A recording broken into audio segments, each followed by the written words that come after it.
also getting this done now.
mag. Cover me.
Cover me.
Ladies and gentlemen, boys and girls, welcome! This is the Garena Regional Qualifiers. This is Championship Sunday as 3 more teams battle it out for a spot on stage 5. Only 2 can earn that, but only 1 can call themselves the Kings of Garena. My name is AJ, I'm the Mustachio down here with Cali Gaming, and we are your casters for the day. Yeah, this is it. We are at the peak. Only the strong gets to survive. From thousands of players competing in stage 1, we got it cut down to our last 3 teams here. And the opportunity to represent Garena at the world stage is upon these 3 teams' reach, AJ. Oh yeah, absolutely, man. And it's not going to be an easy battle at all. We've got Super Titans up here in the upper bracket finals. It's going to be the matchup between West Point Mamba Low Kings as well as the Kings of Indonesia, Kagendra. The winner is going to be the first one to earn one of 2 spots at stage 5. The loser goes down to the lower brackets. They meet Powerhouse International, and that battle will determine who gets the second spot, as well as an opportunity for the title of the Kings of Stage 4, the Kings of Garena. Of course, down at the lower brackets, it's no small squad. Although they are at the bottom, they are your current reigning, defending 2-time Stage 4 champions, Powerhouse. Yeah, the amount of emphasis at that 2 time just makes it more scary to deal with a team down like Powerhouse at the lower bracket, right? And for the 2 squads out the upper bracket, we would need to find a way to finally get that number 1 spot at the world stage locked in, because you cannot go down there with no momentum at all, because this team could go swinging. Oh, yeah. I mean, no doubt whatsoever, right? I think there is a possibility here that Powerhouse International makes a good comeback right back into our Stage 5 qualification, into our grand finals to defend their title and to become the 3-peat winners of Stage 4. It would be absolutely insane if they were to be able to pull that off. But at the same time, in the same breath, it's very difficult to even say that it's going to be easy, right? Because they go up against 2 phenomenal squads who are absolute wreckers in the scene, not just in the current stage 4, but in their own stage 3s as well. Indonesia has Kagendra, who have been the titans of their league. And of course, for SMP, we have got West Point Mamba Low Kings. Both of these teams have barely dropped matches. We are talking about, and this is a combination of stage 3 and stage 4 stats, West Point Mamba Low Kings has got a 94% win rate as opposed to Kagendra with a 92% win rate. Dude, that's insane to think of, because they've had so many big teams that they've taken on thus far. Yeah, and it's just amazing how well Kagendra does in in the Indonesian region, and how well they were able to translate that here at the Garena Masters region, at the Garena Regional Qualifiers, right? Same thing could be said with WPM Low Kings. These were 2 squads that we did not see last year because of the age eligibility for Clove, Yopi, and PJ. But now that they are ready to rock and roll, they came out here swinging and being the best in MSP and the best team in Indonesia. And this is no easy feat. These squads are on another level if you compare them to Smart Omega, Wolf, and Powerhouse right now. Yeah, absolutely, man. Now, the numbers that I just mentioned in comparison with their win rates may make it look like Low Kings is the better side, but we also have to take into account Low Kings has played a combination of 52 games thus far when it comes to Stage 3 as well as Stage 4. Kagendra has been super concise with all of their plays, a total of 38 games played. Both teams across 2 different events only have 3 map losses. I'm not talking about 3 series loss. I'm talking about 3 map losses. They have not lost a single series back from their stage three up here to stage four. If we were looking for the creme de la creme, if we were looking for the very best from Garena to send to stage five, I can see no better two teams. But once again, down there, the lower brackets, you've got your two-time Garena Regional Qualifiers and champions in Powerhouse International. Their record might not be as clean, but history tells us they're going to be a huge competitor for that stage five spot, Cali. Yeah, especially when you got shot up there out and roaming and getting those eliminations for Powerhouse, right? And we saw Irfan J and Scared able to step it up yesterday once they went up against Smart Omega. And this team is not an easy to beat because they have been backed up with experience. 3 players coming in from AMT and 2 from Blacklist International Ultimate. And again, you are fighting for not just a team, you're fighting the 2-time Garena Regional Qualifier champions. And this team cannot go down without swinging, and you're guaranteed to have a hard fight. So if you don't have that mental fortitude, you might falter.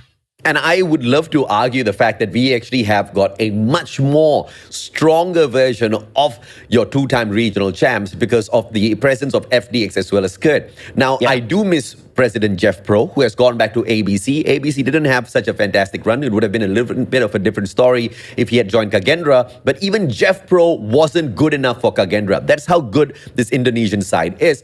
And on top of things, you know, it seems like the addition of the Filipino powerhouses has just brought them a couple of notches higher, right? So if you're looking at them in a more powerful version now, it is going to be pretty difficult to think that they're going to drop the ball, you know, in an opportunity to create history by being the 3-time Garena Kings. But it's also difficult in the same breath to say that Kagendra and West Point are going to lose a couple of series to a team like Powerhouse because they've just looked so beautiful, so succinct, so perfect thus far in their run from stage 3 as well as stage 4. I mean, I couldn't ask for a better championship Sunday matchup here, Cali. Yeah, I mean, there's just 2 things. If we want Powerhouse to advance to that grand finals, they have to meet Kagendra. The last time these two met, they met at the Group B qualifiers at the group stage, where obviously it was a close fight. Now we bring that one to a best of 3. Obviously, it was Kagendra that was able to win that match, but on a best of 5, where you have to rely on S&Ds and 2 hard points, you're gonna need to rely. And with one way for Powerhouse, they've been pretty consistent with it. Kagendra could just falter if they go down at the lower bracket, and that's why you need this crew to do well up against WPM Low Kings so that you don't have to worry about anything and you get a ticket to DreamHack Atlanta. Now we started things off and it was a hot one in the group stage for sure, ladies and gentlemen, boys and girls. Indonesia had 2 teams, Thailand had 2, SMP had a total of 7 teams hopping on into the battle, as well as Taiwan, Hong Kong, Macau being represented by the 3 Evil Dragons. But only the top 6 could survive to make it into the playoffs, and we have now kicked out 3 teams that happened yesterday as Wolf, the Broke Boys Club, as well as Smart Omega themselves got downed and outed at this competition. Now we are left with the 3 Titans, West Point Mamba Low Kings as well as Kagendra, who have been phenomenal in their clean sheet responses to multiple teams in multiple series. Even if they do falter, all we have seen them drop is a maximum of 2 maps, and the 2 maps I'm talking about is West Point Mamba Low Kings losing it to the team of Powerhouse International. So there is statistics to say that Powerhouse is capable of taking away maps from West Point Mamba Low Kings as well. So anything goes today. It all is dependent on Cali, who shows up better, who shows up stronger, and who has the stronger mental strength overall to really withstand some back-to-back crazy fights, because it's going to be a heated battle even in the upper bracket finals in itself before you get down to that elimination match. And it's also going down to the advance and picks, right? On this best of 5 at this upper bracket and the lower bracket finals later on, you're going to need to get your best maps as much as you can at the early stages on the first 2 set of maps so that you get an opportunity to get the upper hand up against your opponent, right? WPM Low Kings Olea, he has done his homework to study Kagendra and Powerhouse ever since they played at CDSI, and he knows what he does well. And for Powerhouse, for Kagendra, same thing could be said. They have to know the strength and the weakness of the opponent that they're matching here today so that they get an opportunity to get some victories. And we got our brackets here.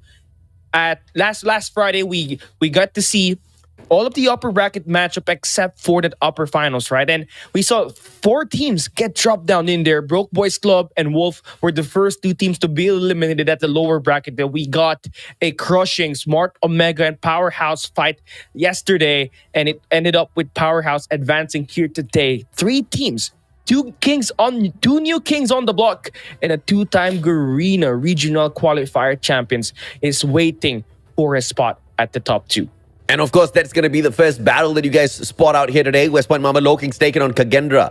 And once again, losers will take on Powerhouse International down here at the lower bracket final to earn a rematch against the winner. Is it going to be Kagendra to rise above the West Point Mama Lokings? Because technically, if you look at the logos themselves, you know only one has got wings, but the other one has got the poison. It's a jungle fight here off the start. The eagle versus the snake, and we know that the birds can eliminate low kings just by carrying them at the top and dropping them to take them out, right? And the birds are ready to get some food. Are the Garudas the anti-venom? Or will the venom out of the Cobras strike and paralyze the Garudas? That's going to be the biggest question as we start off the first series of the day. It's going to be a best of 5 for the first 2 games and for the final showdown. Both of the teams that make it through here for the final showdown will earn their spot at stage 5, but they have to go through a grueling best of 7 to determine who takes the title of Kings of Garena for this season. Is it going to be a new king, though? Or is it going to be another title down there for Powerhouse, right? That's going to be things that we're going to be able to unravel later on at today's matches. First and foremost, we're going to be touching in to the first match at the upper bracket. We've been waiting for this matchup for so long, ever since this Stage 4 started, and now we finally get to see it on this grueling 5-on-5 matchup, on this best of 5. Who's going to stand their ground? WPM Low Kings, they're renowned for their respawns, but Kagendra has shown their strength at that S&D. This could just go down to a map number 5 right away, AJ. Oh, yeah, absolutely, man. And Kagendra showed that they are the kings of Indonesia for sure. ABC eSports, the second best from Indonesia, could not afford to take away a single map from Kagendra, even though they had 2 series against them on the playoffs day. One in the upper bracket finals. ABC got kicked down into the lower bracket after they got defeated by Kagendra 3-0. They came back into that matchup in the grand finals, and they still got whooped. That's the kind of quality Kagendra drops into this competition with. But of course, let's take a look at the map features as well. Nothing's going to change. This is going to be the same format as stage 5 later on. Each individual game mode will have its own set of map rotations, Cali. Yeah, and I'm looking forward to the best maps of WPM Low Kings and Kagendra here, especially at this hardpoint. One thing more particular, they really love playing their summit hardpoints, and I'm interested to see if that will be brought out here today, and we just see an all-out Duke Fest by the time that a game ends, right? And I'm also looking forward to that S&D. We know Kagendra and WPM are renowned to play their unique maps, Meltdown Express, Tunisia, that have been more of their trump cards, perhaps, if they don't get to bring out the slumps and firing range, right? And at raid control, that's where WPM Low Kings live. But for Kagendra, I don't know. I mean, it's a little bit of a toss of a coin as to who's going to be able to pull away the games here. We have got no matchup between these 2 titans thus far. But as far as the lineup is confirmed, for the side of West Point Mama Low Kings, Luffy, PJ, Susano, Kalo, as well as Yopi, led by one of the most phenomenal coaches Call of Duty Mobile in Garena has ever come across, the one and only Alea.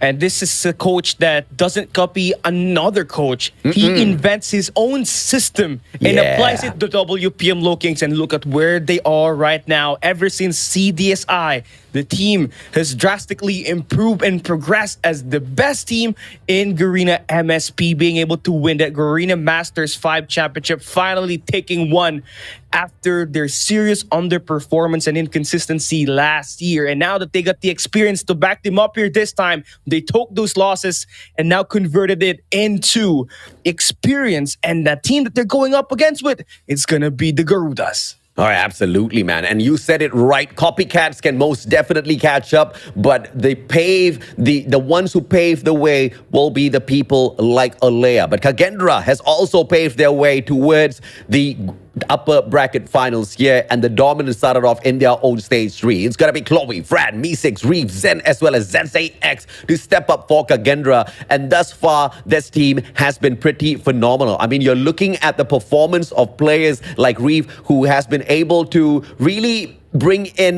that phenomenal KD, even in a competition like this, a 1.6 KD on hard points. He usually just rages on, right? But you don't see him performing only in those respawns. Even when you drag him into S&D, he is the top performer for the side of Kagendra. He was picked up by AMT sometime last year, and we know why. Because he got the potential to be one of the best here. And again, Reef does also play that objective very well if the team needs so. And it's like a pocket Kalo at this point in time, right? But we get to see our head-to-head here. It's going to be WPM, Yopi, and Clovey. Take a look at the amount of MVP. 7 for Yopi and 9 for Clove. And it's going to be a very interesting match going up ahead here today, knowing that these two can impact their team by a lot of margin. Oh yeah, no doubt whatsoever. We will be able to see them bring out the very best. Yopi, I mean, this guy is not even PJ, but he brings the stats to the table, right? I mean, he has been one of the deadly duo. PJ as well as Yopi together should be able to obliterate anyone in their path. But we may as well say the same for Clove as well as Reef, who have been doing a phenomenal job for the side of Kagendra. From every single point of view, these two teams, these two players are matched head-to-head on equal grounds. It's going to come down to the strategic approaches in every single game mode as well as map Cali, not just the mechanical engagements on the battlefield. Yeah, it's a mirror matchup at this point in time, right? PJ can match up with Clove, and we got obviously Yopi able to match up with Reeve, and then Me6 can play like Susano. Frank could play like Luffy. And Zen can play like Halo. And again, this is what we were waiting all for. This mirror matchup between these two kings on the block. We get to start it off today here at our maps and modes. We will see that Summit Hardpoint open here today. More interestingly at that map number 4. But we started all off on our first 3 maps at Hacienda, Hardpoint, S&D Slums, and Control Raid. Both these teams are great at every single one of these maps, man. I mean, I don't know how to pull away anything from them. I think they're phenomenal on every single game mode, phenomenal on every single map. But you know what could be the difference maker? You went through the list, you went through the lineup, and you said each player from the side of Low Kings has got a equal match, a mirror matchup on the side of Kagendra. But does Alea have a mirror matchup on the side of Kagendra? Will Alea's strats be able to outdo the strats of the Indonesian coach right here today? That's going to be the main storyline, Cali.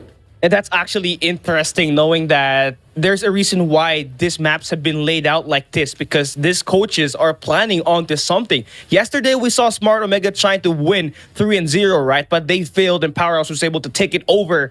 And WPM Low Kings Kagendra, it's all out to the brains, and as well as the operators, that they can get this wins. WPM Low Kings and Kagendra again hopping into Hardpoint Hacienda, a map where you would need a lot of close range operator, and Gravity Vortex and the Purifier are going to be playing a significant role here, especially at P3 and P4. Oh yeah, no doubt at all. The War Machine will give you a little bit of a advantage as well. If you can rotate on over towards that warehouse, there's going to be that P3. And we have seen so many people just from the second floor of Manor, just before you get down the stairs and engage towards the corner spawn. If you can use those angles really well and play a War Machine, you're going to have a lot of firepower and suppression from up top that gives your team the opportunity to flank around from the back and at the very least pause the bleeding, pause the points from being taken over by the opponent, as well as find the breaks for themselves, right? Now, that has been a play that we have seen time and time again, but one can only guess as to who's going to be able to execute the better plays, because once again, mechanically, it's going to be pretty equal between the two, for sure, right? Or at least that's an assumption, because we haven't seen them engage just yet. But based on paper, we can tell that it should be pretty much equal. So every single timely rotation is going to make an account here. And here we go. We are going to start off the grand final day with WPM Low Kings and Kagendra at the upper bracket. WPM are going to start it all off, having the good side on P2. They also got some players holding up that point, contesting the time and not giving Kagendra this early rotation as well. This is just a fantastic start from Low Kings, but Kagendra finding break, and you see Low Kings not hopping on into the battles one at a time. They do bide their time as Fran gets a double. Susano finds the trade onto Reef that opens up the hill for a little bit on the side of West Point Mamba Low Kings. Such methodical approach here from both sides, really not making any cheap mistakes whatsoever, waiting for that backup. Tacticals are going to be used as well, and the smoke's just obscuring the vision of West Point Mamba Low Kings. Kagendra was able to take a little bit off of the hill before, of course, Low Kings hop right back in. And at the end of P1, nobody's surprised that we are all equal. Yeah, it's a mirror matchup here. It's just who outsmarts who at this point in time. Early rotation being made by WPM. Kill's gonna be here trying to play with his life. He's gonna need some backup now. He wins one gunfight, and they open up with a very good contest coming in for Kagendra. But now Kalo able to step it up big time, gets those 4 kills, and open up this hill with them inside. But the favorable spawns here on the side of Kagendra. But look at the smoke. Lambo smoke. Kagendra can't hop on in. Me6 holding on to the corner. The Grau is going to be able to beam at least one down. Susano with the information will be able to find the trade right back. The backstab from Zen out of the split spawn doesn't give Kagendra the advantage whatsoever. Gunfights now being won by West Point Mamba Low Kings as they hold on to the hill even without the favorable spawn. It all started with Kalo taking down the early gunfights up against Kagendra, and Kagendra could not get any kill here right now. Yopi has been able to shut them down every time, but finally we get to see some contests. Mystics able to find a double, but Luffy there to go in and not give Kagendra a lot of opportunity to claim a lot of scrap time. Moving on to P3 we go. It's going to be on defenses. Again, another early rotation being made by WPM Low Kings. Kagendra starting off the back foot, and they're needing a break, one good break to stop WPM Low Kings from snowballing this map. Yep, one going for the flank, and Kalo takes care of him with the Preddy, and it is going to be Reef and the Sparrow. Perhaps this operator opens up the hill for quite a little bit. It does exactly that, but the bleeding is going to be stopped here. West Point Mamba Low Kings attacking from the right. They've got the Special Forces base in terms of the spawn as well as the numbers to play all of this. Player number 2 in blue, playing the flank as well. PJ is going to be super deadly, and he does take the players off of Kagendra, and it will be the hard point soaked up by Low Kings once again to run away with this game. Yeah, one thing we can highlight with WPM Low Kings is their hold percentage. Once they get that early rotation, it's hard to bully them out of the point unless you are able to stack and use your operators efficiently. And you can see Kagendra filling that one right now. Finally, they get some contest, but it's only the 14 seconds. Smoke's gonna be there, used by WPM to close the distance down once again.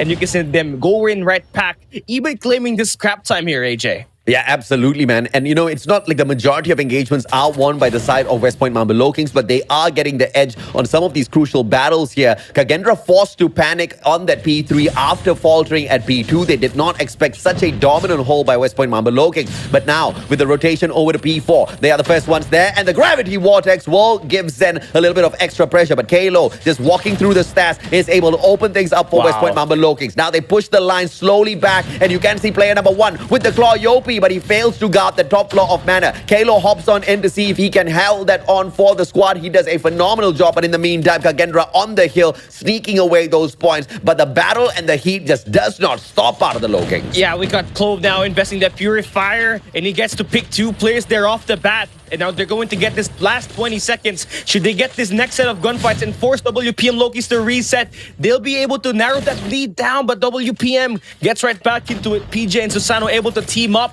get this crap time, and prepare this squad to get that second floor control by the time we open up that hardpoint on that mid-map with P1. Gonna be opening up after 8 seconds. Kagendra has a good solid hold in there right now.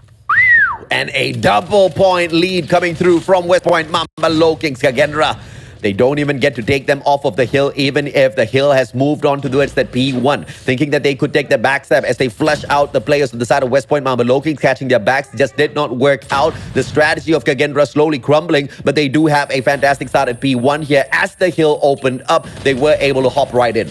Yeah, Yopi has already got 25 kills here for WPM.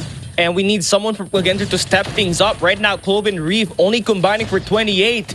And you would need to require someone who can get the 20 kills already so that you get supplied with a lot of gunfights, especially inside of that objective. Kagendra now finally showing some signs of life, able to score in a good amount of time on this P1. And now we get to see WPM slow it down as well. And they get to break that. Kagendra needs to resupply back in that point.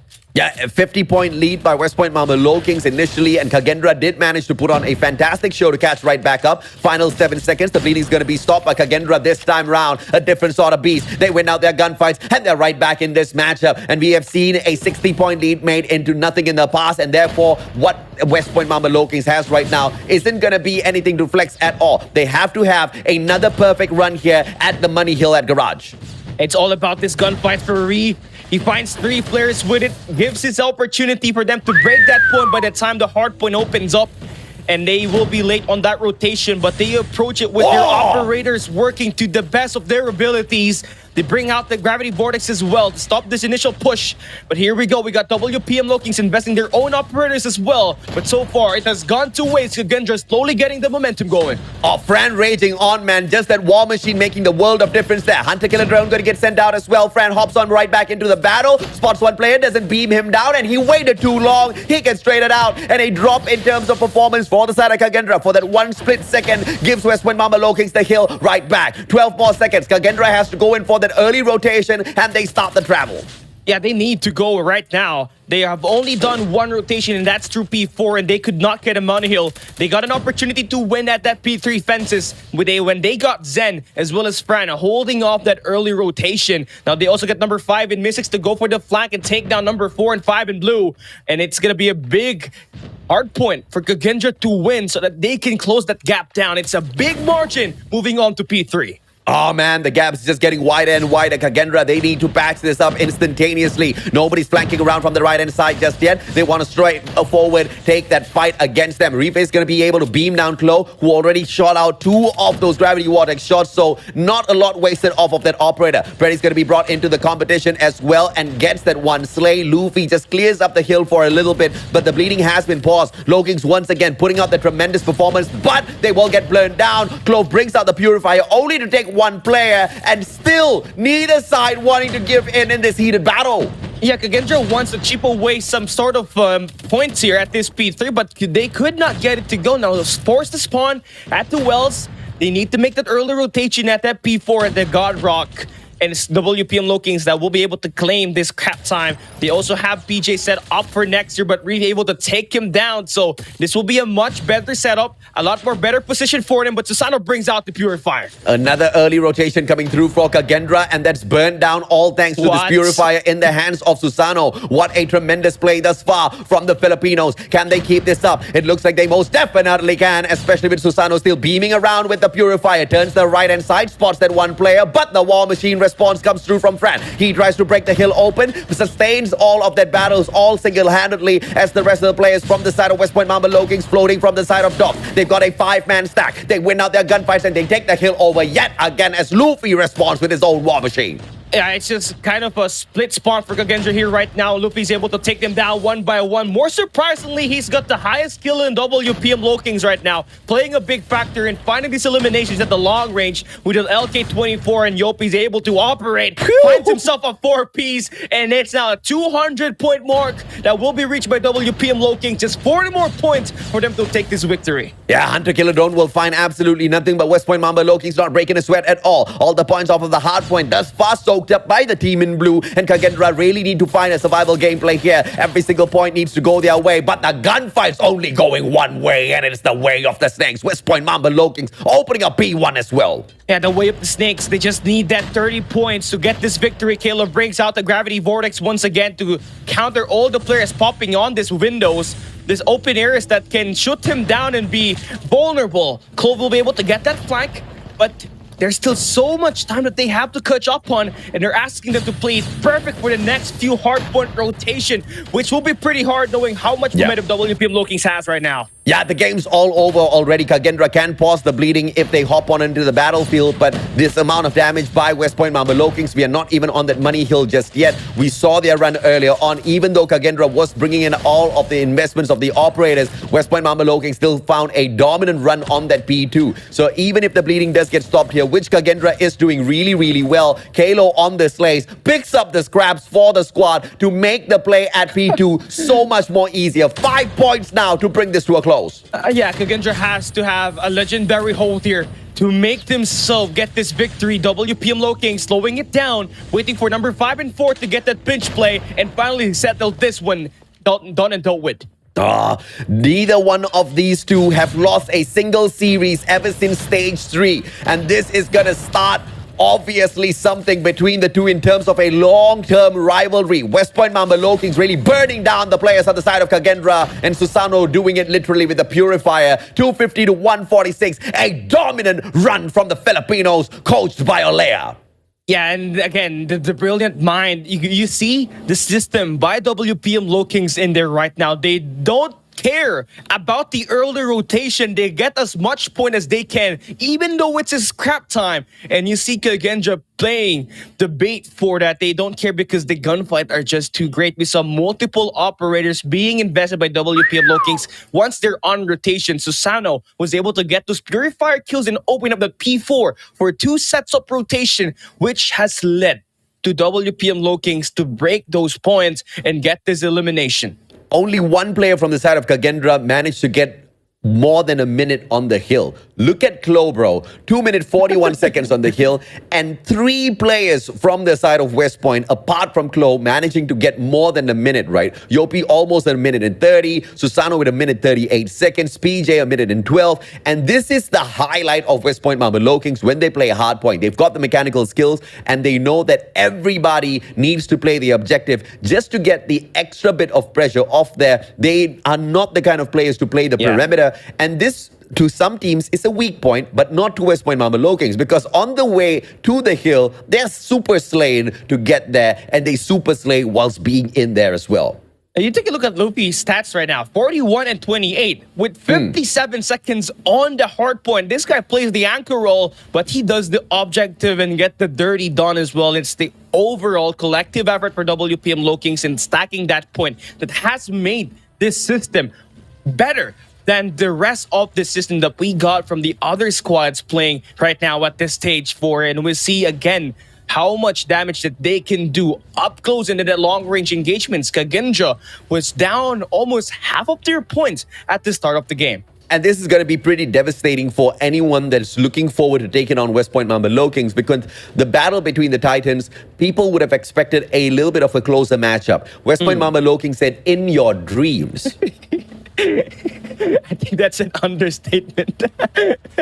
I don't know, man. But yeah, WPM Low Kings definitely got the upper hand starting this map number 1. But what awaits them, though? What awaits them is that S&D, where we know it is going to be Kagendra that will have that upper hand. And it's going to be them picking that map at its S&D slums where Mystics obviously put in that load and try to take down the snipers of WPM Low Kings. A map like this requires a best sniper talent. I remember I said earlier on, before we started this battle between the two, from stage 3 and stage 4, both teams have only lost 3 maps. The problem here is 2 maps out of the 3 losses for West Point Mamba Low Kings was at S&D. The problem here is 1 out of those 2 S&D losses was at this map called Slums. On the flip side of things, Kagendra has had a 100% win rate on every single S&D matchup from the previous competition into this one as well. So this is going to be a tough fight for West Point once again. And we all know Slums definitely does belong to the Indonesians. But if beyond all odds, West Point takes this one as well, it could be a potential disgusting moment in COD mobile history. It would be, man, because I don't expect them to take a dominant run. But it's West Point. They just did that to Kagendra on Hardpoint. I did not expect that sort of gameplay. And I'm not saying, Kagendra played that bad in any way whatsoever. The contests were great. The rotations were phenomenal. The gunfights, they attempted to win it out as maximum as possible. But the momentum was just on the side of West Point all the way through. Kagendra did try some of those early rotations to kind of equalize against that as well. But the gunfight still ended up being a factor here when we expected it to be pretty equal on both sides. And already off the bat, it's going to be Kagendra holding off that mid-map, able to take away that shot from WPM Low Kings. But one thing that I can highlight again for WPM Low Kings is their lineup of their tactical and their lethals, right? Their nades on their bomb sites to counter attack is obviously one of the best right now. Killer's going to be settling for that flank. Get this done and over with. Lord Clove cannot do anything. WP Low Kings takes map number 1 by taking the first blood. Great play, but Clove was just up against a very strong team in a 1v3. Obviously, the numbers against him as well in that situation. Kagendra couldn't find the closer, and unfortunately, the momentum will continue here for West Point Mamba Low Kings. Kagendra needs to slow the pace down. As the attackers, they do have the advantage, but they're just bum rushing this. Yeah, but now we get to see WPM Low Kings overextending here. Kagendra will be able to take down Yopi, one of the key players for Low Kings, now officially eliminated. Now they're going to have to try to wait for a sniper pick here for Luffy or Susano as that bomb gets planted by Kagendra at the brick side. This could be a good, solid setup for them, but better watch out on those lethals and those tacticals. Oh yeah, absolutely, man. Want to know? Pace slowed down. It's a 4v4. On site, we do have Reef defending the bomb. Needs to play this really well because his trophy just got taken out of the equation. One more lethal could be the end of him. Clove, good wrap around as Clove gets taken out of the equation. Reef hits a double, and that momentum goes back to the side of the Kagendra players. Susano on site, beautiful snipe. And that finishes off the final player. Some body shots to make it a little bit more exciting as well. Kagendra now down 2-0. And what was amazing there was WPM Low Kings at that round number 1 was able to clutch at the 3v3 situation, right? And then they played a post-plant retake, a gameplay that we know Blacklist has been able to do ever since they were incepted, right? Here this time for WPM Low Kings, giving Kagendra the same exact treatment, hit them with that retake, go in for that beatdown. Let's see how the adjustment.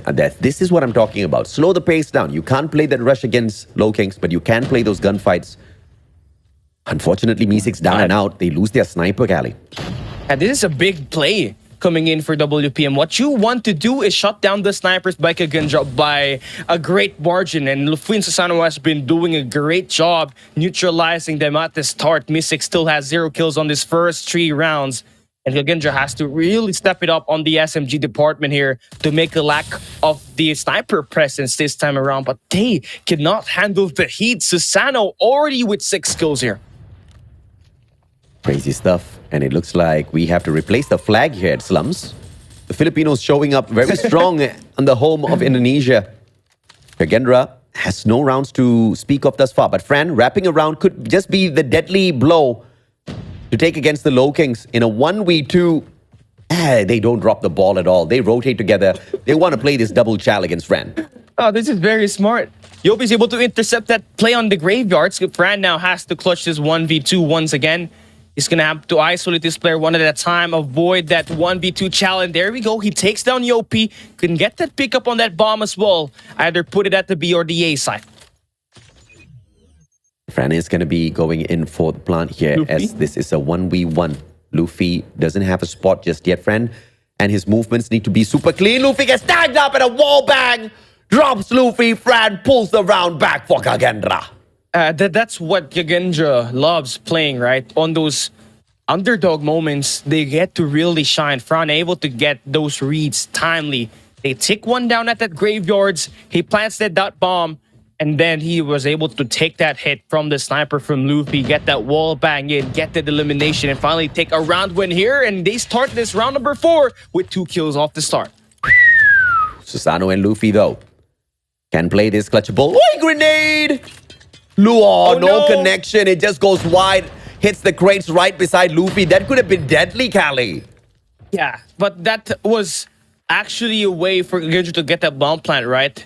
And now they're trying to convert another play at this broken building. It's a 2v3. Timing. Oh, Susano gets the perfect one. Clove running away, turning his back against Susano. Clearly a terrible idea. But now, one of the best snipers that has ever picked up this gun for the side of West Point Mamba Low Kings, rotating around, playing aggressive Zen. Oh, you cannot miss that. Susano will get punished. Could have gone in with the pistol there. If you could have not aimed the shots accurately, too bad. But he still does lead his team in an amount of kills here with 8. That's the highest in the lobby as well. But Kagendra able to pick themselves back up after the disappointing 2 rounds at the start. And they're going to try to take a hit here at the A side. Utilities and tacticals being thrown out. Trying to make this play and connect all of this rotation. Overextension, Clove could have continued pushing this, but he doesn't back Zen up, and now they're going to be one man down. Bomb gets planted though. Advantage here still to the side of West Point Mamba Kings. Clove just moves on in for the crazy Fenix Praise. Doesn't get caught out just yet. Holding down to the door. PJ finds Clove as well. Reef down inside, pretty deep, and Me6 all tagged up. Can't go in for the re-engage, and my goodness, Kagendra dropping the ball. Oh, Kalo gets that double. And one more player to worry about, and that's going to be Me6 taken care of, and they get to defuse that bomb. The problem with my take on that Kagendra play to rush that B side is they use too much tactical and lethal utilities to just try to get some information, right? And at the end, when they're trying to go for that post-plant defense, they could not get any of those taunts because they don't have it off the start. Oh yeah, absolutely, man. I mean, crazy stuff out of both sides, I have to say. Good recovery from Kagendra to equalize, but West Point pulls ahead once again. And I have to say that was unfortunately a mistake by Kagendra. They were trying to go in for that overextension towards Ghettos, but one player just changes his mind, and Fran just got left all alone. And when he turned around and he got burned, he was like, "Where's my backup, brother?" Where was Clove there? He second-guessed the rotation made by Fran, and it eventually led to a Kalo kill, right? And here, at this round number 6, again, just still playing it off passive and allowed the change of pace, but he does plant the guy on the right corner. He does not get baited out, though, able to stay with his life. But you can see that everyone is just waiting for where the wind will blow.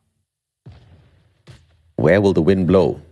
Will it blow to the side of Me6, who can finally find a couple of shots to equalize against the snipers on the side of West Point Mamba Kings, who in combination have got a total of 12 eliminations already. Fran shutting down Susano, takes one sniper out.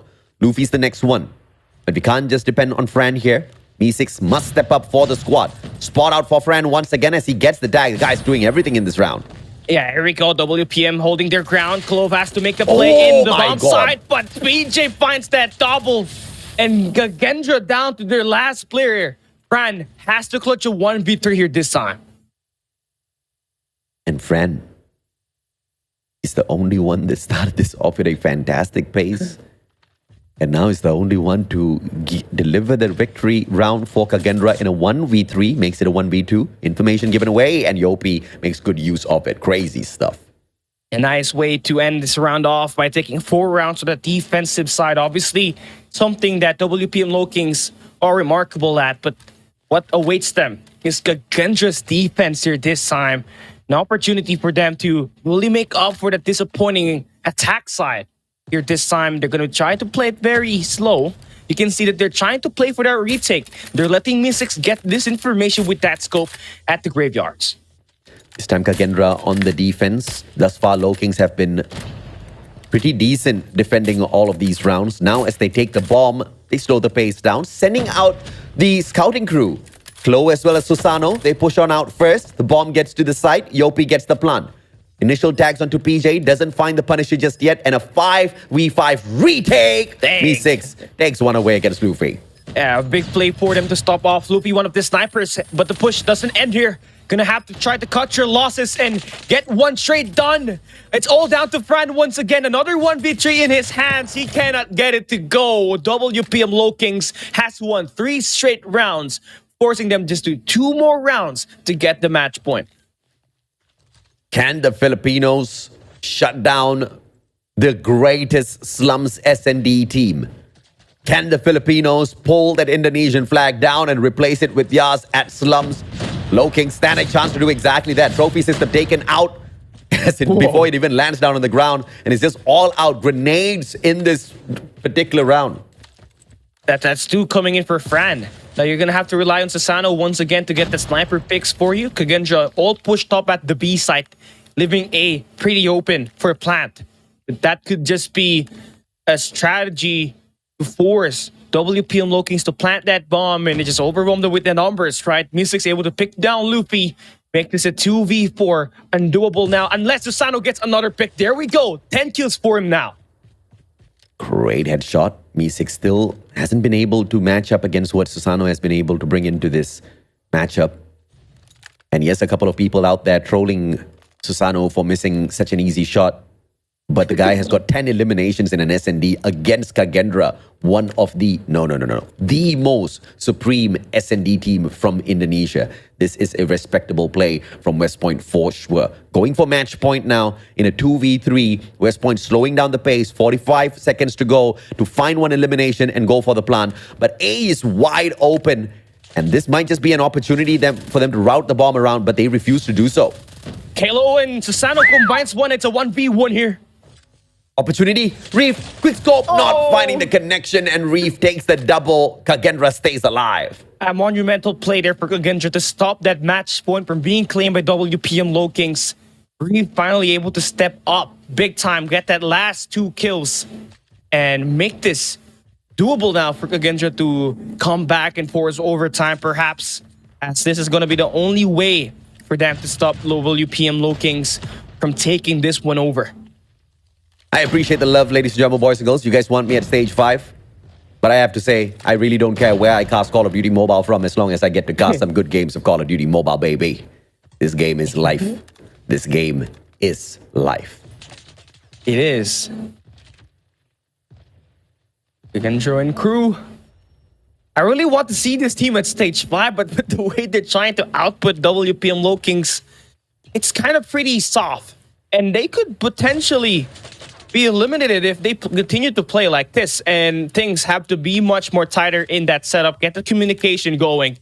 Kagendra, I love that setup right now. Very offensive and aggressive. They send out one player near the fountains and intercept the guy that might just push it to graveyards. One man down, Low Kings. Choosing to slow the pace down without Klo to open up the space in front of them, one of their superior slayers. Seems like this round is just going to be a tad bit slower, and that's a good pace to take away. What a flick from Susano this time round. Zen shouldn't have showed his face. He just picked for 1 second and he just got picked off, right? Mystic's able to trade that though. Still make this a 3v4. Kagendra still has the upper hand. They can play for trades. And Klo able to pick down PJ. It's a 2v4 now. 2v4, what can they do? Yopi, Luffy, tags coming on through. Yopi's just not there for the backup. Locust picked up as well as Louis finds Reef. Beautiful slide, but Fran will be able to punish. Yopi trades him out. Now in a 1v2. Place the trophies first. Yopi going for the plant, but the backstab from Clove brings Kagendra one more step closer for the equalizer. I love that route, short route that we just saw there for Clove. He went in at the graveyards, went around and flanked the last guy that is opting for a plant at the B site for WPM. And now that will be 2 rounds consecutive for them. And this low pace really working in it right now. Working through Mystics with that sniper. Intercepting anyone that might just pass on that graveyards. And that prevented WPM Low Kings from stealing any more rounds here at the last 2 rounds. Same thing should be replicated. Get that first blood. But they're looking to play for that retake. It's a 5-on-5. Susano with the quick plant this time around. Looking for match point, and it's West Point Mamba Low Kings to give themselves the match point for sure. This is a 2v5, impossible run. Luffy makes it a 1v4 and then 1v none. Match point time for West Point Mamba Low Kings on the most dominant game mode, the most dominant map for Kagendra. And it's not even the superstar duo for WPM Low Kings that's doing all the dirty work. It's the role players. Luffy, Susano, and Kalo will be able to combine for a lot of points and kills that makes up the WPM Low Kings success here. And again, they're looking for another quick plant. Kagendra pushing at the A site. And this could be an interception play for PJ here off the back. And this is what makes Low Kings so dangerous as a S&D team or as a team overall. Kagendra has played S&D 21 times, and out of the 21, 12 times were played at slums. West Point Mamba Low Kings have only played slums thus far, a total of, guess what? 3 times! That's insane, man! And they're still finding such dominant rotations, such dominant positions. But Kagendra will still be able to keep them at whole here at match point as they find the 5th one for themselves. But Low Kings have another opportunity before they get pushed into overtime. And I think this is the best way for Kagendra to steal a map on this best of 5. take away this S&D slumps. WPM Yeah. Low Kings have shown signs of struggle, especially when they're on the attack side. Now, only if you can get those first bloods or maybe cut off that rotation quickly, that should give you that first blood, right? But PJ able to take down Clove, makes this a 5v4. A side still pretty open, but Fran is there for the backup. Yep, good overextension by Reef here as Klo gets shut down. A 4v4. Numbers all equal, but PJ makes sure he changes the narrative. B6 will find the trade, keeps the numbers equal, the bomb in the hands of Yopi, and the attackers have to back away. You can see Reef overextending here for Kagenja at the repair shop is where he's at right now. No one knows this from WPM Low Kings, and he could strike either the guy holding that fountains or the guy holding that bomb, which will play a significant role. But Susano with the pistol hits him with the headshot, and that makes it a 3v2. Zen finds Yopi in a 2v2. Zen finds one more in a 2v1. Can Zen find the third? Yes, he can. Takes the triple, equalizes, and match point does get averted, and they activate overtime. Kagendra, they do not want their flag taken off of Slums just yet. As expected at the jungle fight, right, between the eagle and the snake, it's gonna be very chaotic. Smoke's gonna be down for Kagendra to block off the dumpsters. They're looking to get that early plant. Reef has already brought that bomb towards the B side, and you can see WPM Low Kings patiently waiting for that bomb to get planted as they play for a retake. Good overextension by Zen here, but he doesn't take a cheeky play. Kagendra on the attack, and Reef will find the plant for the team. 3 players on stack right in front of him, just beyond arches. Dumpster's gonna have 1 defender, but Klo doesn't have a need to wrap all the way around. But Fran is in a deadly position to take that backstab and push Kagendra to match point. And Mi6 and crew able to find 3. WPM Low Kings, Susano, last guy alive, GG. gets eliminated, and just like that, the post-plant defense works. Kagendra has been able to turn it around after winning 4 rounds at the defensive side at the second half. Just match point here, but they're going to switch the sides. They're going to be on the defense here this time. Best opportunity for them to finally take away this victory. I think you meant post-plant offense, sir. They planted the bomb and then they rushed Oh my the God. players on the side of West Point Yeah. Low Kings straight up, right? Yopi is going to get a very quick plant this time round, though. And a retake setup here for Kagendra. Mi6 not finding any connections whatsoever just yet. Zen and Clove together, up on top of Fountains, wraps around, and the Punisher is there for PJ. Clove does straight out Mi6, but Reef finds Yopi. 2 of the deadly hunters from the side of West Point have been taken down, but Susano's still alive. This is still a threat. Yeah, Susano's got 14 the highest here, and Kill able to make up a play, but he gets picked down by Reef. It's a 1v3 Luffy. Can he clutch it up? No, he doesn't. And Kagendra, the Garudas, takes map number 2 in a convincing manner. They fought for it arduously after trailing 4-2 at the first half. Okay, Marcus Ng from YouTube. You stand up right now, sir. Let me look at you in the face and tell you, yeah, boy, Slums belongs to Indonesia, baby. And it still does. But valiant effort from West Point Low Kings, though. Kagendra, the 13th time they play Slums S&D, and the 13th Slums S&D victory for them. The most dominant game mode, the most dominant map on this game mode. Kagendra refused to drop it. What a comeback! Yeah, it took some time for Kagendra's other players to wake up, right? They had to rely on Fran to get those clutches for them, especially at those late games. We saw him clutch up 1v2 at the start of the game. And then Mi6 was able to also line up pretty much at the second half. His snipers does connect, and he ends up with 11 kills after only having 2 kills on the first 4 rounds of this S&D Slums, truly making up for their lacking attack side on that first half of that S&D Slums. Oh yeah, absolutely, man. What a beautiful matchup. You know, at the end of the day, you really got to look at the recovery from Kagendra when they were on the defense.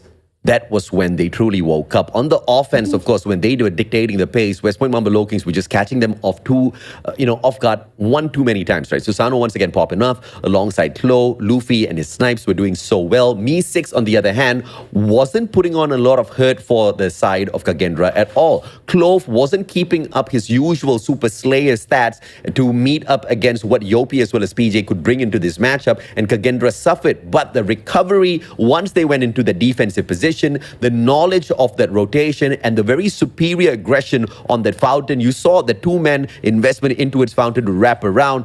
I think the executions were just so clean from Kagendra to make their way back in.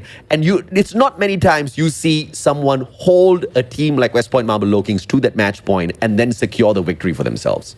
It takes so much mental effort, right? Because you don't have to, you cannot just force your way in. You gotta play it passive, wait for an opportunity for you to get some eliminations from the overextensions that will be made by WPM Lokings on the map.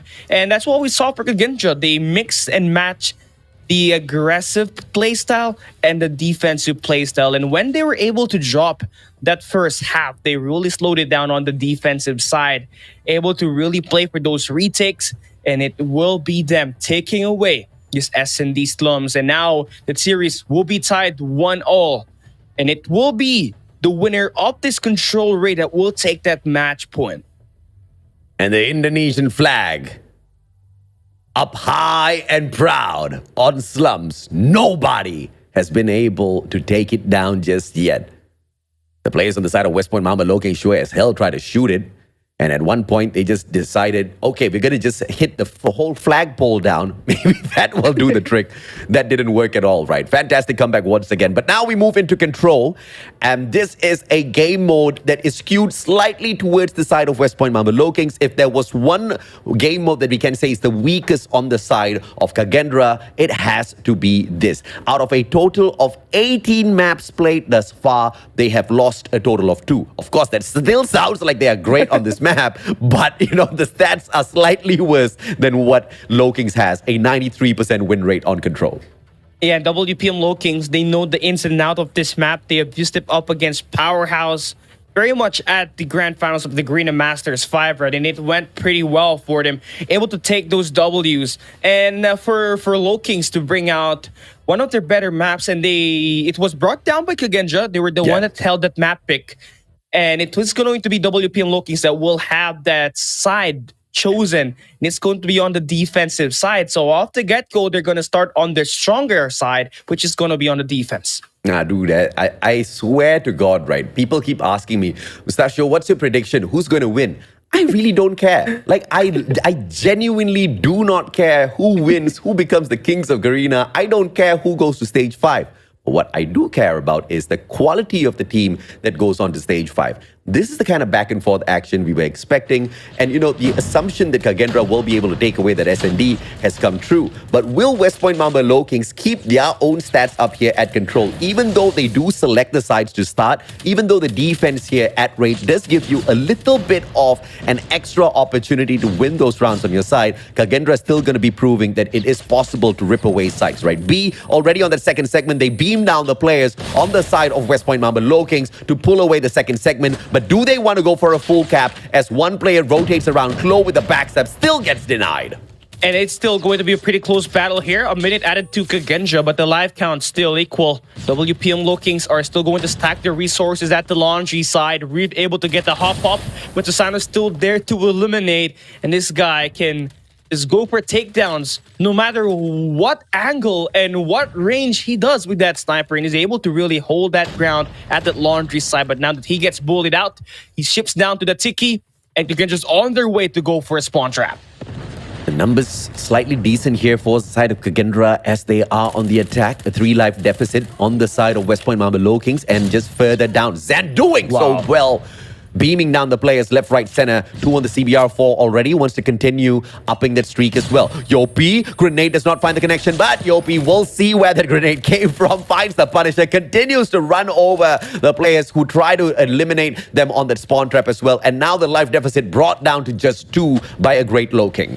Yeah, that's a great job by WPM Lokings from escaping that spawn trap that was activated by Kagenja, able to pick down the guys, holding down the laundries, but now you're going to have to stand your ground at this kitchen. You need that mid-map control to get some access for that flank, right? And PJ able to stand his ground so far, but Kagenja able to overwhelm them with the numbers, and that's going to be free for their taking. But number 4, Tisano gets to go back and reinforce. Currently, they're the ones under the live count deficit, and Kagenja now brings out the Annihilator early just to get this round number 1 dealt with.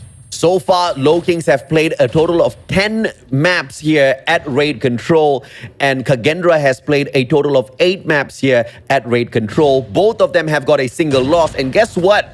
The team in the lower bracket final is the team that gave that single loss to both of these squads, right?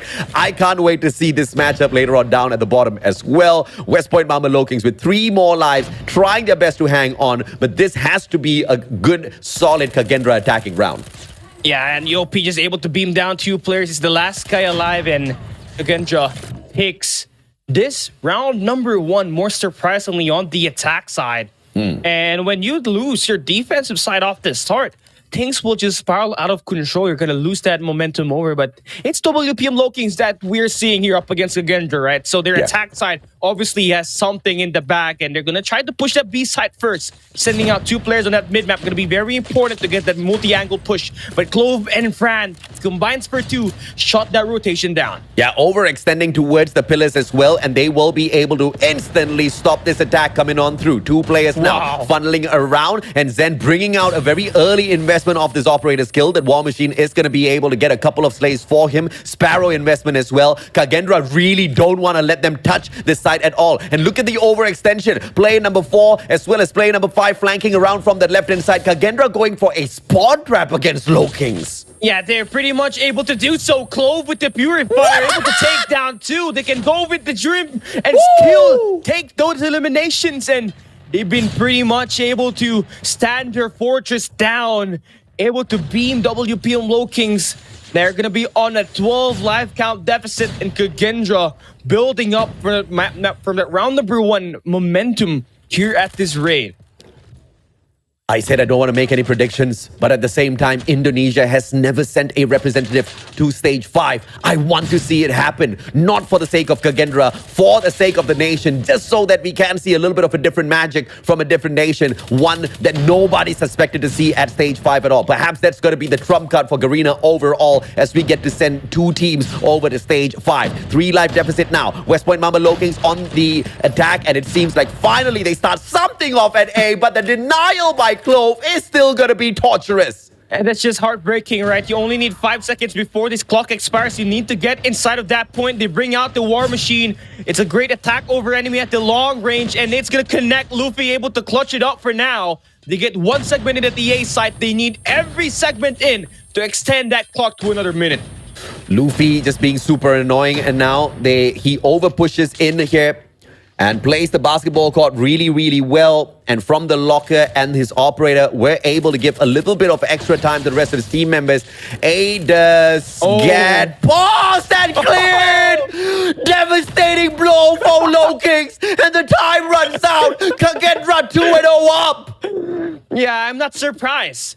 The player holding the high ground obviously will get an advantage, and WPM Lokings not able to go in for a reinforcement. Why? Because they're being spawn trapped at the garage. Kagendra doing multiple things at the same time. WPM Lokings has never been this vulnerable, and they have shown their weakness, but still a chance for a comeback. They went out, bringing the Annihilator, find an early 4Ps off the start. I'll tell you this right here, right now, chat. I don't want to go to Atlanta. I want to shoutcast stage 5 for Garena. I want to take this all the way, and I want to be super biased over at stage 5 later on. If this is the kind of hot action I'm going to get out of Call of Duty Mobile. This game is life, and this is what I live for. A 3 life deficit now for the attackers. Kagendra trying to route it over towards B, but A at the same time. This distraction is going to be key. But player number 3 gets shut down. West Point Mamba Lokings this time round, raging a little bit more, but look at the operator stack. A 4-man operator stack on the side of Kagendra. Anytime now, they can just down and out Lokings to take a 3-0 victory at control. Yeah, I think you could potentially use that at that next round, right? Knowing that this is looking like it's going to be an impossible task for them to clutch up unless they pull off the impossible and just bring in a lot of their gunfights in as they're down by 9 lives here. WPM Low Kings, they got number 2 in PJ going in for the flank, and he's going to be able to get that eliminations. Reef and crew has to stand their ground as they're caught into the middle. I think I know what Kagendra's playing for. I think they're going to drop this round. They want to play the advantage of defense plus a 5-man stack on the operator. Kagendra doesn't want just a victory. They want a guaranteed victory for themselves. They're not going to pull out those investments and waste it over on West Point Mamba Low Kings. Yeah. They're going to give away an easy round. I respect the Indonesians because this is just big brain plays from the Garudas. Yeah, you'd think on the long term, this is already a loss. Just gonna have to worry about the next one in. Clock expires and WPM Low Kings gets to get their first victory, and it's through time expiration, AJ. Brother, look at the operators. 5 versus 1. Luffy and PJ, they do have a couple of streaks though. We don't know exactly what they are. Could be a Preddy. And Luffy does have a Preddy on him. Does have an operator as well. That Preddy can take out 1 operator user, but they've got 5 operators on the side of Kagendra. On top of that, they've got the defensive advantage as well. A triple investment. Let's go, baby. We start things off hot. PJ takes out the War Machine, takes out Clove as well. And then 1 score streak deals with 2 operators at the same time. What a counter by Low Kings. Yeah, it's a 2 birds, 1 stone. Fran now is just so desperate at getting some kills in the Annihilator, but they only get 4 or even 7 kills on that attack. It's all being casted down by WPM, but Reef able to go thread the needle, and they're gonna have the spawn trap activated. WPM Low Kings back at that door that has to play it slow and escape the spawns. Oh, what a devastating blow here, Kagendra. Clove now, Purifier, burning down the players on the side of West Point Mamba Low Kings. 15 more lives. The players trying to stack each other up. And here comes the spawn trap as well. 28 more seconds. The attackers are nowhere close to the objective. Make that 25. This is Kagendra. This is the Indonesian squad that has made the whole nation proud. And now they're raging on West Point Mamba Low Kings in such a one-sided control. 7 more lives left, and you can be as slithery as you want. You can be as slippery, but there's no way you touch the Garudas from a point like this. Yeah, that the birds are hungry. They want to eat. WPM Low King have fallen to a prey. Kagendra going for a beatdown. 3 more players alive for WPM Low Kings. They're going in for this lays and pushes out, finds one on the sculpture, and Clove gets the flank, gets the elimination. A 2v14 looking expensive and impossible for WPM Low Kings to catch up. Kagendra, 1 more player to take care of. They go in for the elimination, and they take the match point on this best of 5.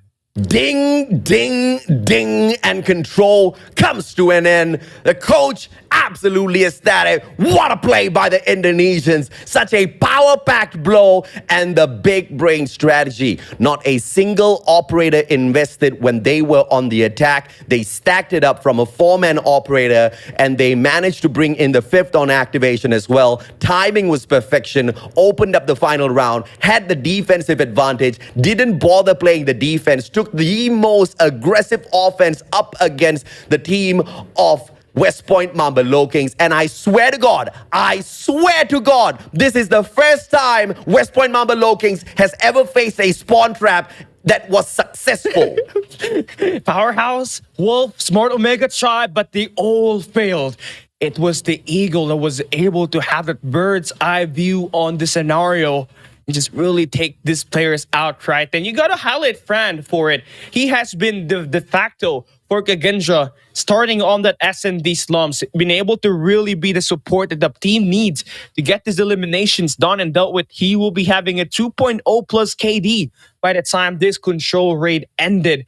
And you really love to see Kagendra go for it, right? And this could potentially snowball into a gentleman's sweep, knowing that Summit Hardpoint is going to be the next map that we are going to be playing. And Kagendra loves their Hardpoint Summit. I mean, bro, what a game. What a matchup. These two titans. Of course, it's going to go back and forth. You know, the first one taken in such a dominant way by West Point Mamba Lokings over at Hardpoint Hacienda, 250 to 146. Everybody started counting Kagendra out already. At that point of time, nobody wanted to give Kagendra much face. The comment section just went, oh, West Point, West Point, West Point. But, you know, I've said this once, I've said it twice. A lot of the people in chat, bandwagon riders, right? The moment a team wins, everybody's a big fan. Yeah, I've been supporting this team for the past 15 years, even if Call of Duty Mobile just came out in the past 4. But the thing here is, when it came down to the strategies, when it came down to the executions, I have to say, on Hardpoint at Hacienda, Kagendra, they were terrible. The executions, positioning, the timing of the investments of the operators, everything went the way of Lokings. The adjustments on that S&D broke their momentum a little bit, and Kagendra absolutely crushed them this time around in control. But is the series over? Is this done and dusted with? Hell no. It's the best of 5 for a reason. Summit Hardpoint, we have seen the Mambas do this one too many times. And the amount of win rate, the amount of experience that they have added into the mix of that Hardpoint Summit definitely will say a lot on how much strength this team has, the system that they have built up. That's original, patented already as well. Yeah. And we saw the last time that they played at Hardpoint was a 250 to 146 at the Hardpoint Hacienda. So obviously we're not going to be looking at the same exact pointing system here this time, as we are going to be hopping into a map that will be requiring more of this close range combat. Now, this is where Clove and Reap will have to play their guns right up against the close range duo, the SMG duo, the superstars of WPM Lokings and PJ and the OPN. I want me some superstar duo fights. See, at the end of the day, Lokings have not lost a single Hardpoint matchup through 2 competitions, Stage 3 and Stage 4. And they have not just taken on small teams, they have taken on titans. And they have never lost a Hardpoint matchup. It doesn't matter where you meet them. Hardpoint is going to be a West Point Mamba Lokings kind of game mode. And on top of that, Kagendra, this is one of their worst, it's not their worst performance, but it's their second bad performance, even with a 90% win rate. they do struggle a little bit on Hardpoint. And we saw how one-sided Hacienda was earlier on. If they want to manage the situation a little bit better, they have to play it as scrappy as Lokings, stop surrounding the perimeter, hop onto the hill, and show us some solid gunfights. Here we go. We're starting it all up with WPM PJ, bringing out the KRM, finding that double early. They want this win. And for map number 5, they pick up the first 15 seconds of P1. Kagendra still trying to find their moment, finding that top floor control, and finally beam these players down. But so far, it has been one-sided. No surprises there at all. 26 points in a row. West Point Mamba Lokings not looking to change the narrative of that whatsoever. Luffy trying to beam down from up top. And it is a P2 spawn being forced out here by West Point Mamba Lokings as they force Kagendra to spawn pretty far away from them. Taking full control of the right-hand side of the map. Taking full control of this P1 as well. They're just beaming down the Indonesians. This is just West Point pissed off right now. PJ on a 3 spree with that KRM. Finally get dealt with. And Kagendra only took 2 points in what's supposed to be the most crappiest Hardpoint at the Summit map. And Clove brings out his own KRM. Oh my god, this is bringing me 2021 flashbacks.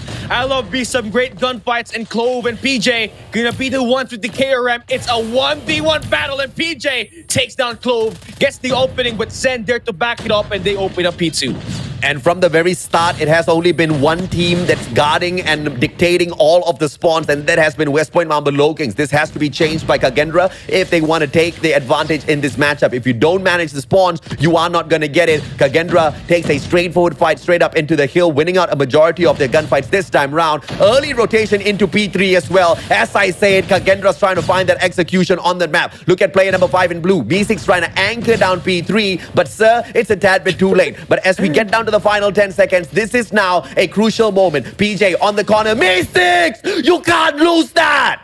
It's all down to Fran on the greens, and he loses that gunfight. And WPM Lokings has been able to change that hardpoint rotation. They bring out the Star with the best time. PJ has been able to kill it. Another Fran going out. Will not take anyone, but still, it's gonna be them with the spawns. Yeah, they've got the spawns, man. And Kagendra can fight through the hill. Sends out the Hunter-Killer drone. Hunter-Killer drone shot down by the players on the side of West Point Mamba Lokings as well. Zen with the Fennec trying to hold on to the corner door. Low one at an angle. Beams down the player. Susano steps up in a double as well. PJ with the KRM finds Reef. Luffy finds Clove. Here comes the War Machine as well. Operators on display with the spawn on their side as well. 34 seconds to go. West Point Mamba Lokings looking to run away with this matchup right here on this hill. Yeah, Kagendra just got bullied out. They're gonna have to slow it down, work through with a close range, but every time they go in for the push, PJ has been able to deny, but they will be able to flip that spawns, but PJ cannot be contained as he gets himself a 6-free, gets himself an opportunity to put his teammates back inside the hill. Yep, Zen now attacking from the back. Finally, the spawn has been broken. Final 8 seconds. Only scraps to pick up for little kitty cat Kagendra. West Point Mamba Lokings on the other hand. Early rotation in for P4 already. And they want to continue running away with this matchup. Spawns managed so well by the Filipinos thus far. I have to say, Me6 and his rotation, a 20-second early rotation, just dropped the ball for me. He didn't even win out his gunfight with that super early rotation. Kagendra cannot afford mistakes like that.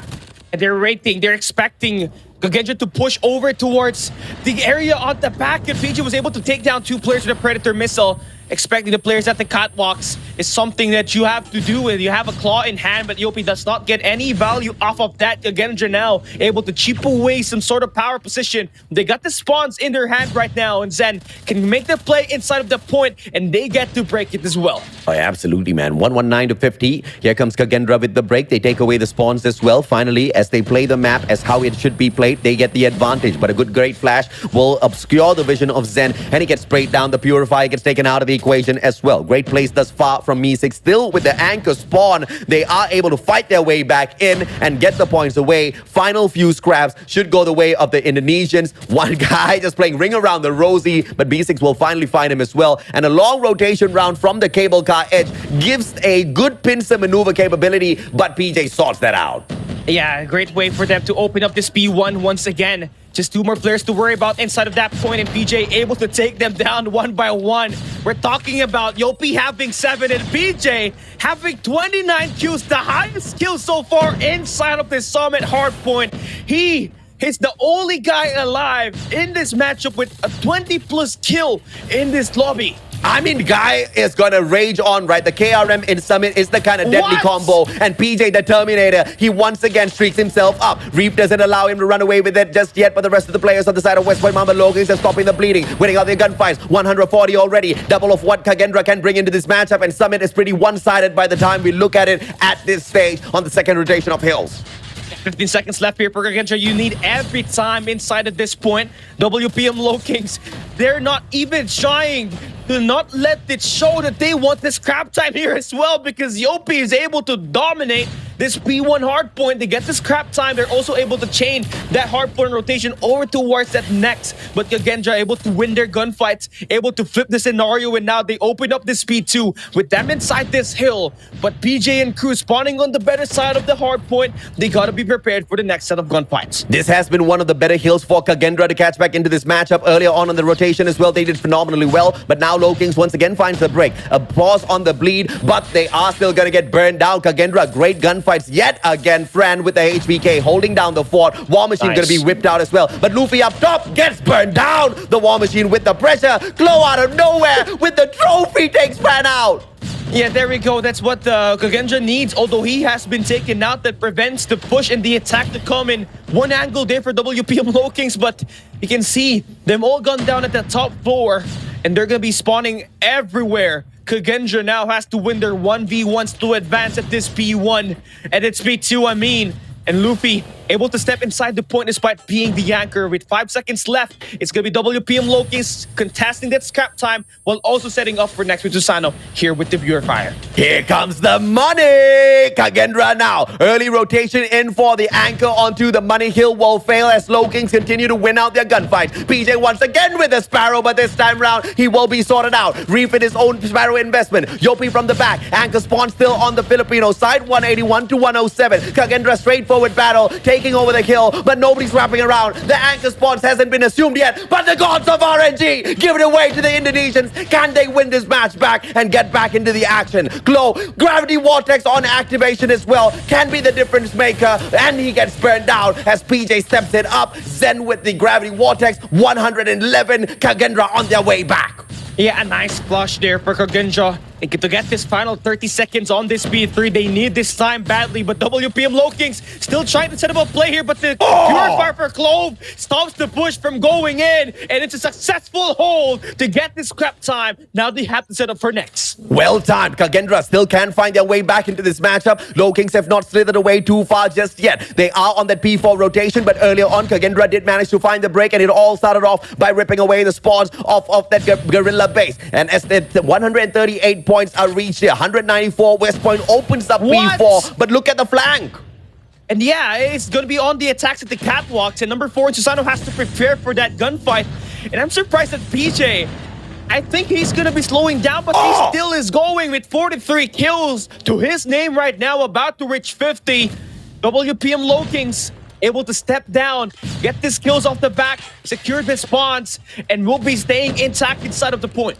Oh yeah, absolutely, man. And now the players on the side of Kagendra, they're just a tad bit too far away from the hill. Final 27 seconds, and you did see Kagendra hopping off of the hill to protect the spawn earlier on, but that was pretty much unsuccessful. This time, a straightforward attack. Just like the P3, they do find the smash onto P4, but West Point Mamba Low Kings this time, as the poison seeps in, as Kagendra starts to slow down, West Point Mamba Low Kings starting to run away with this matchup once again. 224 points. Scraps picked up by Kagendra. It's okay, I can donate that to you, says Low Kings. Yeah, they got a great setup on that P1 right now. I'm telling you, 2 points, 2 players at the top 4. They got 1 player holding off the point. And again, WPM Low Kings, 5 go down for Kagendra. They've been able to win his eliminations off the start, and they open up the hill with them inside off the point. Now, a couple of contests coming through in the second floor, and Luffy has been able to shut them down one by one. Oh, they only need so little more. But here comes Kagendra, the life out of the Indonesians this time round. Gravity Vortex still on that activation, hasn't been brought out just yet, but Low Kings finds the timely break. The backstep now, pins a maneuver out of Kagendra. 36 seconds to go. 15 more points needed here for West Point Mamba Low Kings, and they win out a majority of their gunfights. 10 more points is all it requires to put an end to this and bring us into the next game with a 3-1 score or 2-2 scoreline. Yeah, it's a 3 operators invested by WPM Low Kings, and still Kagendra standing their ground. And 168. One more time, pausing the bleeding. 2 more points. Can they win out each and every single fight? They can't falter anymore, but that's impossible. West Point Mamba Low Kings has just been so phenomenal thus far. But Kagendra, you can see the fight. You can see the grit out of the Indonesians. They do put up a strong comeback at this P1. But on for P2, can they continue the same? Can they take away every single thing? When spawns coming on through for West Point Mamba Low Kings, the players on the side of Kagendra hopping onto the hill, but Low Kings opens it up and brings Summit to an end. And WPM Low King stays undefeated at their hardpoint battles, able to take 2 plays, 2 maps up against Kagendra. Hacienda and Summit has been conquered by the Filipinos, and it's down to a map number 5. Winner goes to the grand finals and gets the first ticket to stage 5. And Low Kings, 2 points that really made them rage on in this matchup. The first one, of course, was the positioning, just managing the anchor spawns really, really well. The second factor was, dude, a Terminator called PJ. 46 eliminations, 33 deaths. The guy was on a fantastic KD this time around. 1.30 on the hill as well. But look at the flip side of things. Reef just had a close enough time on him at that hill, but unfortunately could not measure up when it came to the engagements. And that was the faltering factor for Kagendra here. And Low Kings proving that, yes, we may be almost equal with the engagement styles as well as pressure out there with the gunfights, but we are the slightly better team. Yeah, Hardpoint gonna be the domain of WPM Low Kings, but the domain of Kagendra is gonna be right up next, AJ, and that's gonna be on that search and destroy. But I still do want to talk about this shotgun battle between PJ and Clove here. Of course. It's gonna be PJ able to win that one off with a better statistic here this time. 46 and 33 for him, and Clove with 1 minute and 2 seconds on that Hardpoint with 39 kills and 38. Obviously, the KRM is a lot better in PJ's hand at this point in time. And as we won and as we deserve, we get a fast-paced super battle on Summit Hardpoint. And, you can't play that. You should never play that map in any other different way. And only teams who have got superior mechanical skills out here in the game of Call of Duty Mobile will be able to find the advantage in such a heated battle. And West Point Mamba Lokings just being that better squad. The investments of the operators were perfect on both sides, I have to say. But it was Lokings who were the first ones to really dominate with their plays, mainly because they were winning out their initial gunfights. They charged up their operators a little bit faster. Yeah, and if there is any global teams that's watching here right now, this is why you would love to ban Summit up against, a Garena team, knowing how much knowledge WPM and KAGE had inside of this matchup, right? It just went back into a one-sided battle between It all went to a one-sided battle for WPM Lokings, but nonetheless, KAGE was able to put in a great fight. If not for PJ's 40 bomb, it could have been in the hands of KAGE here. But now, it's all said and done with. 2 maps each for this squad. Now, whoever wins at this S&D Express gets to that grand finals, right? And WPM Lokings able to open up Express. This may be their trump card, but KAGE knows how to play this map very well. My fans are spamming my inbox right now, asking me, am I serious, not wanting to go to stage 5, missing it out to shoutcast this for Garena? Answer is hell yes. Yeah. I think I will not be able to have this much of fun if I go over there. I want to stay right here, and I want to give the hype for this region because, at the end of the day, it is what it is, baby. This time, I think the amount of noise that Garena is going to be able to make at stage 5 is going to be unsurmountable, Cali, and this is the opportunity for them to really rip away the championship away from the West. And we see great plays out of both teams. I'm not going to argue. Of course, Lokings look like the better squad out there, but the scoreline paints a very clear picture. We've got 2 Titans, and neither one wants to give this up, and we have been pushed into the final game possible here in this best of 5. Yeah, I love to see an overtime here once again be activated by these 2 squads. That's the only way that I'm going to accept a defeat from these 2 Titans, right? And I want Garena to produce so much quality at the stage 5 to the point that they win a championship and they bring that stage 5 event here at Southeast Asia, right? That's going to be insane. That's where you see AJ and the Garena casters get to unleash the beast, right? But here we have it.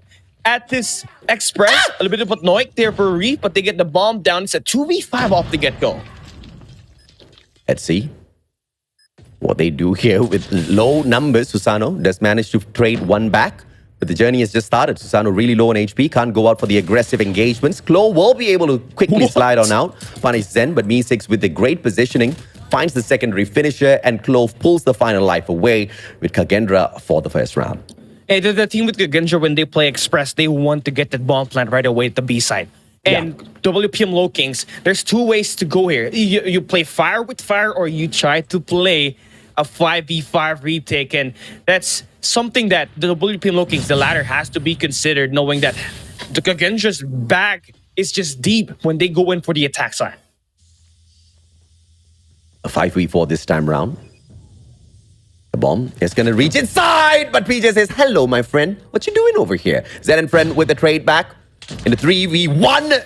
And Fran all alone in a 1v2. PJ beamed down already. What a flick, Fran! What a flick! How did he even spot that player out? And now in a 1v1, the defenders, West Point Mamba Lokings, they've got the bomb, but Susano overextending. Is this the right option? Fran with a HVK. Susano, the time is just not there. Fennec versus HVK. Who takes the cake? Oh, it's going to be Susano. He's got the scope here. Not to mention, he's got the Fennec to play with, so Fran has to worry about this long range and this close range engage. He's got his bomb drop at the ticketing, and Susano is just positioned in a position where he could really anticipate the guy that will push at that mid-map. And so far for Fran, he's just doing a hell of a job just slowing it down, be unpredictable. Already at the terminal, gonna wait it out.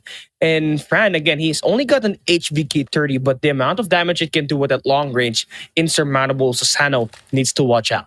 Oh, timing here, Susano. Going out for the hunt, even though he didn't need to. Now with the bomb being picked up, Susano knows exactly where to find Fran, but he's not gonna go in for a quick rush here. And Fran does take the right decision to flank it all the way around towards A. So Susano's going to get caught off guard and be in a unfortunate position by the time the bomb does get planted over. But Susano, he's not waiting. The train goes past and Susano will have to take a pause. The train giving a little bit of extra time to Indonesia. Susano. That's the opportunity, Fran. Tags up. Both get tagged, friend. Does he want to pull up this plant? And Susano still gets the timing off of that flank.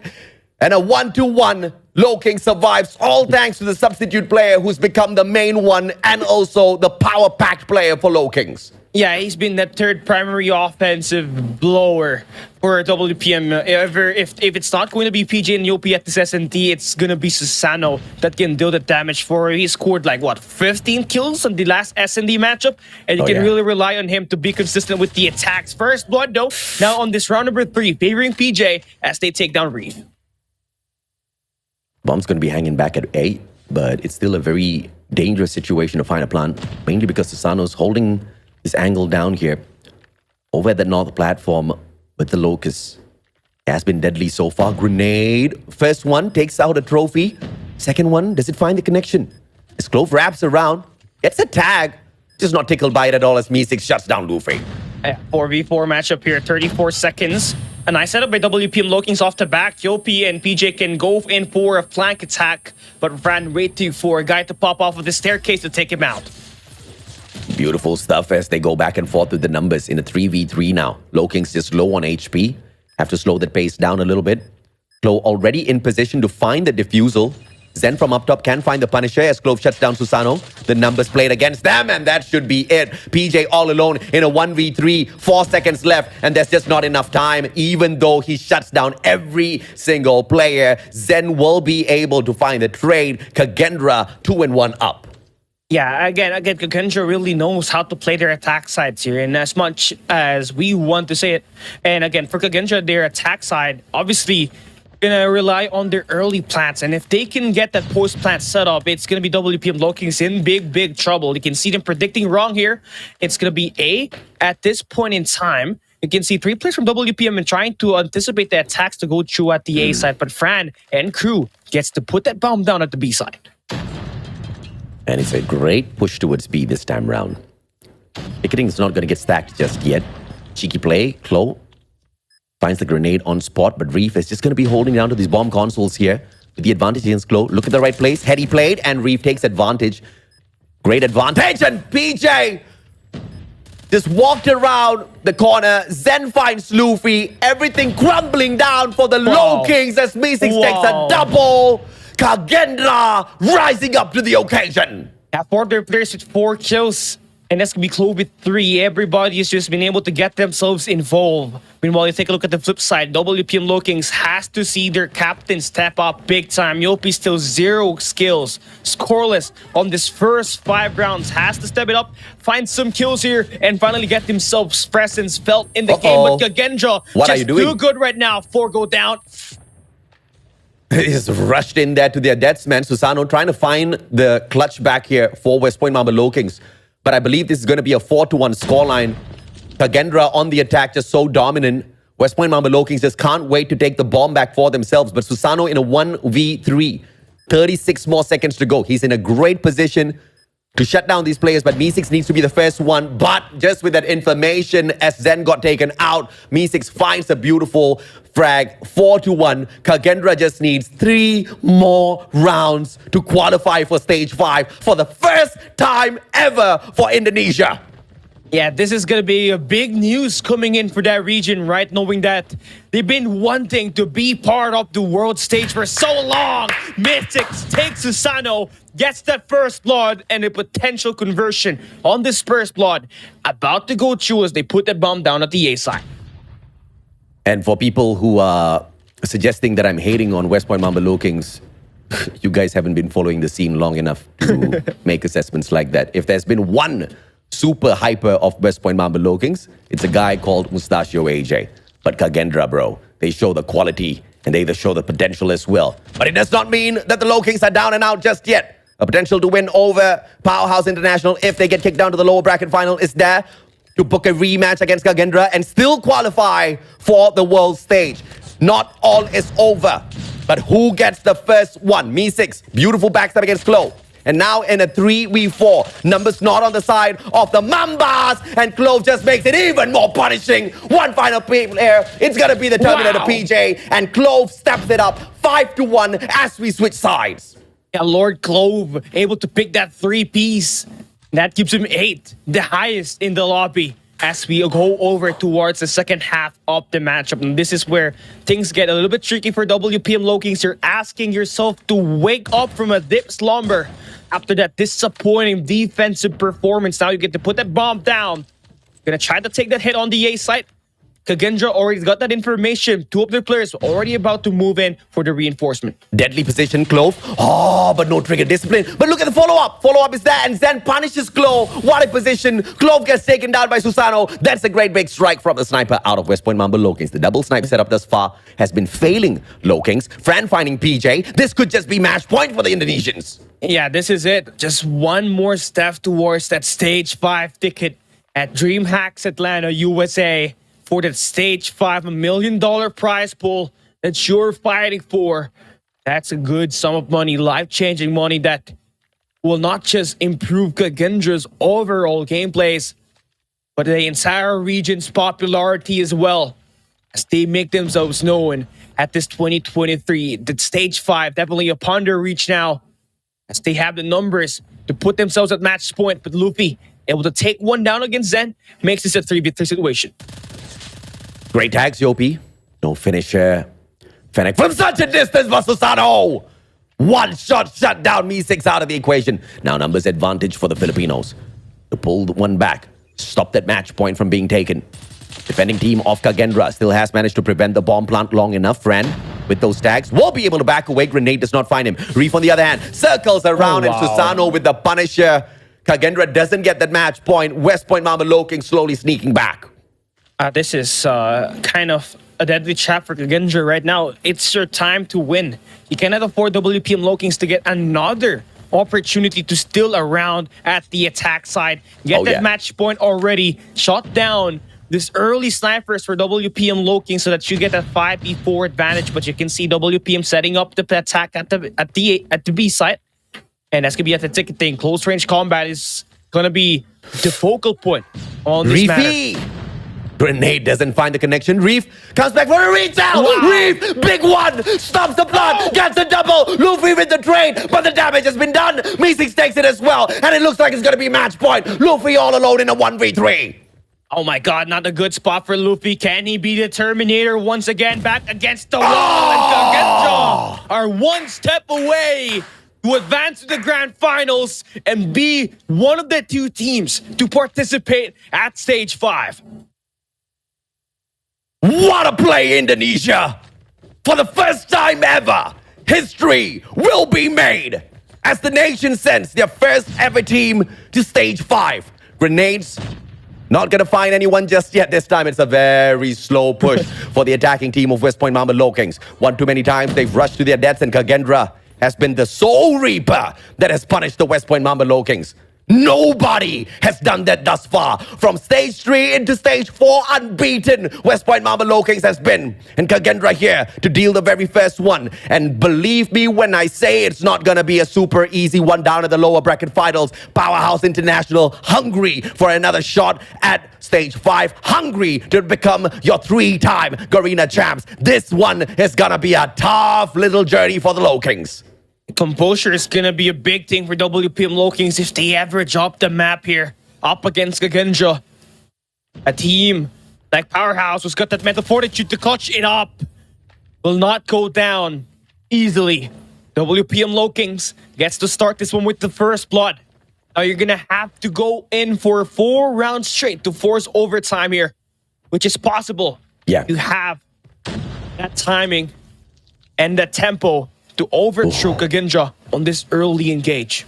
Klo gets the information, quickly rotates over to B. Smart play from West Point Mamba Lokings. Me6 in position, but PJ beams him down. And now a 5v3. Susano finds Zen. This has to be a West Point Mamba Lokings round. But Kagendra trying to stand up. Fran finds Klo. Yopi trades him out. And Clove all alone. He is a supreme player. But with just that Fennec, this should not be doable for him at all. Luffy traded down, but Susano finds the finisher as West Point slowly inch their way back. But 3 more rounds needed just to stop Kagendra.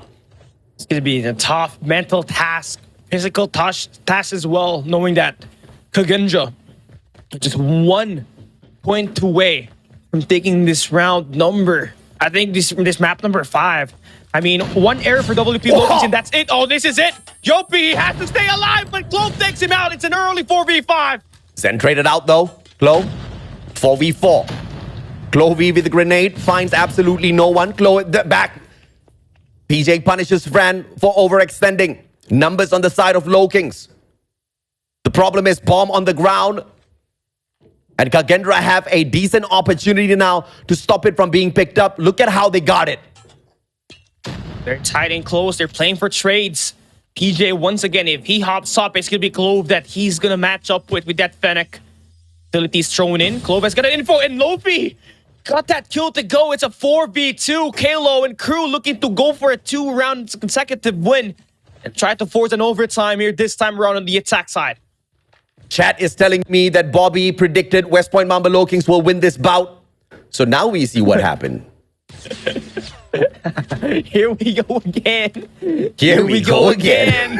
Here we go again, Bobby. Here we go again. No. But now, No. they might still have a chance, Cali. Although match point drawn here by the Indonesians. Me6 in a 1v4. Obviously, this round is not going to be the finisher. And the plan will be executed. 45 seconds for Me6 to find one. Does do exactly that. Klo taken out of the equation. But needs to rotate all the way around to its B. And in a map as big as Express, that's going to take about 10 seconds off of the map. And then on top of that, you have to shut down 3 players before the defusal. Safe to say this is impossible on top of everything else. The train, just like Bobby, is in Kagendra's way. Okay, there we go, Me6. Again, he's got 9 kills. And this is not just 9 kills. It's very impactful kills at the long range. Shot down Yopi on this long range engage, right? And well, he's got nothing to do. He's out in the open. And WPM Lokings back-to-back round wins. Just 2 more to force that overtime. But if you're Kagendra, you cannot allow that overtime to be activated. You're only 1 round away from finally finishing off WPM Lokings and sending them off the lower bracket. Now is the perfect opportunity for you to strike. By the way, guys, don't worry. I know Dunia Games did make it. But we are not talking about just the Eastern champs. You're talking about Stage 5, where we get a shot at the Westerners, who are pretty dominant, bro. They're hella good at Call of Duty Mobile. But Luffy, on the other hand, can't say the same. Susano trades out Zen. 1v1, like you said. Klo versus Susano, both great players. Just 1 frag in terms of difference. Susano does have the bomb, can route it over to its B. Clove right there behind him. Oh, this is crazy. Susano's got 11. Clove has got 12. 1 kill apart. He has spotted him. GG. He's got the back. Clove, GG. can he deal the damage? He's waiting. Closing that gap down. Bro, you can't do that, Clove. Flicks it in the final second. Kagendra wins it. Kagendra goes. And Kagendra earns a chance at the Westerners. And that's it. Kagendra, the first team to play and earn their ticket at the Stage 5. We got WPM Lokings sent down at the lower bracket, and it is him. It is them. Kagendra, the Garudas, have taken down the Snakes. Yeah, that respect, man. Good job, Lokings. Let's go to Stage 5 together. The Garudas want to get this done together with one of the mightiest titans the world of Call of Duty Mobile has ever seen.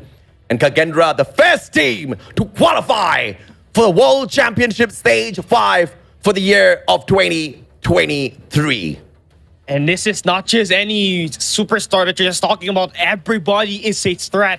We talk about Klo being one of the focal point, but Fran, Me6, and Zen able to step it up in this best of 5, giving this squad an opportunity again to play at the grand finals and to be able to get an opportunity to be the kings of Garena? And now look at this chat. I don't know. I haven't verified this. Obviously, I'm casting, so I can't see if or not Bobby made a prediction. But if Bobby made a prediction, if Bobby said West Point was gonna win, Bobby. See, this is why. Okay, here. This is the thing, HA. Yeah. Who is playing W? Who is going up against WPM low kings at the lower bracket? Oh no! Oh no! Oh no! It's Bobby's powerhouse. Bobby, just Bobby, just do the reviews. Just don't make no predictions, sir. Okay? I think for once you can do everybody a favor. Let's just stay out of this one. Even I'm not making no predictions. Okay? I'm hyping up everybody in here. You make a prediction, you don't know where you're going to be throwing the salt, bro.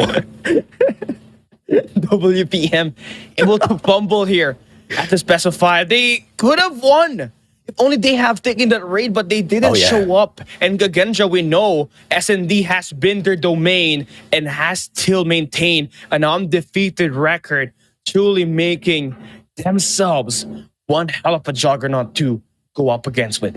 Oh yeah, absolutely, man. I mean, crazy stuff. Yopi not performing this time around truly hurt the squad for sure. But you can kind of chuck that off to a final match jitter. West Point Mamba Low Kings, they were pressured so much in this matchup against Kagendra, and the Indonesians pretty much left them in the dust very early on, ripping away multiple rounds, getting to that match point so early on. And that was just something that recovery was pretty much impossible for. Not because Low Kings couldn't do it, but because Kagendra are equally as good. And to find the finisher when they're so close to the very edge was just way too easy for the Indonesian Garudas to pull it off. But this does not mean that West Point Mamba Low Kings' chance to stage 5 has been taken away from them.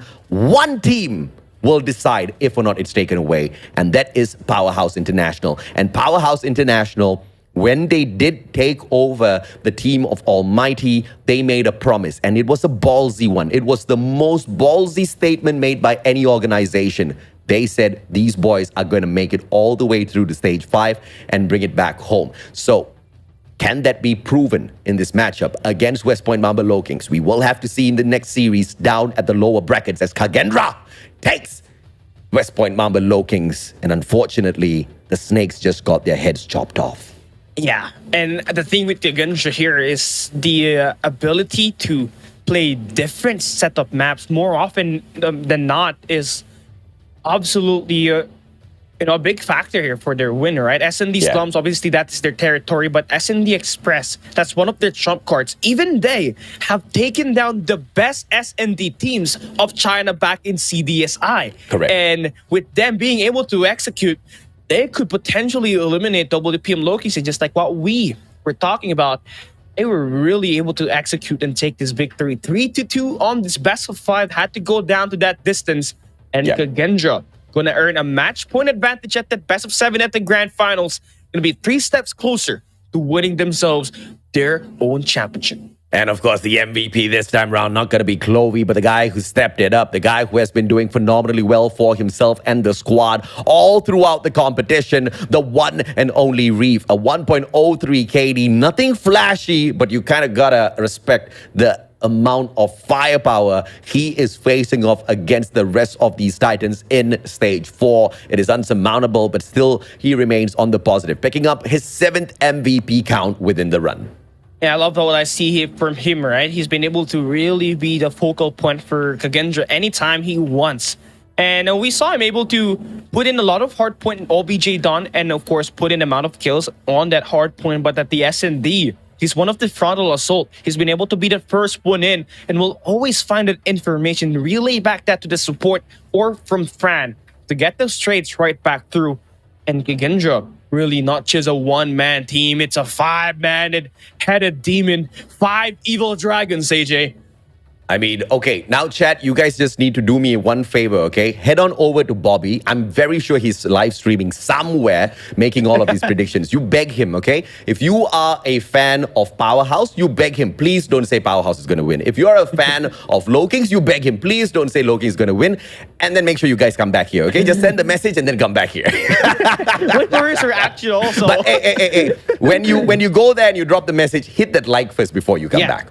Also, hit the follow button so that, we got to help out one of the best global content creators out there in COD Mobile history, right? Aside from Ferg, it's always Bobby's name that will be mentioned when you have those contents generated for Call of Duty Mobile. And although we've been fooling around, gaslighting him that it's his fault, again, it is his fault. He brought it to himself. It is his fault. What do you mean? And by the way, nobody can touch the god of Call of Duty Mobile. I think Ferg is on a whole other level altogether. But Bobby Plays, man, one of the most intellectual Call of Duty Mobile analysts as well as shoutcasters that the scene has ever seen. But his predictions have always brought the curse upon everyone. West Point Mama Low Kings will have to face off against Powerhouse. And both squads will be on their knees, praying and hoping no predictions are made. And I would like to ask of you guys the same as well. Let's not make any predictions. Let's just enjoy a great game of Call of Duty Mobile. A redemption code for all of you guys who have been patient enough to stick by us on this broadcast. A golden crate coupon. In fact, 3 of them for all of y'all. Yeah, that's not just the redeem code that we're going to be giving you guys today. Another skin will be given to you guys if you hit that like button consistently and share our live stream, right? I mean, we are already down at our grand finals. Obviously, this would be the last season for all the other squads that are remaining here today. And if you are the one placing third in this competition, it's going to be a huge letdown. You were 1 win away from being the representative of Garena for the COD World Championship 2023 World Championship, AJ. It's such a big what if here.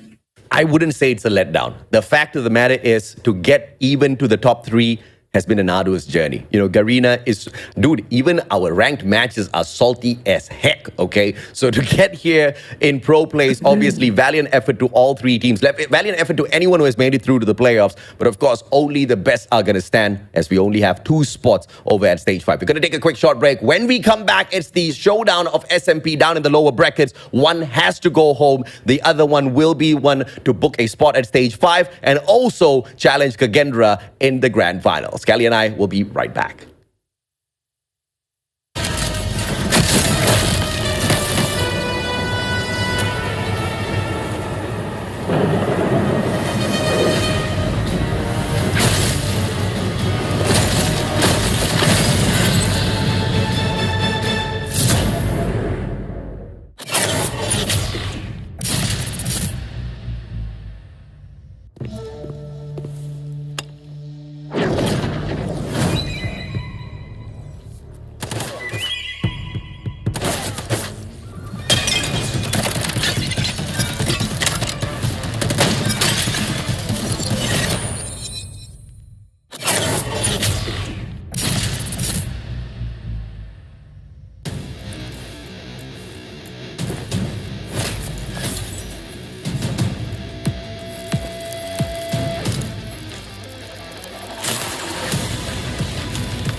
think the girls with their nails done now.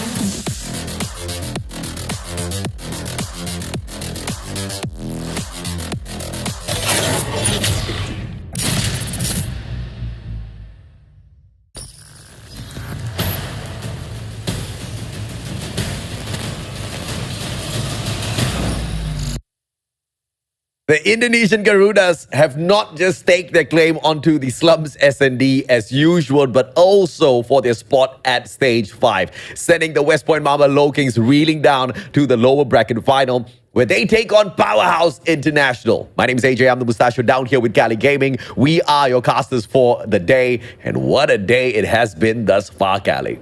Yeah, emotions are going to be running high for WPM Low Kings. They were one win away from securing a stage 5 ticket. Now they're going to have to go through the 2-time defending Garena Regional Qualifiers champions, a team that has upgraded their roster ever since last year. This is not going to be an easy match, to say the least. It's going to be a big bloody fight. And you and I were just talking about Yopi's performance and unexpected, downturn in terms of what he could do out there on the battlefield. And if this continues into this matchup against Powerhouse International, this is going to hurt the team for sure. I mean, I don't see how it doesn't.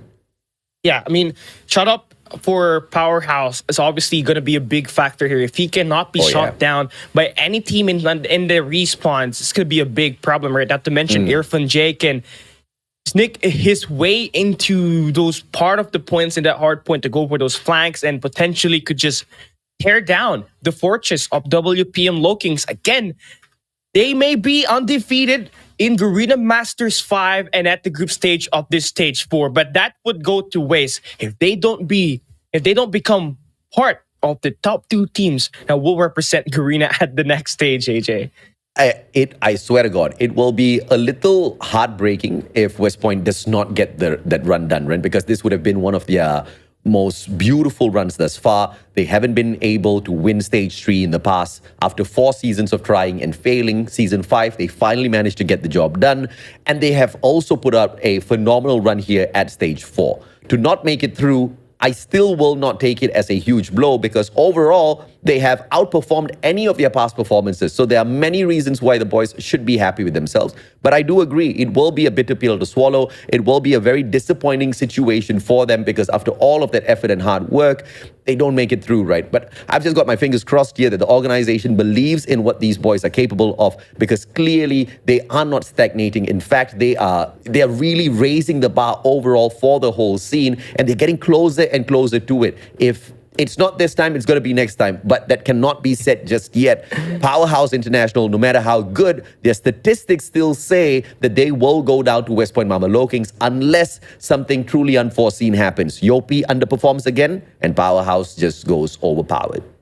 Yeah, I mean, that's what we were expecting Gagendra to have, right? The luck that one of the players, the key playmakers for WPM Low Kings to underperform. Yeah. And Yopi was really a big blow to WPM's strength, especially when they played at S&D. He struggled on that S&D Express where you need your captain the most. Yeah. He was not seen anywhere right now. It's all about playing your emotions here, keeping yourself calm and composed because the team up ahead is ready to rock and roll, AJ. And I think, once again, this is a conversation we had during the break. We had 10 minutes, a lot of time to talk. You did mention that, it might shake him up mentally as well. This non-performance against Kagendra could just seep into the matchup against Powerhouse International. And this is where the mental strength comes into play. This is where Coach Alea has to step in as well and slap the nervousness out of Yopi and just really make sure that he's got his head in the game and not really stuck in the past. Because obviously you have a great, brain, but unfortunately, the brain becomes your enemy sometimes. It brings back the details from your past history. It reminds you of it whilst you're in the present. You start imagining the worst for your future, and you are really not in that moment in itself, which is just so crucial to take these victories. And this is something that Powerhouse International has been so good at. They have the presence of mind in each and every single one of those games, so much so that they're able to troll a lot of their matches and have some good fun on a game like Call of Duty Mobile, even on a professional level like this, Cali.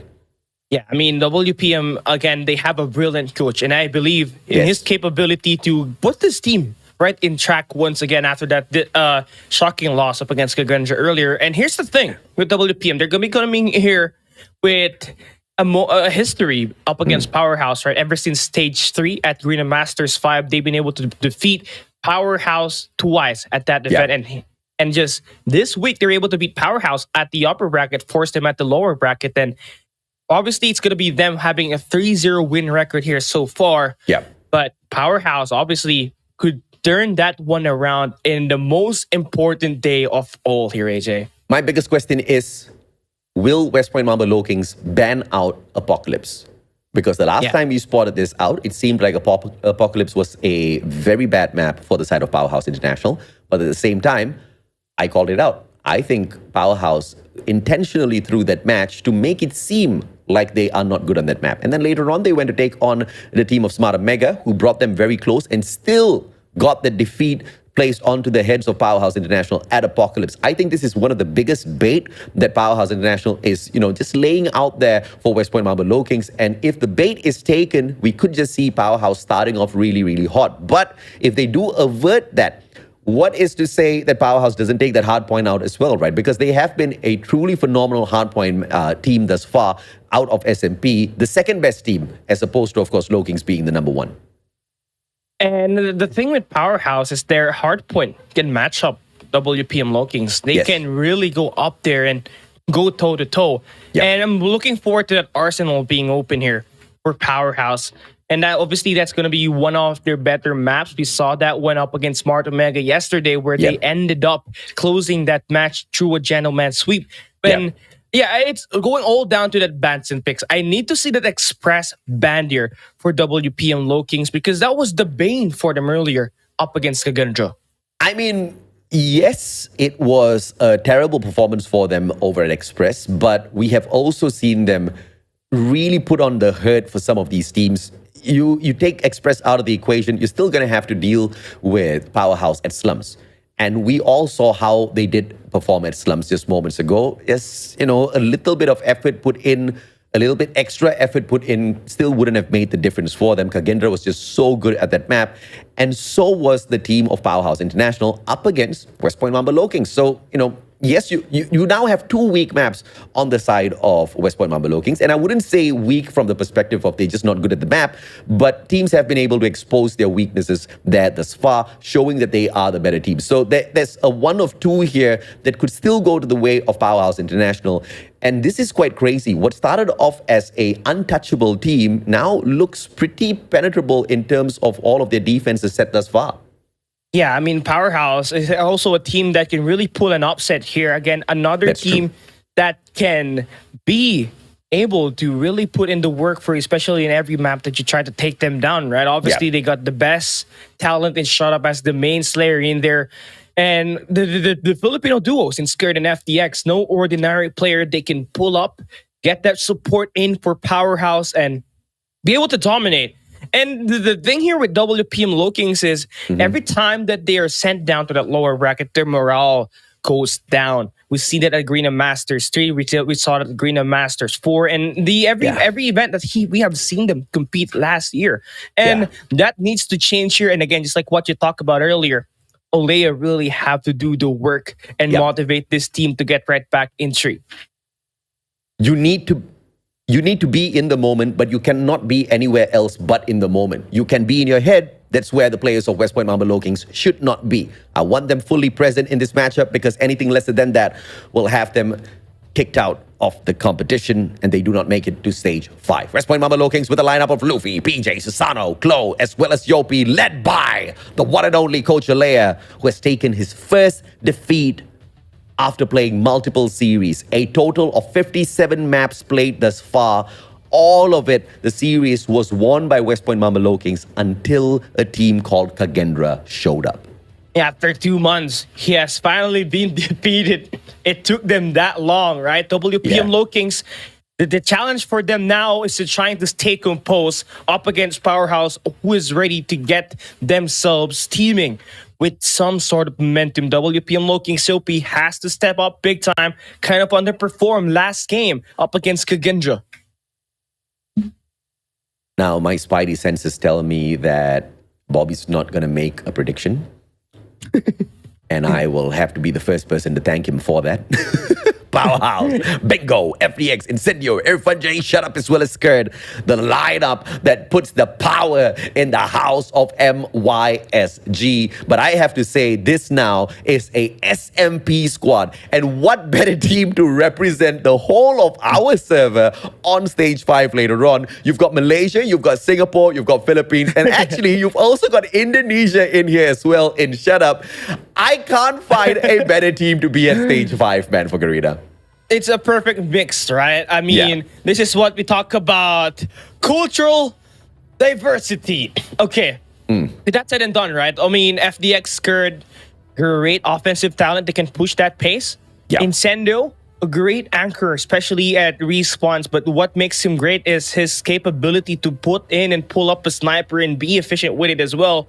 Powerhouse has everything in their hand to try to shock WPM Low Kings on this best of 5 at the lower bracket. They have won 2 times already, and you can see FDX going in for a dancer once again. Incendio is saying, shut up, boys. Don't be too excited. Don't be flexing on the cameras right now. Be on your game. Be focused. That's what the captain is for. Keep your eyes on the prize. Don't get too cheeky. And you know, this is a very different sort of approach from Incendio. You know, usually he lets the boys on free reign to go out there, do whatever they want, and clown around on the battlefield. But the captain knows how important this matchup is. This is gonna determine if or not that respect goes up or down. At the end of the day, it is for the qualifiers towards that stage 5. Shut Up versus PJ on this head-to-head. No better 2 players to take up for the stats matchup. Yeah, PJ, obviously one of the highlight of WPM Low Kings at the Hardpoint up against Kagenja, able to light up 45 kills on that Hardpoint summit, and was really able to take away the map all by himself just by slaying the parameter on that hard point, right? And again, same thing could be said for Shut Up. He can single-handedly turn a game around with his gunfights. All it takes for him is to get himself ongoing, find that catalyst, and work from there on forward. Powerhouse has had 2 opportunities now, 2 meetings against the West Point Mamba Low Kings. Both of those opportunities have been squandered. Both of those opportunities turned into victories, not for Powerhouse, but for the West Point Mamba Low Kings. And they will be banning out Apocalypse. Thank you, Alea. Thank you, West Point Mamba Low Kings, because they do not fall for the Powerhouse fake. Hacienda is going to be taken out of the equation as well, as West Point Mamba Low Kings is way too good on those rotations. So we're going to come down to a 50-50 now here at takeoff for these 2 Titans. Yeah, I love the pick here. I mean, it's going to be a map pick for WPM Low Kings, but they're going up against a team that has a solid anchor. And Incendio can really work it when it comes to rotating and setting his team for success. P3, P4 is going to be there at the favorable spawns, force his team to get that ideal rotation as well as that reinforcements, right? And WPM Low Kings, it's them. It's their task to cut off that momentum and get this first map, to get that momentum going on, AJ. Oh, it's a tense moment indeed. My heart's beating out of my chest. But I'm not going to get breathless, ladies and gentlemen, boys and girls. I promise you, we are going to take the energy and we're going to put the E to the N to the E to the R to the GY in this energy. And it seems like Slums S&D on play here. It's a Powerhouse pick. Of course, West Point Mamba Low Kings picking the side on this map. We know what happened to them not once, but twice now. Slums S&D has been lost to both Powerhouse as well as Kagendra.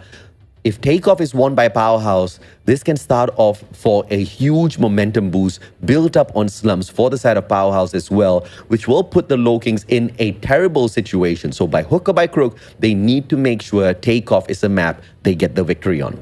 Yeah, I mean, WPM Low Kings right now, it's looking like that S&D and that control is not going to be lined up in their card. Powerhouse is set for a late game here.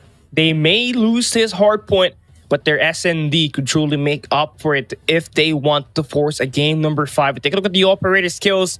Pretty much same exact thing except for this War Machine that will be invested by Luffy and Nintendo. Never mind, it's going to be a mirror match here at this map number 1. And it's going to be interesting who invests that one more properly so that they get this game through. Oh my God, you scared me, AJ.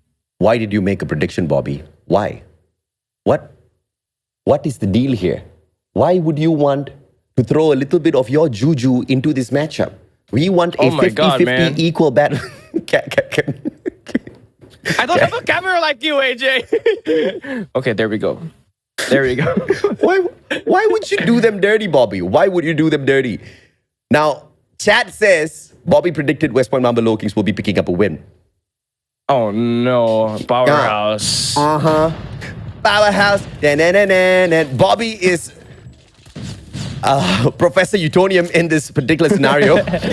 He's the one pouring in the sugar spice and everything nice on the side of Powerhouse. And look what happened, Bobby. Look what happened. Take it back. Take it back right now. We need Coach J. It's the antidote right now. WPM though, okay, there we go. I think he took it back. Powers, finally, we're seeing some traction for WPM Low Kings. It's going to be them now on a contest. WPM Yopi doing a hell of a job inside of the point, getting at least 5 off this start before getting taken down. Still 20 seconds, still a lot of time to fight for. What you want here is that P2 spawn. So far, it's going to be favoring Powerhouse. It's a great start by Powerhouse, but West Point Mamba Low Kings managing to pick up a total of 18, leaving the scraps now here for Powerhouse to deal with. The contest at the hill will still be there. A single objective player thrown into the mix. Incendio is going to be the guy, and Powerhouse drops the ball at P1 with West Point Mamba Low Kings leading this 23-14. Yeah, it's late on rotation coming in for WPM Yopi. It's going to be double chow. Will get taken down. Susano and crew will be playing for their life. Irfan J still going to be on the point to stop this push to happen. But the flank goes through for a shot up. WPM Low Kings has to stand their ground. They don't have the points. They don't have the power position and the spawns. Kind of playing their life out there risky. Not only is Powerhouse playing for their lives, but Bobby is just trying to make one bet here and make it seem like he's not a cursor. You know, Bobby, sometimes fate is just not on your side, man. Glow, beautiful access skirt is not gonna bet him down just yet, but he still manages a single attack. And backed up by FDX this time around, Powerhouse will maintain that pressure up here on this P2 with the favorable spawns on your side as well to take that advantage in this game. 39-31, and they should be able to absorb the rest of the points as well. Yes, Sano and crew just trying to fight for scrap time here. Not give Powerhouse a lot of this time. He picks up 2 kills. Susano also trying to set his teammates up for success at that next hardpoint rotation as we move in towards the doorways. This is where the operators are going to be coming in handy. Those Claw, Sparrow to be helping you get that break or hold that point. WPM Low Kings going to start it all off here, settling that early rotation. Powerhouse is going to be coming off late, but they're going to be in a multi-angle push to start it all off. Yeah, I'm sorry for the jump scare early on, guys. My bad. 45-45. West Point Mamba Low Kings now. 45 more seconds to go on the hill as well. Wow. And it is going to be close this time around. It's going to be the Gravity Vortex that soaks up all of the players on the side of Powerhouse who come to try to bait all of their hold. And the favorable spawn is going to be taken away by the MYSG squad as well. 46 as they do manage to get all of the holes here. It is now an opportunity to run away with this generator spawn. 48-55. Powerhouse in a good spot to take the lead once again. But PJ's here with that beard, this Sparrow. He's able to pick down 2, but finally getting shut down. 16 seconds is a lot of time. You got to get in the contest. WPM Low Kings still going to be spawning on the lower right side of the map.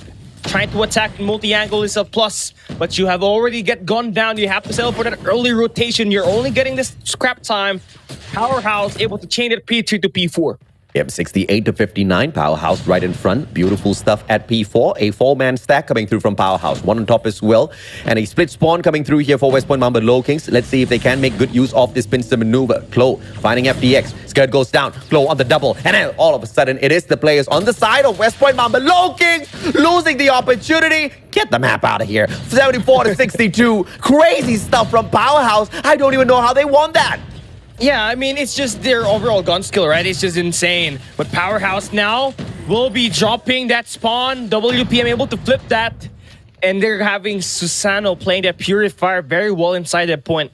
Close quarter combat, it can delete and it can melt anyone up close. Oh, yeah. And you can see that lead change going in for WPM Low Kings here this time as they're now going to have a 10-point lead. Yep, a straightforward pause on the bleed here. Susano slides on out. Incendio will get caught out. Low Kings with the lead, but it's just a slim one at this point of time. Rotations in here to set up P1 has to be the option for Powerhouse. Taking over the power position is going to be key. Two players going up for the face-off here. Player number 2, FDX, wins out the battle against PJ, who initially took out Irfan J from the equation as they try to flank around towards the second floor of Aurora launch. The setup for P1 still on the side of Powerhouse with the way they are rotating around, but it is Low Kings that opens up the hill for points. Yeah, this is just amazing. But now with the Predator missile for Powerhouse, right, they are able to break that point right in time for the hard point to open up.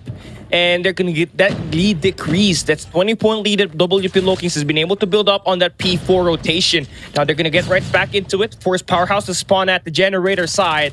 And long-range engagements-wise, it has been pretty close. It's just this up-close battle that PJ and UP has just been able to win. Oh yeah, absolutely, man. 83 to 108, and the battle is won out yet again. West Point Mamba Low Kings trying to take over the power position on this control room off of the B4 second floor, but they are not successful with the fights. The smokes are going to be dragged down, and FDEX changes his position, uses it to beam down the players on the side of West Point Mamba Low Kings, and now 91 points on the side of Powerhouse. The bleeding is going to be stopped here by Luffy with that LK24 as well. Beams down the players on the side of Powerhouse, and yet another hill win. Powerhouse, how are they doing this?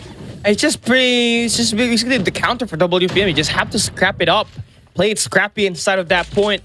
It's going to be a 94 to 112 by the time you open up. Let's just be 2 seconds of rotation. It's going to be Powerhouse that will have that point, but will not have that spawn. WPM attacking in multi-angle here. Luffy picks the wrong angle, and FDX still stays alive and keeps this hard point contested. Shut up from down below. It's going to be the Sparrows on the play. Up top is going to be Powerhouse taking away the hill as well. Incendio with the War Machine. None of the players on the side of Low Kings are able to hop on up to the hill as they get slain on out. Operator will finally be taken out of the equation. In the meantime, Powerhouse, they drop the ball on the hill, but it is recovered quickly by Captain Incendio himself. Shut up finds Susano, but they get traded out. Here comes Lopi and the Claw. The Operator investments will keep West Point Mamba Low Kings ahead. But it's going to be a pinch play coming in for Powerhouse here at this time to get this scrap time. WPM Low Kings will be forced to get that earlier rotation. They will try to get some contest in, but they all get gunned down. So the best possible ways to make up for it here at the launch center. But FDX is here trying to swing on by. Able to spot down Susano. Swings on the generators and locks it up. Gets that spawn in their favor. Swing on by 122 to 129. They open up this hard point this time round. Generator spawns held down here by Powerhouse. Oh, here comes the gravity vortex. FDX beaming down the players, and he will be able to take all of them, throw them into a supreme black hole, set down the players. Hunter Killer Drone finds no access. Susano backs away. PJ, on the other hand, will be trailing around. Susano, check your corners. PJ will be able to find the hill for the team, though. Great Sparrow play, but doesn't get the triple. The rest of the players on the side of Powerhouse keep the advantage of spawn. 29 more seconds. Powerhouse still can keep the lead. Yeah, still has a big opportunity here to get that break in as well. And limited reinforcements also was spawning close, but the gravity vortex will only take down one. WPM Low Kings still really fighting for this hard point. Still 20 seconds to fight for here.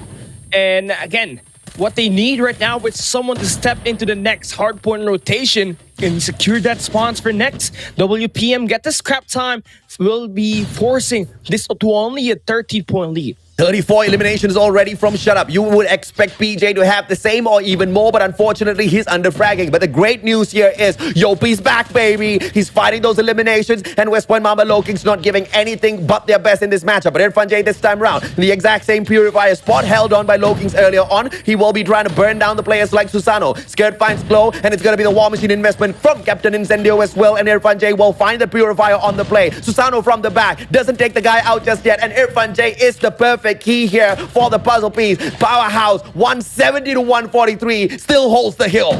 Yeah, they're just holding it like it's some sort of a fortress, right? It's going to be a multi-angle push initiated by WPM Low Kings, but they all get gunned down, forced into a reset, and Shut Up finds a double with that Sparrow. Skirt beaming down the players. HBK on the play. Irfan J with a Pretty as well. PJ trying to find the access, but denied. Powerhouse 191. Bobby, I told you not to do it, Bobby. I told you. Look at that lead. WPM even not playing to their true self here at the moment. They're the ones chasing after Powerhouse. If you take a look at the history, they've all won the matchup dominantly, right? Yes! And Bobby is the guy who went in there and threw that bad juju at them. 195 to 146. West Point Mamba Low Kings at this point of time, praying and hoping Bobby will just say, okay, Powerhouse gonna win it now, but he's not gonna do it, is he? 195 to 153. They open up P1. Power positions all taken over already. West Point Mamba Low Kings, 36 more seconds to go. They're trying their very best to play catch up, finally winning out a majority of their gunfights as well to do exactly that, Cali. Just under 30 more points here so that you can come back and tie up this record. The numbers the Powerhouse was able to build up on that board. Kalo playing with himself here at this site. He's got 35 kills playing that objective. And it really is taking a total team effort for them to try to edge up against Powerhouse, who has just been able to swing on by with a lot of kills. Kirby with 43, Shut Up with 41, Irfan J with 40. The gunfights has just been so dominated by Powerhouse at this point in time. And this is what I was talking about earlier on, man. Hunter Killer Drone will not be released. But look at the operator build up here from the side of West Point Mamba Low Kings. They've got 4 on the stack, 3 on the stack from the side of Powerhouse. FTX whips out the Gravity Vortex as well. Still alive and kicking. Skirt with the claw. And the counter can be played here by West Point Mamba Low Kings. But none of those operators played just yet. As I say that, Luffy whips out the War Machine. Here comes the claw from Yopi as well. They go in for the break. But Powerhouse on the 213 already. West Point Mamba Low Kings needs to do something right here, right now. Yeah, but instead you get shut down there. And now that opens up a point to be contested by Kalo, who's been the main objective play for WPM all this time. They're playing with their life. They don't have the spawns. They're spawning so out, and you gotta win your gunfights at this point. You'll be able to stand his ground. They bring out the Gravity Vortex just to get this 20 seconds. Essential points to bring this lead down to 20 points. All 5 operators invested. Powerhouse only used 3, and they still win the hill back. You can't see who's dominant. You can't see who's hungry. You can't see who's going to be winning that matchup. But the West Point Mamba Low Kings have got one more chance to slither back in. It's going to be that money hill over at that Aurora launch on rotation. If they can get this P3 on setup, they need the generator spawns first, and 2 players doing exactly that. It's going to be Luffy as well as Susato. They secure it over for the Filipinos, and now on the hill as well, they stack the 4 men. Let's see what Powerhouse has got. Yeah, we'll see who lives, who dies, who tells their story. Powerhouse only needs 26 points to win this matchup. Here comes the break coming in for Shut Up. He's been able to shut down 2 players inside the point. He brings out the Spiral, but gets shot down by WPM. That's going to be them winning the first set of gunfights. Oh, fantastic. And now Low Kings making their way back in here. 225 to 209. West Point Mamba Low Kings just need a little bit more. Skirt buying a little bit of time. Susano not giving him any room to breathe at all. But look at play number 3. Captain Incendio. He takes over the spawns. This is going to be a game changer. Shut Up inside the hill as well. The distraction finds the break. Powerhouse now on the run to close this off.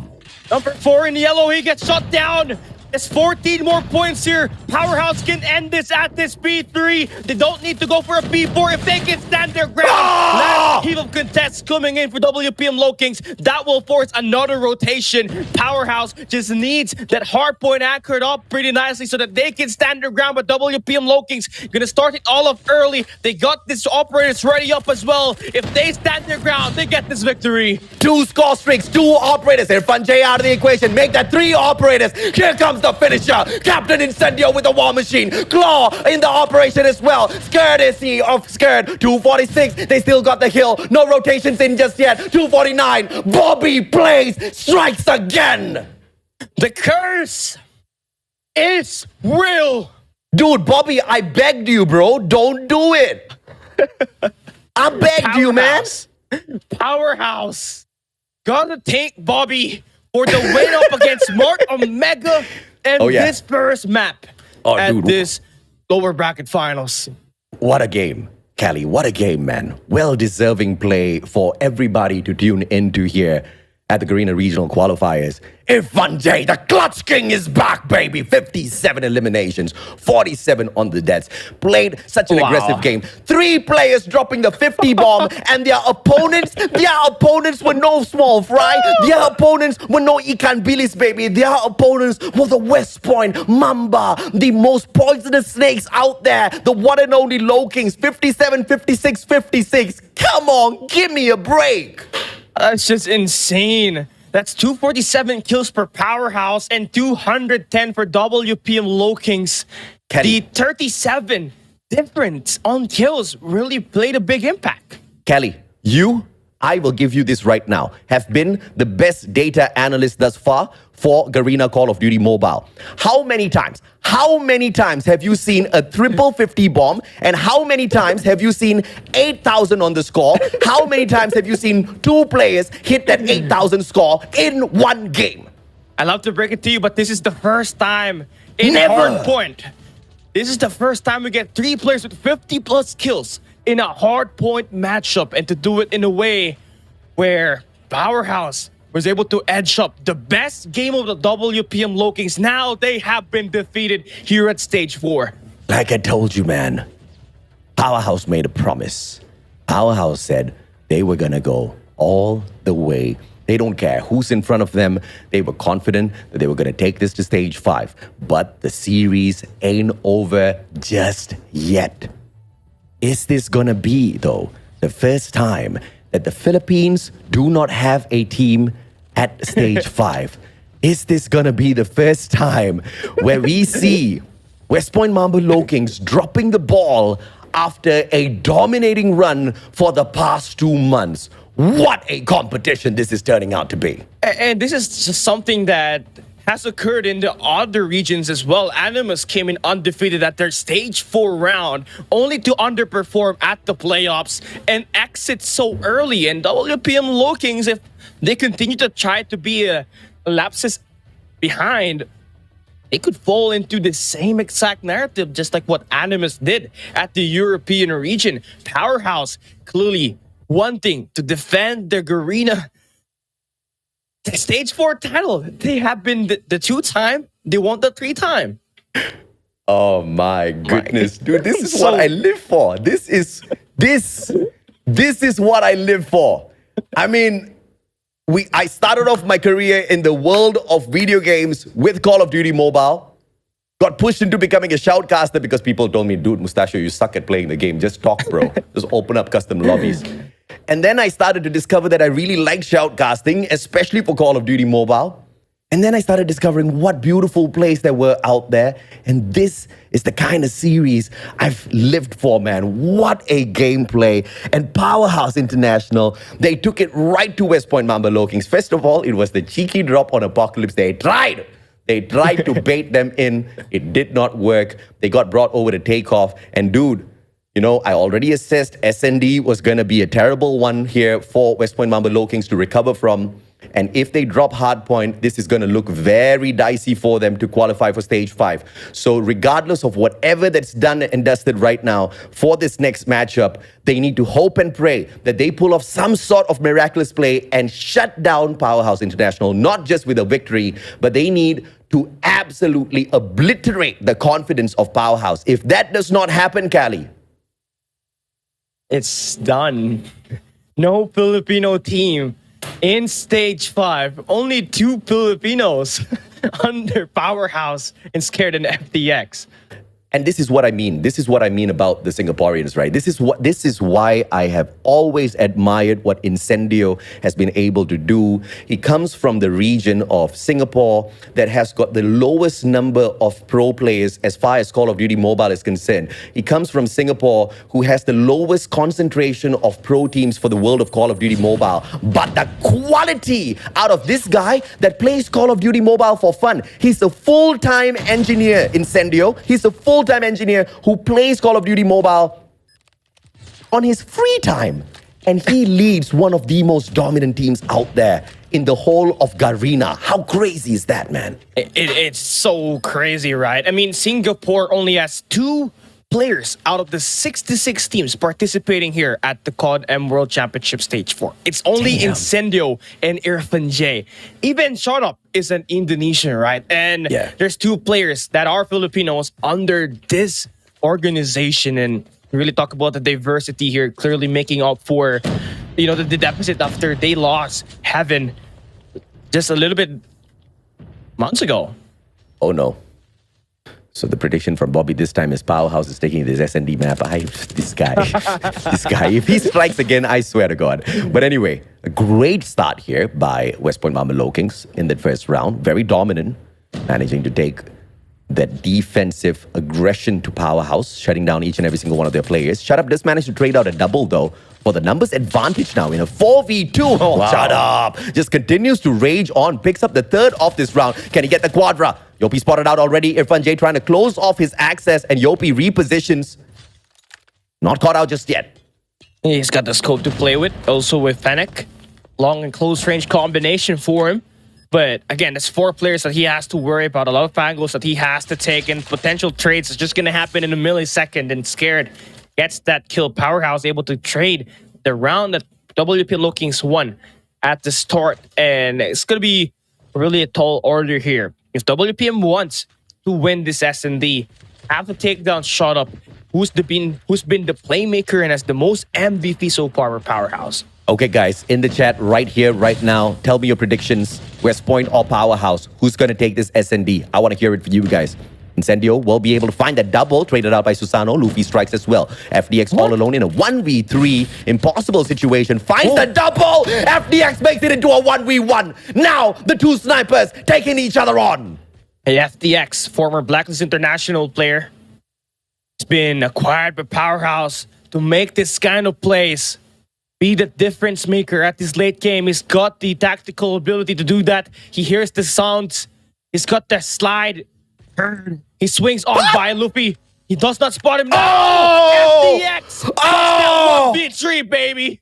What a clutch, FDX! What a clutch! My goodness, 2-1. What a series we've got on our hands. Right when you think WPM Lokings is about to pounce on Powerhouse, it was the reverse jumping technique that FDX was able to put into it, Jay. Luffy couldn't pull a Gomu Gomu no in that position, so it's okay. Maybe he can activate a little bit of Gear 5 later on. Yopi with a double, traded out by Skirt. Numbers pretty equal here in the 3v3. Skirt backs away from the engagement. Incendio holding the corners at Blue Van.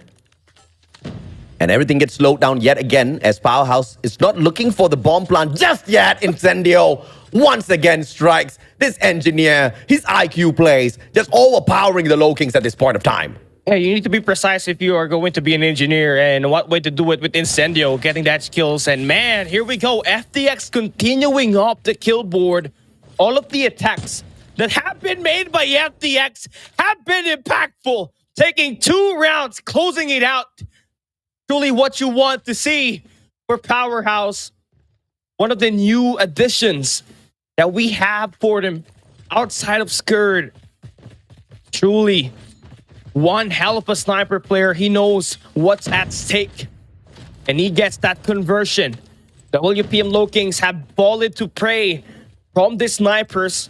Have to try to take themselves a little bit on relax mode a little bit, right? Knowing that they have been so aggressive trying to take the challenge head on, thinking that Powerhouse is gonna miss their sniper shots, but in reality, it has been the opposite. FDX and Incendio has been converting their snipers and have been taking down WPM Low Kings one at a time. Quick scope will not hit this time round. Oh, what a tactical toss. And buys more time to reposition. Fantastic play out of Captain Incendio. The kind of mechanical supremacy, quickness, the presence of mind to play that aggression as well as the defensive retreat. But Yopi will be able to punish as he builds up a double out of nowhere. Wow. FDX and Shut Up rage on. And PJ left all alone. Goes for the defusal. Players not in spot. Ah! And he gets it. He does. Oh, No! FDX able to take him down. What? What? A tiny millisecond away from being defused. But Powerhouse still gets the jump. 1 and 4. WPM Low Kings. How far has the mighty has fallen? Oh my. And I called it, man.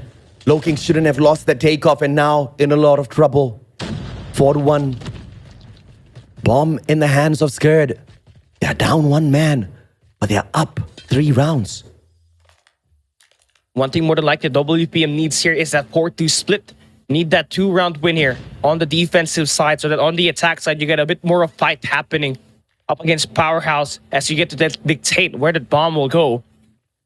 Powerhouse is just waiting for WPM Lokings to overextend, but WPM Lokings saying, hey, take the challenge head on, put on that bomb. But now you see a push being made by Yopi. Incendo's going to be on the brick side as well, crowding around the fountains. Incendio, beautiful strike against Susano. Doesn't play the heady against Yopi. Comes back for the re-challenge. Skirt will burst him down instead. Incendio repositions on top of Fountains. Skirt just watching their backs. Good play on the trophy as well. And he will go for the objective execution. Takes the plant for the squad. No grenades going to take him out thanks to that initial trophy play. Smart setup by Powerhouse yet again. And Incendio catches that rotation. He knows exactly where to expect these boys. And you can see FTX backing away already. Do not get taken down at the graveyards. Luffy's got the sniper on the broken wall. WPM number 5. That's Kalo on the garage. PJ comes out for the slide, but FTX punishes Kalo. PJ trades out Skirt all alone. A sliver of help. And oh my goodness, how do you not finish that off? Irfan J, but still stays alive. And Incendio with the secondary finds the 5th round win as we switch sides. Isn't this the same scenario that WPM Lokings faced up against Kagenja earlier at the S&D slumps? 1 and 5 on the scoreboard, but they were able to force an overtime. But just by judging how much has Powerhouse grew so far at this lower bracket, they are just looking to try to end this one to a 7-1 victory. Now as the switches sides are going to be on the defensive side. WPM Lokings was scouting around for some information from their snipers, but couldn't get any info and kills at the first 30 seconds of this fight. Now they're going to try to put that bomb down, play a 5v5 retake. Once again, no surprises here, guys. Even a kid in Call of Duty Mobile could have called out this one because of what we have seen in the past. West Point Mamba Lokings has lost its slums S&D both to Powerhouse as well as Kagendra. And this is just another proof that this is a map where they struggle on. Great engage by Luffy. Backs away. Oh, panic sprays. Shut up, doesn't find the finisher and finally does. Luffy goes down. 3 players on the side of West Point and they execute the plant as well. Nobody flanks around.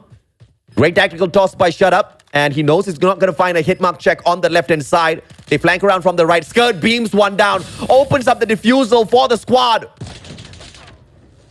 Flank though, number 4 and Shut Up gets that kill in Incendio with that scope. Puts them at match point 1 and 6. WPM Lokings on the brink of elimination at the lower bracket by the 2-time Stage 4 Garena champions. The way they're playing this, they're going to be the 3-time Stage 4 Garena champions. The kings of Garena. Truly the kings of Garena. And clearly nobody has been able to challenge them at that title thus far. Doesn't seem like things will change around here unless West Point Mamba Lokings finally wakes up. If it's not now, in control. But we all know how dominant Powerhouse has been in control in the past. Will we still see that form out of them? Bomb this time, straight up towards B. Grenade's not going to find the connections. And the setup is perfect for the attacking team as they will get that objective. Spots the feet. That stinky feet. Oh! Nice flick from Incendio. Makes it a 2v4. Looking impossible for WPM to clutch this one up right now. That's a choke, bro. This one's all gone. Defusal is there. Skirt finds the final player. A 7-1 dominating victory. Powerhouse caps West Point Mamba Lokings 2-0. You may be the Garena Masters 5 champions. You may have taken that away from us. But we're here to take a look at the bigger picture and play at Stage 5. Irfan J saying one more just earlier. They want this thing badly. And this is exactly what Powerhouse has been waiting for all this while.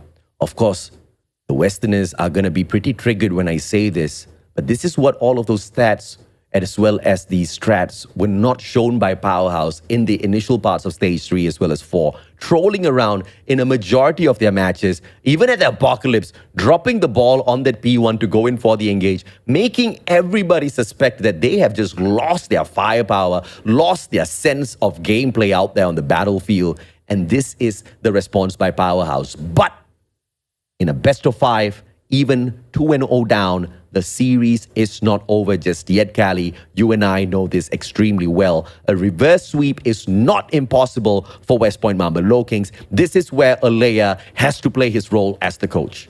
Yeah, and again, he has to get them out of that room right now and huddle up a little bit and talk about what's at stake and how to lighten up that mood, because obviously after losing to Kagendra and now being down 0-2 at this best of 5 up against Powerhouse, things are looking so bad. WPM Lokings cannot get their mentality straight here. And we did touch up a little bit here that the mind games are going to be a big factor of WPM Lokings' win rate up against Powerhouse. Yeah. And it seems like they don't have the mentality to get that killing blow. Absolutely, man. I mean, dude, the matchup thus far has been pretty one-sided between Powerhouse and West Point Mamba Lokings. And I really hope the boys are not tilted. If they are, they just have to remember you cannot be worried and upset about what happened in the past. You can't be all that too worried about what's the future going to hold for you. You have to be in this present moment. Your mind has to be right here to find that clutch out for the rest of your team members, because this is where it all comes down. This is where it either starts or ends in terms of a run for West Point Mamba Lokings. And lots of birdies have been whispering in my ear that the people behind West Point Mamba Lokings were thinking maybe, it's time to pull the plug on the organization, maybe not focus on esports all that too much. But West Point has been on a great run thus far, and that has kept the brand alive. But if they drop the ball here, we don't know what the future could hold for them. Yeah, but they couldn't drop the ball there since we're moving into control, crossroad, and hardpoint arsenal. On that first two, if they can win a control, crossroad strike, they can stand a great chance up against Powerhouse and at hardpoint arsenal later on. But again, you're gifted with another opportunity to start on the defensive side. You gotta convert that here at crossroads, and you also need your operators to be working pretty well. Something that we see was inconsistent up against Powerhouse at that hardpoint takeoff, especially at that second set of the rotation that we had. Yeah. WPM Lokings cannot get their break because Powerhouse was able to shut them down even before they tried to use it. One more time, we got to look at our stats here when we talk about Crossroads control. Thus far, from stage 3 to stage 4, even though 59 maps have been played by West Point Mamba Lokings, they have only played Crossroads strike control one time. They have gotten the win. But the team that prefers to play on this control map is the one and only Powerhouse International. Now, I don't know how many people of you in the audience remember that one matchup taken against Smart Omega themselves here at control. You saw them just dominate with 20 lives still left, and they were just spawn trapping Smart Omega. They had no chance against Powerhouse. 7 maps played thus far throughout stage 3 and stage 4 for Powerhouse International at Crossroads Strike Control, and they have won every single one of those 7 games. Yeah, it's Every interesting it's interesting here at the operator skill that WPM Lokings will pick that equalizer over a purifier. I know that the equalizer is going to be giving you that mobility, right? Yeah. But the purifier up close is going to get you a lot more kills, and it can guarantee you a lot of damage, even if you take down, because of the burning damage it does in the teams that it has managed to connect, right? And WPM Lokings down at death's door. A reverse sweep is gonna be needed. You're gonna ask to be playing perfect here, just like what you did at the group stage where you were dominant. Let's treat this like it's going to be a 0-0. It's gonna be a big opportunity for them to try to reverse that mentality down. It pains my heart, bro, to see West Point Mamba Lokings down in the dumps like this. But that's exactly how the cookie crumbles when you can't take those dominant victories, right? They needed to take a crucial one up against Kagendra. They dropped the ball there. The map picks have not been on their side. They did not take the right amount of bans, enough to really pressure the side of Powerhouse International. And on top of that, the key factor here is not just mistakes made by the players on the side of West Point Mamba Lokings. It's also been all of the strats that Powerhouse International has refused to show up with up until now.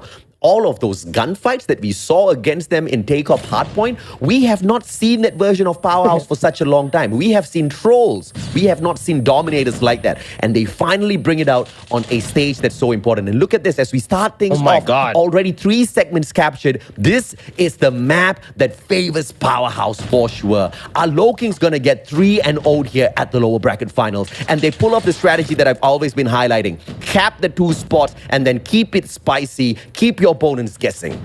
Yeah, WPM Lokings are the ones at the attack. So we actually got we got everything flipped up, right? But again, they do have these segments in, but you need to win your eliminations. It's going to be tied up here, pretty equal. B side is going to be the thing that you want to push on first, so that you get that extra minute left and slow things down, and they get that here. But they're down to their last 4 lives. Make that the last 3. They managed to cap that 1. Luffy and gang need to win out every single gunfight right here, right now. PJ still alive. Susano gets taken down by Skirt in a 5v2 now. And there's a supreme defense over at A. Players rotating around. Luffy all alone in a 1v5. Great start by West Point Mamba Lokings. But it's going to be the powerhouse that sprinkles that sugar, spice, and everything nice on them. Gets into their eyes, blocks their vision. And Luffy just tries to stay alive for the longest of time. What sort of a advantage can you take in a 1v5? You have to isolate this one by one. You got Skirt on the top fire. You got shot up now, swinging on by, and that's gonna be FDX with the backup. And just like that, Powerhouse takes a 1-0 lead at round number 1.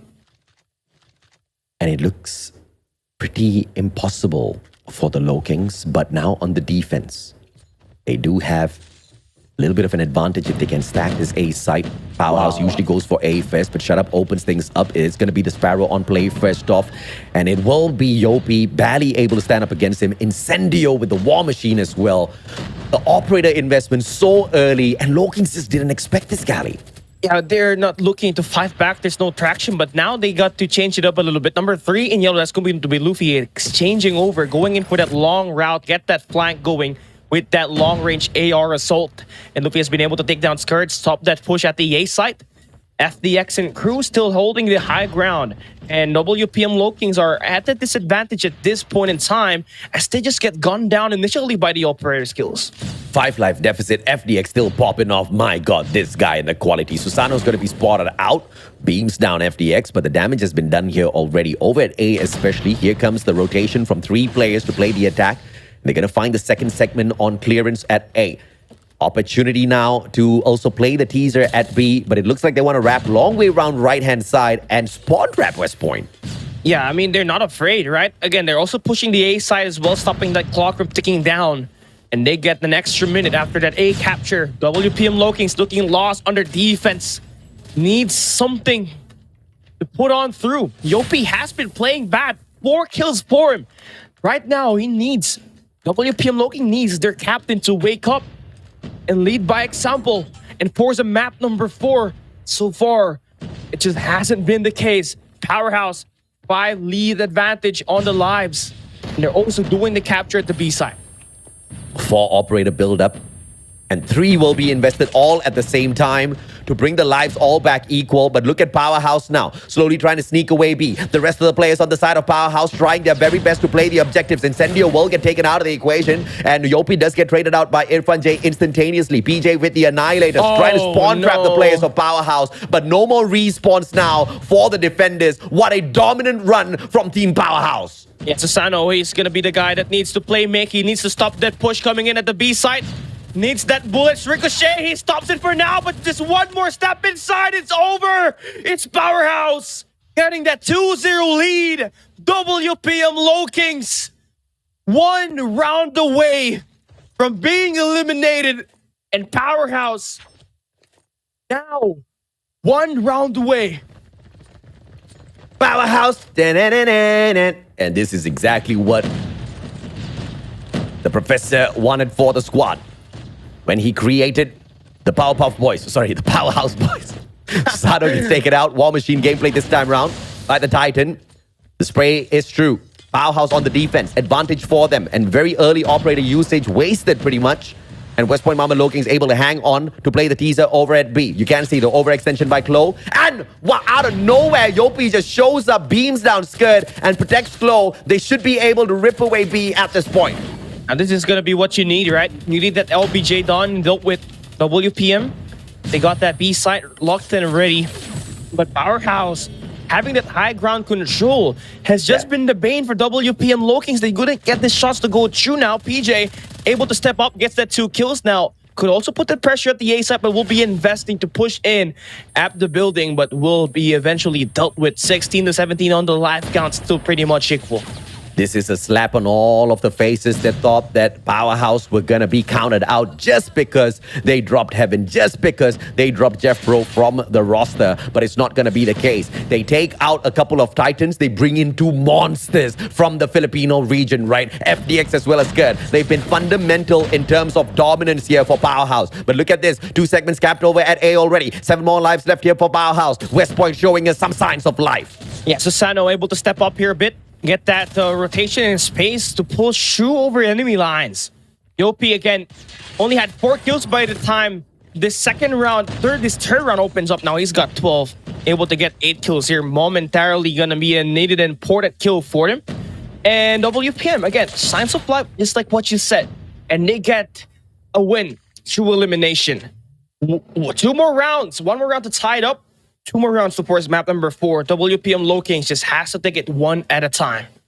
Either way, I know I'm a happy boy at this Garena Regional Qualifiers. I wanted Indonesia at stage 5. I get Indonesia at stage 5. I want a bunch of Filipinos, Indonesians, Malaysians, as well as Singaporeans at stage 5. And I think I'm going to get that too. 29 to 28. West Point Mamba Logan starting off hot this time round on the defense. But shut up, just raging on with the Sparrow. Gets a couple of kills for himself and continues to push it all the way towards the confines of West Point Mamba Logings, only to be sprayed down. West Point with the defense this time round. But look at the aggressive attack coming through from Powerhouse.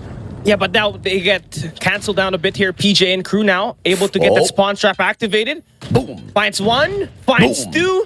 Forces them to force the spawn at this trailer side. Oi! Oi!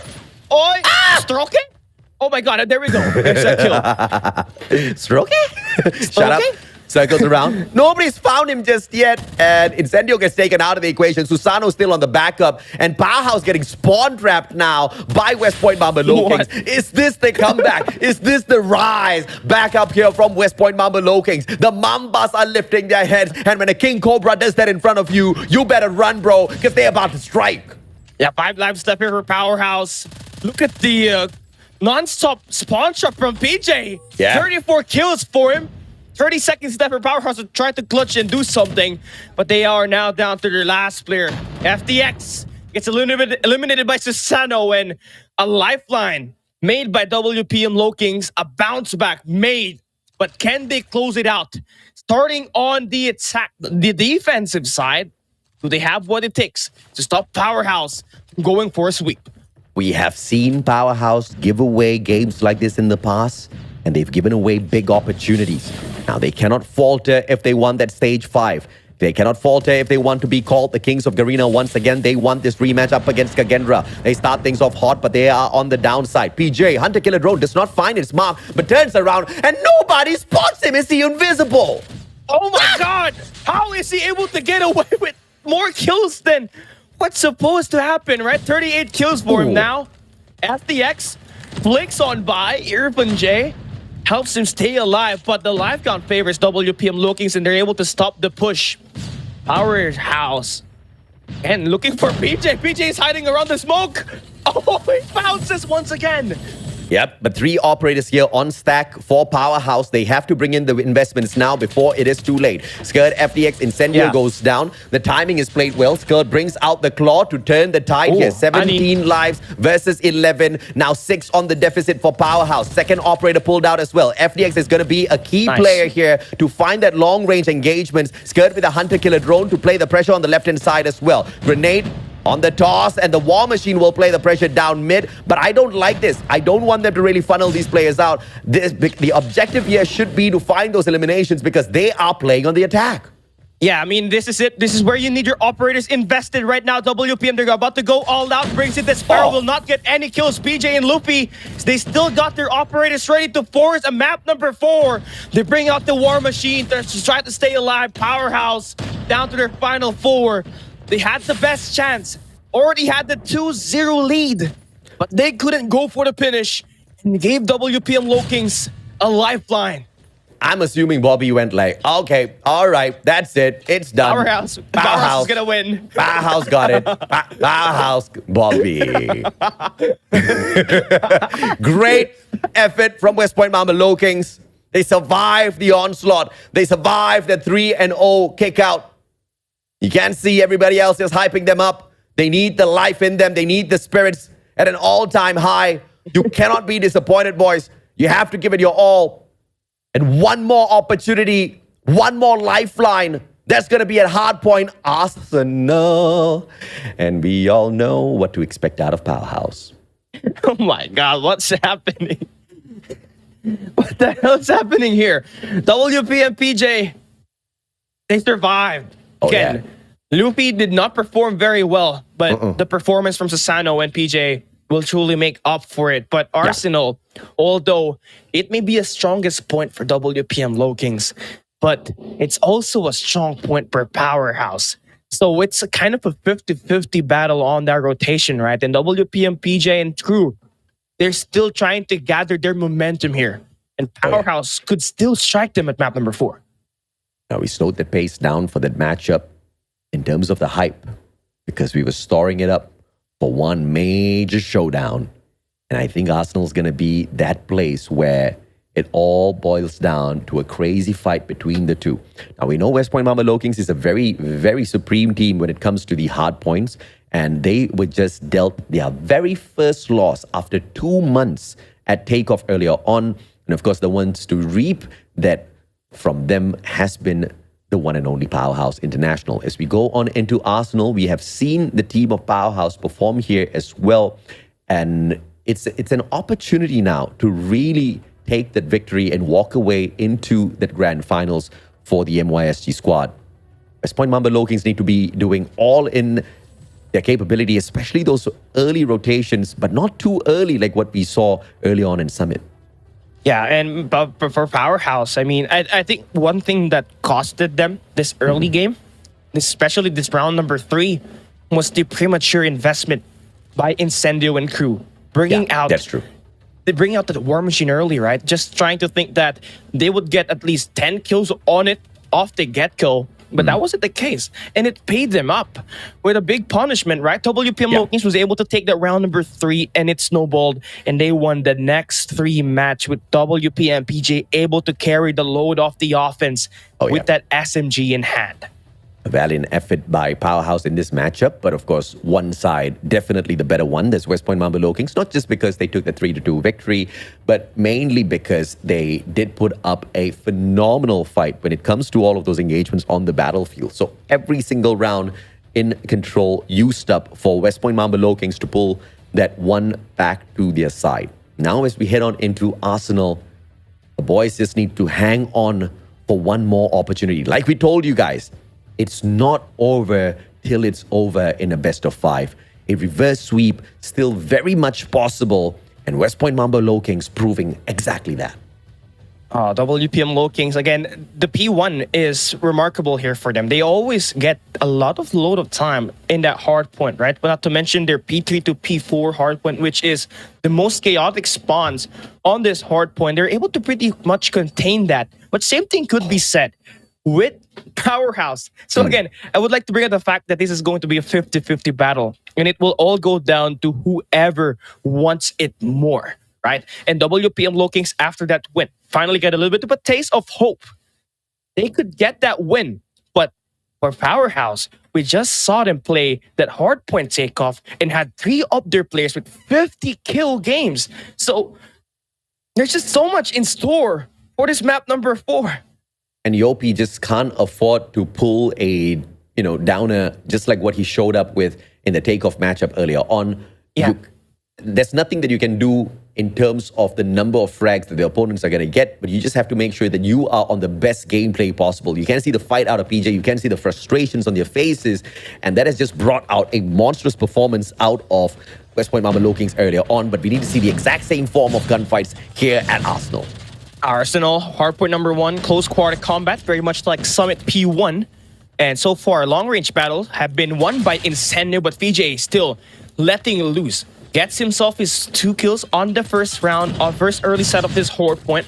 So far, it's been pretty back and forth, and it has been scrappy, but Powerhouse has the upper hand. Got the better control in that mid-map right now, but you can see WPM Low Kings again being able to win those close quarter combat, able to change the narrative around at this first 20 seconds. Low Kings being forced to split up, and The spawn from the bottom gives them a little bit of a one-up here, accessing this hardpoint from down below. Powerhouse, though, on top of the hill. And they get the top left-hand side of the spawn from that entrance. They hop on right back in, and they do have the lead at this point of time. Lokings get slain out. Powerhouse right back in the play, but it's going to be a back and forth on P1, as it should be, as we trade up all of those points. It's going to be all equal, and the rotation towards P2. Hunter Killer is not going to strike. Shut up, fights the player, Pez.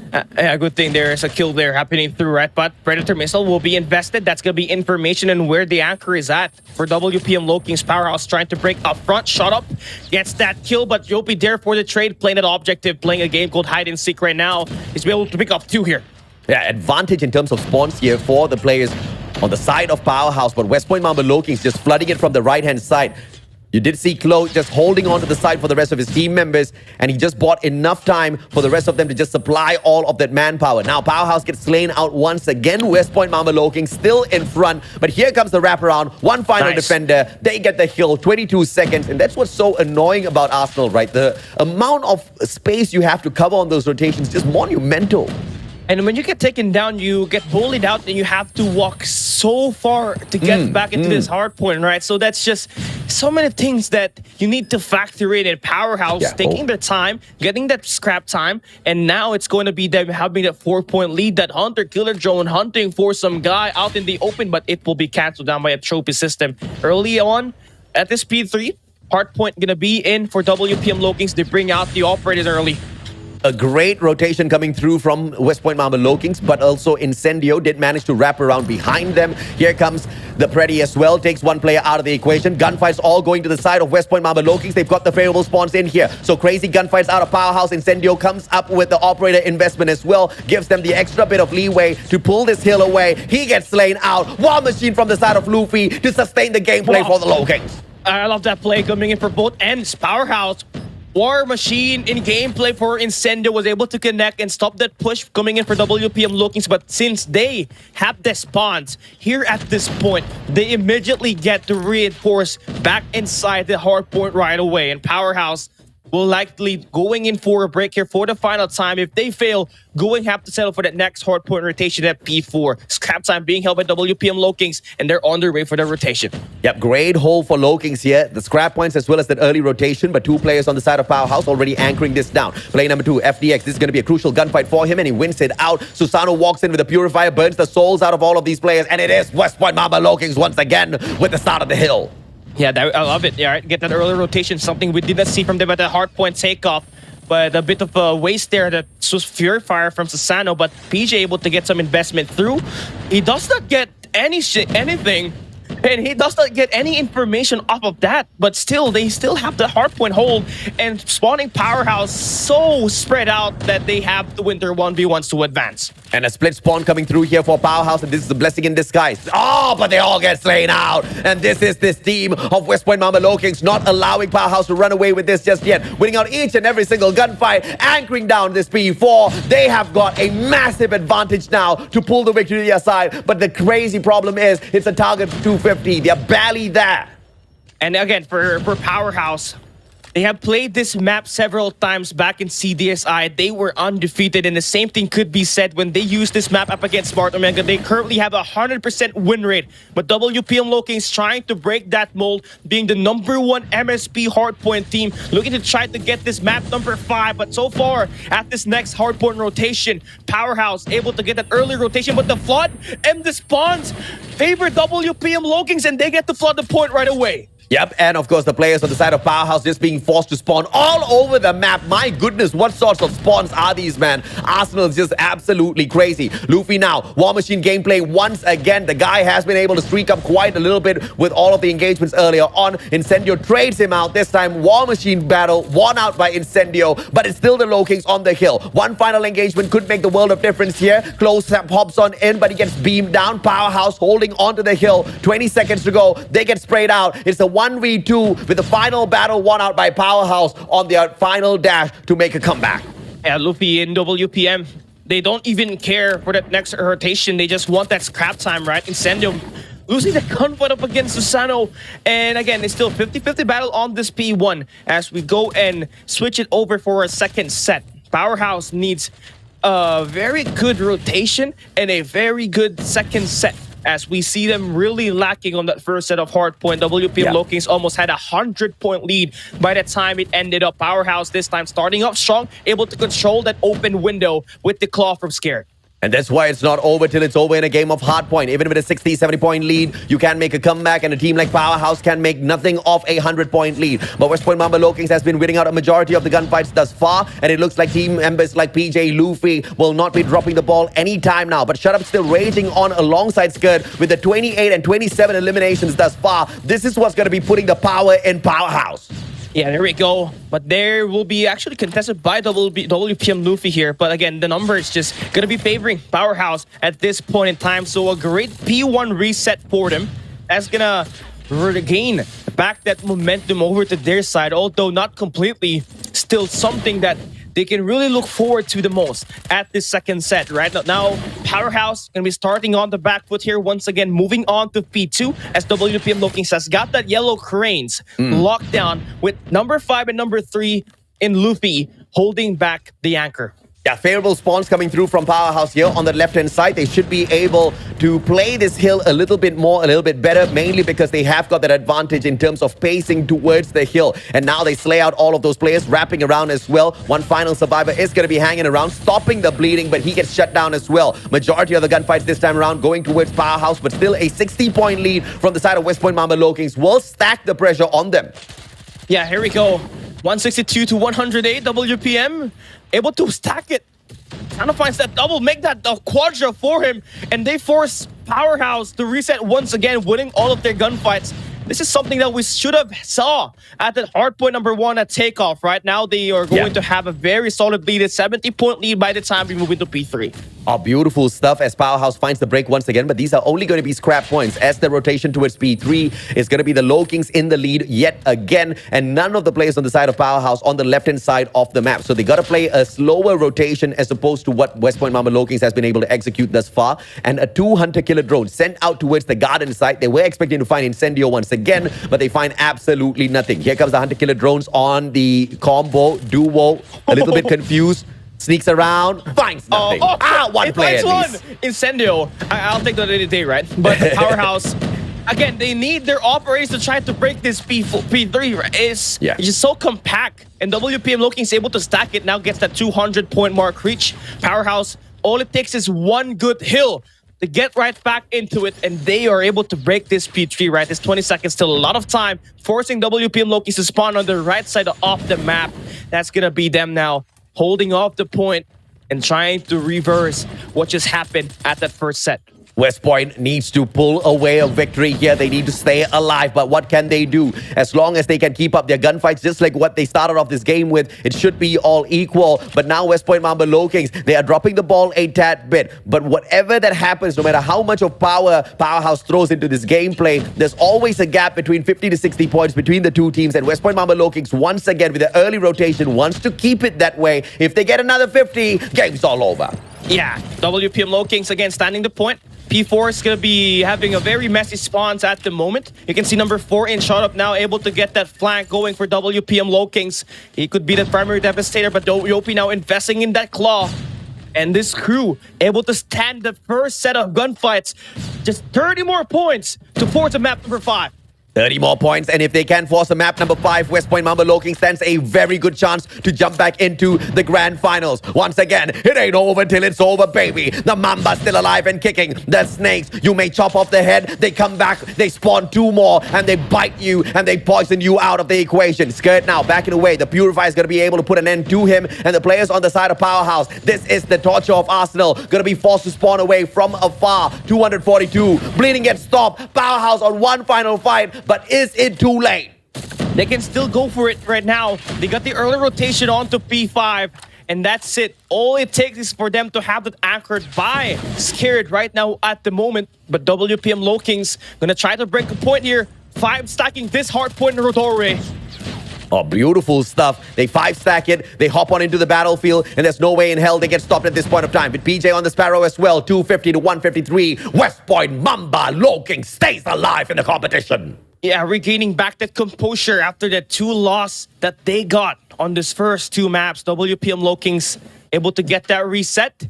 And you can see Olea getting that hugs through, getting that motivation ready, but they cannot be overconfident at the moment because No. the game coming up ahead is going to be their weakest game mode.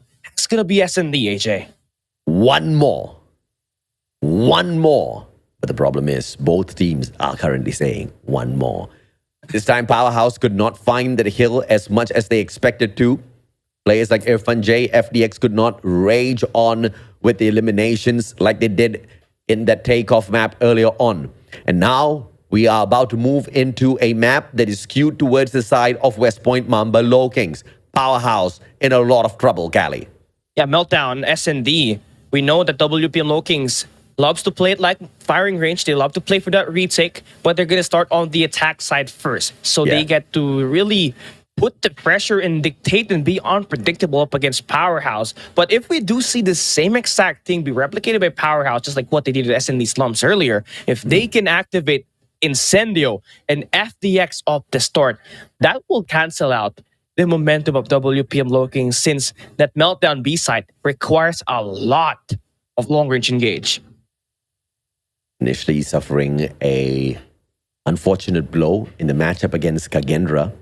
It did go into a game number 5, but it all came crashing down at Express as West Point Mamba Low Kings lost that 7-4. Even though PJ could turn up the heat, he could not find the finisher for the team. Kagendra went on to the grand finals as the first team to represent Garena at stage 5. But now Low Kings, from a absolute shutdown where they were not going to be able to pull out anything against Powerhouse, they bought a lifeline for themselves at Control, and they continue that with a dominant play here at Arsenal. Well-timed operator skills investment, well-timed engagements as well, and the positions held by players like PJ just on the Supreme Slay just made sure Powerhouse could not run away with it. Now, on top of everything else, we have got the Meltdown specialist Susano on the side of West Point Mamba Low Kings on top of everything else to make things worse for Powerhouse.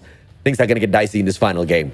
Yeah, one thing that I need to see for WPM Low Kings is Luffy. Luffy has been pretty inconsistent. He has chances, he has lapses where he can get those tricky 2 to 3 kills, but what this team needs right now is consistency, especially when the opponent has got Incendio and FDX, who's been able to lit you up on that S&D Slums. You already regained back that momentum. Now it's all about getting one more for WPM Low Kings and Powerhouse.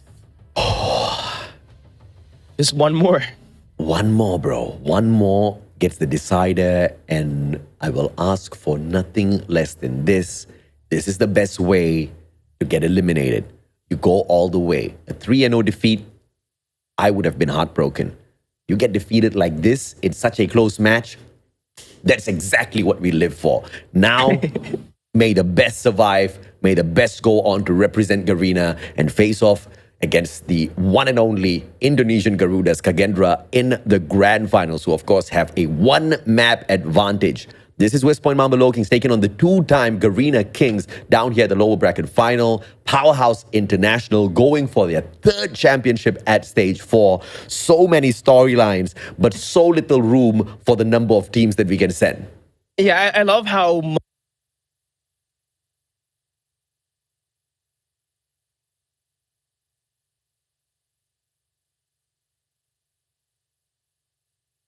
ladies and gentlemen. Yeah, I think we just lost Cali, unfortunately, ladies and gentlemen, boys and girls. I think there might be a little bit of an issue here. I'm going to make sure I'm not the one who's lagging. Okay, I have refreshed mine, and my YouTube is still running as well. So I think we're going to give Cali a little bit of time to catch right back up with us. In the meantime, let's start this battle between West Point Mamba Low Kings as well as Powerhouse. It is going to be a showdown at Meltdown. Let's see which team has a meltdown by the end of this game. The bomb's going to be left behind. West Point Mamba Low Kings is playing for trades first. PJ finding the first. Scud. Not before the trade was there. FDX on a double as well. PJ and Susano. Nobody picking up the bomb at all from the side of Powerhouse. And this is a very interesting play coming on through. And they do manage to make it into a 2v2 Incendio. Keeping an eye on the players. They will be able to find the Punisher. And please don't get confused, ladies and gentlemen, boys and girls. It is the players of West Point Mamba Low Kings on the attack. We have the logos flipped around. And we're going to try to pull this right back for you guys. Let's see if or not Incendio and Irfan J can clutch this out. PJ slowly routing around, finding no players. Bomb right in front. And he goes towards the right place. Oh my God, PJ. Big brain play. Knew exactly where to peek. Both of them are staring at the right spot. And Powerhouse gets the first round in a nail-biting finisher. One more game will decide who stays and who goes home. Now we are gonna still give Cali a little bit more time, ladies and gentlemen, boys and girls. Bear with us.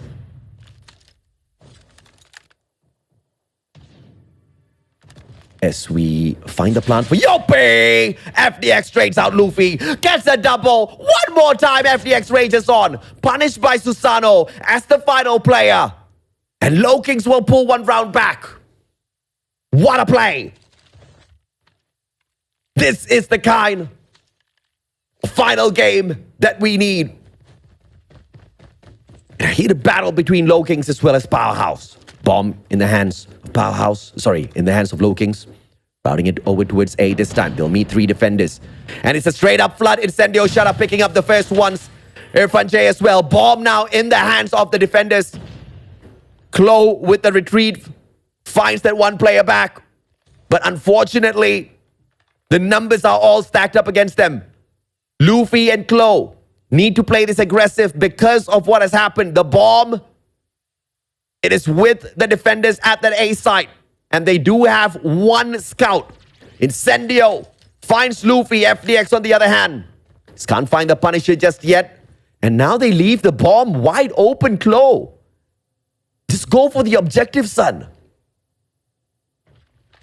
Good pickup of the Locust, Klo. We have seen him on the snipes in the past. Bomb in hand. It's going to route it over to B. No, Klo, no. FDX not spotted. Oh, the timing's so bad for Klo. Grenade out as well. FDX. Oh no, FDX sees Klo as he backs away. Should have just planted the bomb, but of course I understand where he's coming from. Try to take the numbers down. FDX misses a golden opportunity, but not the second one. FDX with the triple in this round. And now you understand exactly why the team of Powerhouse brought him over. 6 eliminations. 2-1. Powerhouse with the lead. Playing for lives. And Yopi this time going to be hanging back. The bomb looking over at A. The distraction is going to be executed over at B for a 1-for-1 trade. Skirt back and away with the KRM. Susano's not going to be catching anybody off guard just yet. Yopi. This is a very brave attempt for Yopi to just hang around here all alone. PJ is going to be catching. Shut up off guard. Numbers advantage now for the Low Kings. B side is wide open. Yopi, oh my goodness, I thought he was lagging. I almost lost my mind. Rotates around towards B. Should be a plant now for West Point Mamba Low Kings. Powerhouse don't have the numbers advantage here. But one angle played well could be the determining factor for Incendio. Moving towards the sniper's nest. Finds no angle to work around yet. Bomb planted Irfan J needs to pull that rotation, but doesn't take the flank towards the Research Institute. Plays a very slow rotate, and they want to stack the 3 players on that right-hand side. Incendio Sniper's Nest gameplay this time round. Access, spots 1 KRM Irfan J. Fennec takes 1 out. Swapped out by Yopi. Skirt shut down out of the equation. Luffy finds Incendio as well. PJ looking for the final player. Irfan J slides on out, and PJ says thank you for the open shot. And he gets the shutdown. Booyaka, baby. 2-2 in the series, 2-2 in this final S&D match. Winner takes all. This time, Bomb not waiting on ceremony. Straight up, but the defense is here over at Chimneys. A bomb site. And the rush comes on through. Yopi! Blind sprays Incendio, trades out one. But the numbers still on the side of Low Kings. The move to execute the plan as well. Long wraparound for FDX. It has to be the timing played well here by Powerhouse. And it's all dependent on when FDX gets to that flanking position to make a little bit of noise. To open up the right-hand side for Powerhouse. Incendio in a sticky situation. Luffy waiting for that wraparound. Luffy will have to go up against FDX. Susano finds Incendio. It's an easy takedown for him, but Skirt burns one down with a KRM. Traded out by Yopi. FDX all alone. 1v4, 11 seconds. No goal for Powerhouse as Low Kings takes over. And they lead 3-2.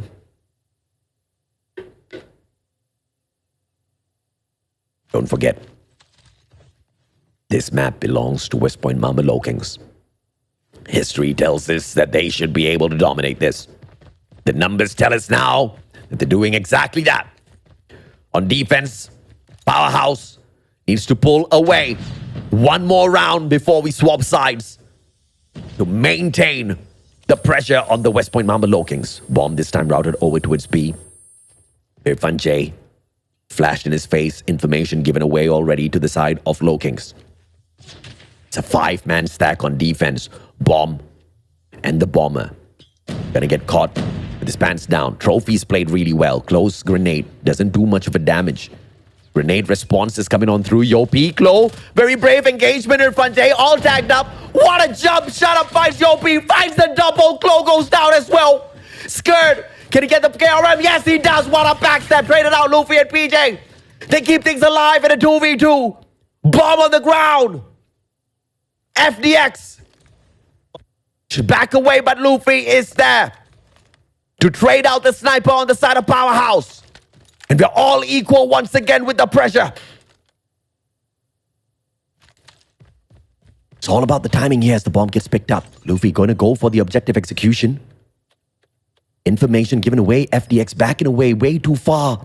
They expected a rotation towards A, but it's going to be a B for the Force. Irfan J versus PJ.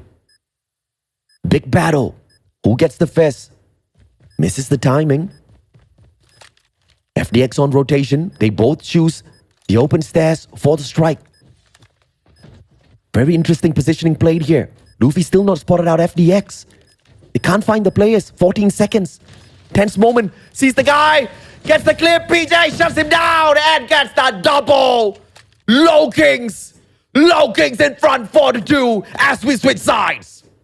That's it. That's what you want, right? WPM Low Kings able to step up big time on that retake, and I'm finally back after being EMP'd by Bobby. You're next, AJ.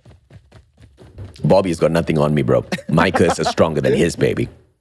He may be a better shoutcaster, but I'm Mustachio, baby. FDX, beautiful plays. Luffy goes down. One sniper taken out of the equation. Susano's going to be the next one, but he punishes shut up. But still a double snipe setup on the side of Powerhouse. Susano strikes once again, taking Skirt out. But still long-range engagement capability as well as advantage for the side of Powerhouse. FDX, cheeky angle. PJ could be punished if he makes one mistake. Worming around, playing the snake. Yopi, wrong wrap around. Will find Incendio. Looking for yet another. Can't get it just yet. Wow. Disadvantage now, Powerhouse. Oh, PJ has been spotted, but he's taking those Irfan J. FDX now. They'll do a 1v2. Yopi takes him out. And somehow, Powerhouse has lost their momentum in WPM Low Kings, able to leave on by with PJ being the primary fragger, and Susano, that sniper, has just been deadly. He's got 9 kills here right now. It ain't over till it's over. 5-2. West Point. Map advantage. They have the momentum. FDX blinded. Still takes a quick scope. Traded out. Incendio is there for the recovery. PJ goes down. Numbers advantage now. A 4v2. Can Low King secure yet? Sorry, a 4v3. Can Low King secure a comeback? Luffy makes it. But Shut Up finds him in an unfortunate position. Kalo And Shut Up just burns the guys down 3-5. Nice set back there by Powerhouse. Able to kick it back and take that deficit down to another 2 rounds. WPM Low Kings only needs 2 more just to take this victory. Powerhouse has been able to do well, especially with FDX getting the 10 eliminations here as well. Now on the attack side, gonna play it up more unpredictable, putting all of their resources down at the underpass. And the pace is slowed down. Bomb towards B this time round. Powerhouse have the advantage. The wrap around by Klo though. Not spotting out any players just yet. Yopi guarding A. Look at the overextension by Incendio. This is just too cheeky from them. FDX as well. And they want to cut off those rotations from the defenders. It's a very smart play, but the execution is not going to be found as the West Point Mamba Low Kings stack up Red Gate attacking from the right. They're not going to expect this attack. 25 seconds, Incendio finds Luffy. That's going to be an information. Klo, CBR4, opportunity, gets to the bomb, can't pull off the defusal, and he sticks it. Shut Up from up top though, gets beamed down. FDX saves the day. Yopi behind him, gets the strike. But it'll be Irfan J, the Clutch King, to keep Powerhouse alive. That's it. That's what we want. We get that overtime. Get that comeback made by Powerhouse. A nice setup there to push at that mid-map. Get that control over at the generators. And get that bomb planted at the B site. And force WPM Low Kings to get the 5v5 retake. And Sendu get the first blood. And they immediately get the conversion. But Shadow and Kalo takes 2 players with the nade. Oh my god, match point maybe. West Point Mamba Low Kings. Now, tricky situation. Advantage in terms of pacing here for Powerhouse because they've got the bomb. But no advantage with numbers. That belongs to West Point Mamba Low Kings. An advantage in the series or the matchup as well, I have to say. With a 5-4 lead, 1 more puts them on match point. Powerhouse needs to find the equalizer right here, right now, but they can't find the plant just yet. But thankfully, there is a minute 20 seconds to run down on the clock. They've got a lot of time to play around with to find these initial engagements. Beautiful one taken by Incendio. And he slides right back to the defense to not get the trade. Just 1 more illumination to get that bomb planted here. Do not get overwhelmed with numbers by the time WPM Low Kings hit you with that retake. Now, this is a monumental round for Powerhouse to tie this one up and get that momentum to stay neutral. Not give WPM Low Kings an upper hand. Incendio has spotted Kalo. Picks his head on that barrel. He's not going to get the contest yet. 46 seconds left. Still plenty of time for them to play for a trade. Oh, the timing's just not on the side of Klo. Numbers advantage for the defenders, and they just want to play for retake. Long wraparound from Klo. The rest of the players on the side of Low Kings moving towards that research institute. So they're going to be finding that full wraparound. And FDX is going to be in a position to punish as he cuts off the rotations from these players. But Low Kings just the big brains play. 3 players towards the left. Incendio not caught out. What a re-engage. Comes back. Klo goes down. Numbers all equal. Double nade. Finds nobody. Here we go. The push going in now for WPM at the reactor. Incendio finds another, and they get the conversion to tie up the score. Incendio playing a big factor there, finding 4 eliminations. Gives himself 12 kills. WPM Low Kings will not get this win easy. Powerhouse, one thing, that stage 5 ticket as well. Oh man, what a match, bro. I'm about to cry watching this breakdown. It's gonna be so sad to watch either one of these 2 Titans get kicked out of the competition. I don't know if I want to see this match end. Defense this time stacked up on towards A. Bomb's gonna be hanging around as well. Primary engagement's gonna be key here, PJ. Taking over the big chimneys. Shut up, Irfan J. Check your corners. Oh my god, no trigger discipline. Doesn't allow those players to take position, and now Bomb's going to be scared off. They can't pull off that rotation towards B because they know the stack is at A, and Incendio fights the god nade on PJ. Yeah, the captain just making back-to-back big plays to put Powerhouse at the upper hand. A 5v4 now. A minute left to put that bomb over towards the A or the B side. They got FDX at the underpass. Powerhouse looking to try to make a push over towards the enemy lines. FDX has spotted that guy, but will not go for the engage. Wait for his teammates to make the rotation at the B side. Super stack, Luffy. Here's the footsteps. plays the discipline this time round. One man down. All thanks to Captain Incendio. And they go for the objective. The Planet B with the man advantage. Powerhouse looking for the lead. Don't choke this, Low Kings. You can't afford it. You're already here. All the days, months, and years of preparation, all for this moment.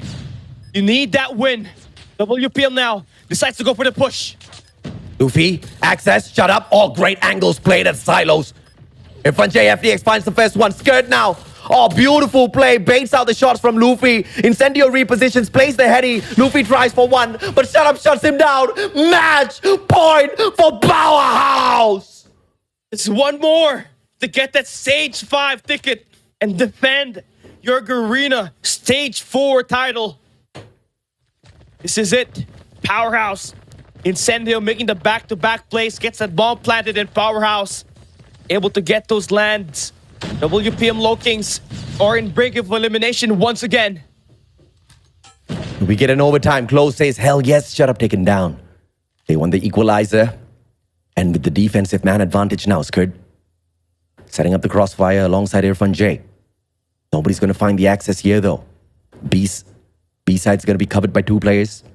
The defenders trying to catch them on the crossover as well. You can see the deadly snipes of Susano set up in that office. Klo backing him up with the Fennec to make sure he doesn't get flanked. Right behind him is going to be Luffy. Great positions held all over from the side of West Point Mamba Low Kings. Powerhouse, what's your game?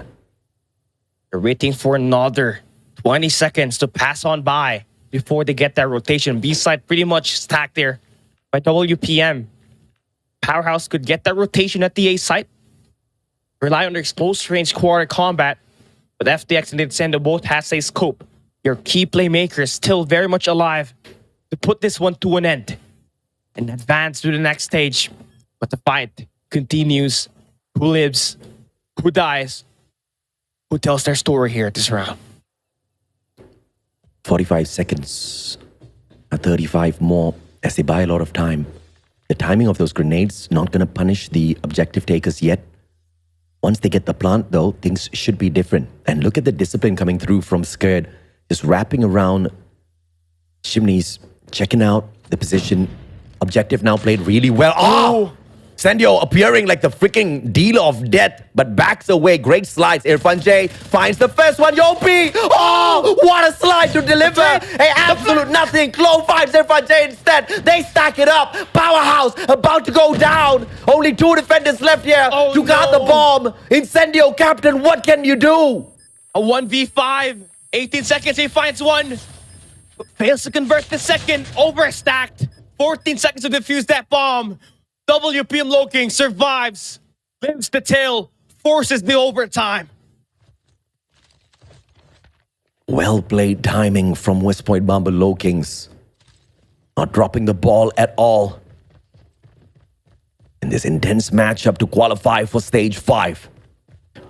I'm going to be hanging back this time around, Yopi. Playing the same strat. They want to clear off B, get that information.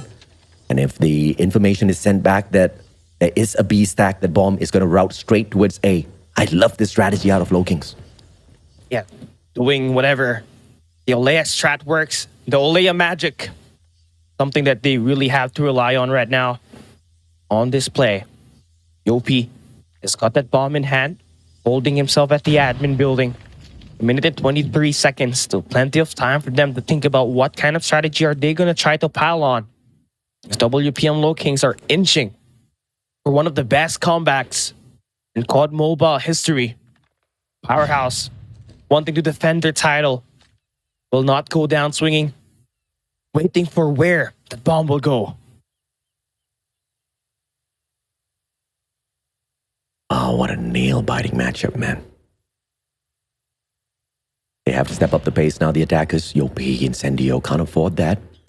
Grenade gets tossed out first just to keep the players away from the big chimneys. Now, Low Kings know A side might not be a great idea to attack, and that one move by Captain Incendio forces them to change their minds as they pull that rotation over. Now, this gives that opportunity for Powerhouse to flank around and take that backstab. Oh my god. This has just been taking so long. 28 seconds, not much time to move. Number 4 in blue.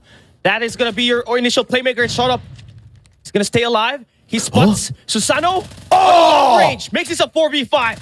Spots out low as well, but they back away. Bomb finally gets planted in a 5v4 numbers advantage for Powerhouse. Oh, no. Here comes the flash first. FDX finds nothing out of that initial scope. No quick strike as well towards the bomb site. Needs to play this wave. Scared. Beautiful slide. Glow taken out of the equation. On the defense, Yopi checking out the wrong side. Irfan J catches him off guard. Shut up, shuts out PJ. Luffy all alone, but the defusal is there. Powerhouse takes it in front for match point. Oh my god. What a nice defense played there by Powerhouse. The moment that Shotup was able to spot Susano on that admin building was the perfect opportunity for them to pounce, knowing that they got the numbers in their hand. Now we switch sides. Powerhouse on the attack side here this time. Playing unpredictable. Will not go for an early push. Luffy's there at the sniper nest to get that information that there's going to be some guys on the B side. No connection of the grenades this time round to turn the tides here for West Point Mamba Lokings. About almost said turn the turd. You don't want to do that. Unless you're a farmer. Luffy, beautiful snipe. Shut up, taken out of the equation already. Numbers advantage now for the Lokings to push this into overtime with a target to 9 instead. This is it. Made it in 12. Much like what we saw from WPM Loking to the last round, it is going to be a 4v5 for Powerhouse here at this round, number 14. They did have initial chances where they're down by a 3v5, but it was Incendio was able to create a play and was able to clutch up around and make this one very close a little bit earlier, so it can account Powerhouse to drop the ball here, knowing that they got insane mental fortitude to get right back into it. That bomb is not going to be dictated any longer. 38 seconds is left, and Powerhouse will be forced to make a move. FDX versus Glow is going to be crucial here. Bomb slowly routing around towards A. Bad idea. The boys don't know that. Irfan J with the initial engagement, and Yopi punishes. Lord. Beautiful start. And now the bomb has to back away. Scared. You are in danger zone. Gotta back away. And you really have to find an adjustment for Scared right now. They need a play from Incendio. Is on the snipe first Nash, and he takes down Luffy. B-side has been opened up for this bomb plant with 5 seconds left. The Kings of Garena. The two-time Kings of Garena looking for the finisher, but a man disadvantage. Powerhouse stacking the bomb. Yopi shuts down the captain. FDX. That rotation around. They know now. They have the numbers advantage. Do they take advantage? Beautiful stuff. FDX punishes one. Backstab. Opportunity gets the second one. He misses Yopi. And they get the defusal. Panic plays. Will push this into a target of 9 rounds as Lokings once again finds the equalizer. WPM Lokings, the new kings on the block, will not want to drop the ball here.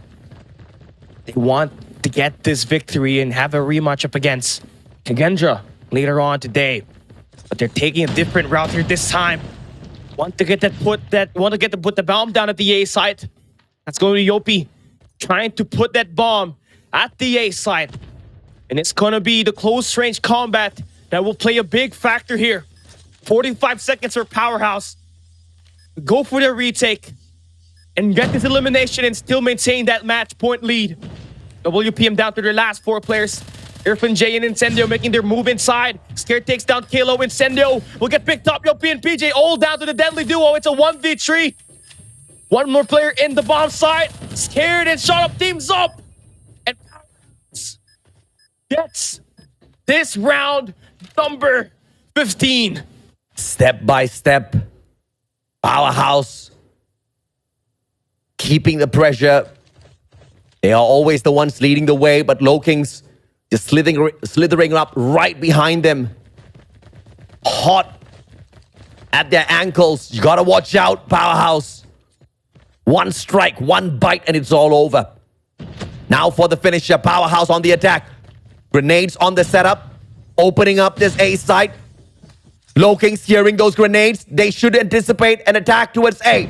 FDX and the angle that he holds on to cut off those rotations going to be crucial here. Lokings, if they fall for it, it's a GG. Oh, this is it. This is a great setup now for Powerhouse. They can eliminate and cut off the rotation by WPM inside of the reactor. Utilities being thrown in.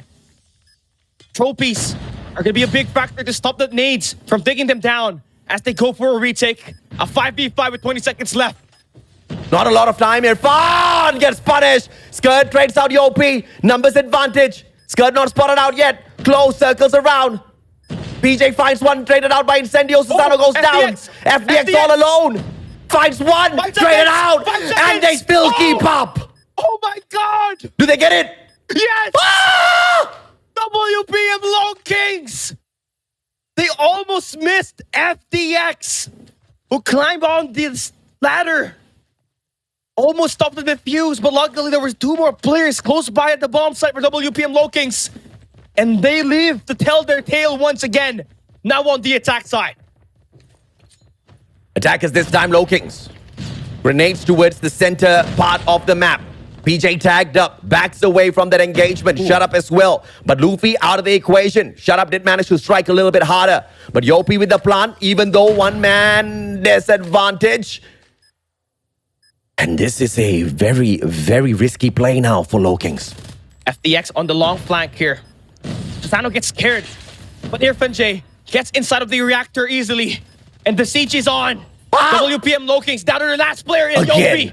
Gets shut down. Powerhouse gets their own defensive round once again. Not yet over. It ain't over till it's over. And clearly neither one wants it to be over. Powerhouse, one more step ahead. The Cobras have been trying to strike from the start of this matchup.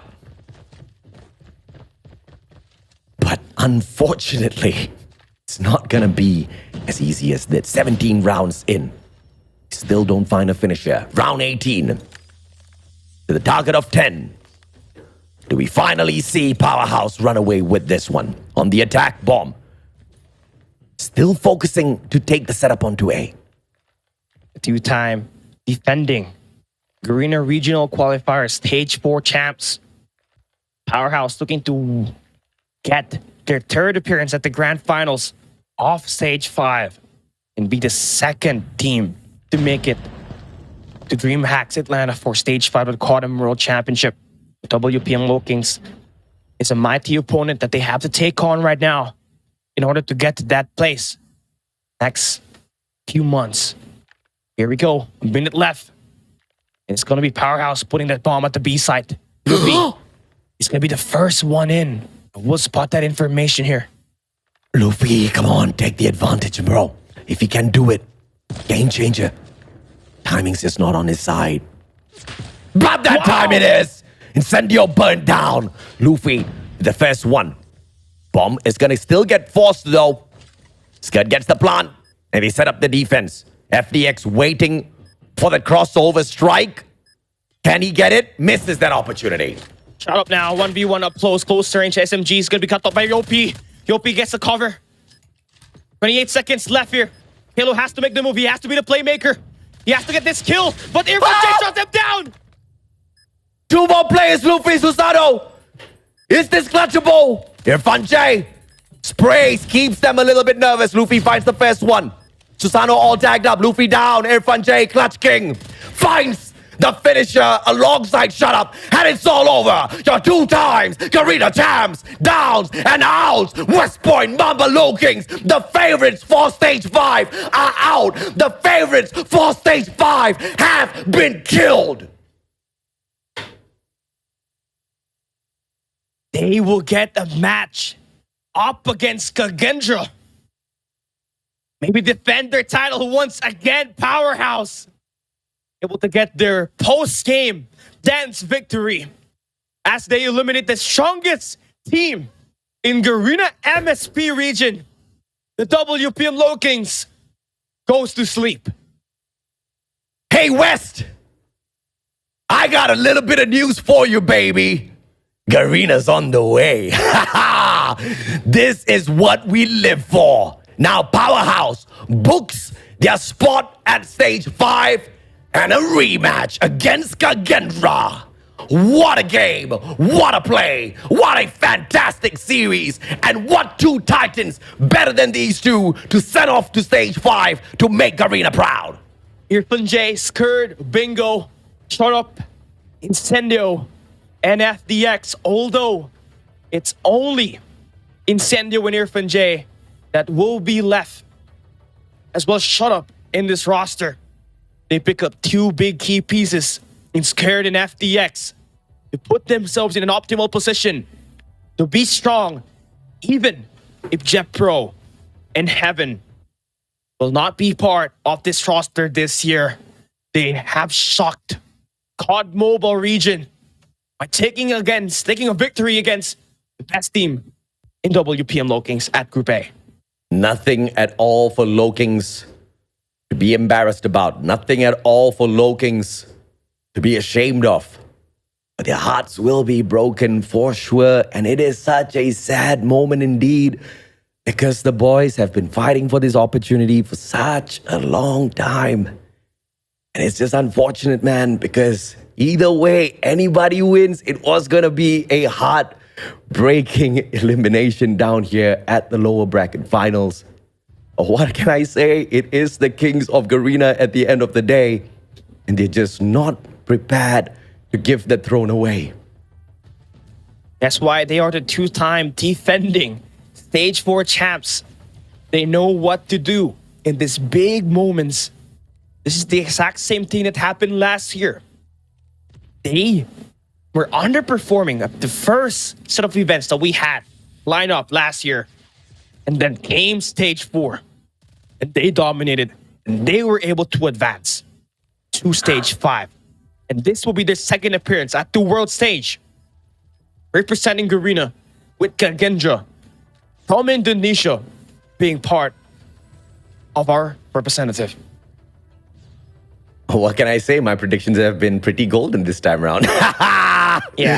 We get Powerhouse International and the one and only mighty Kagendra over at stage 5 to represent Garena.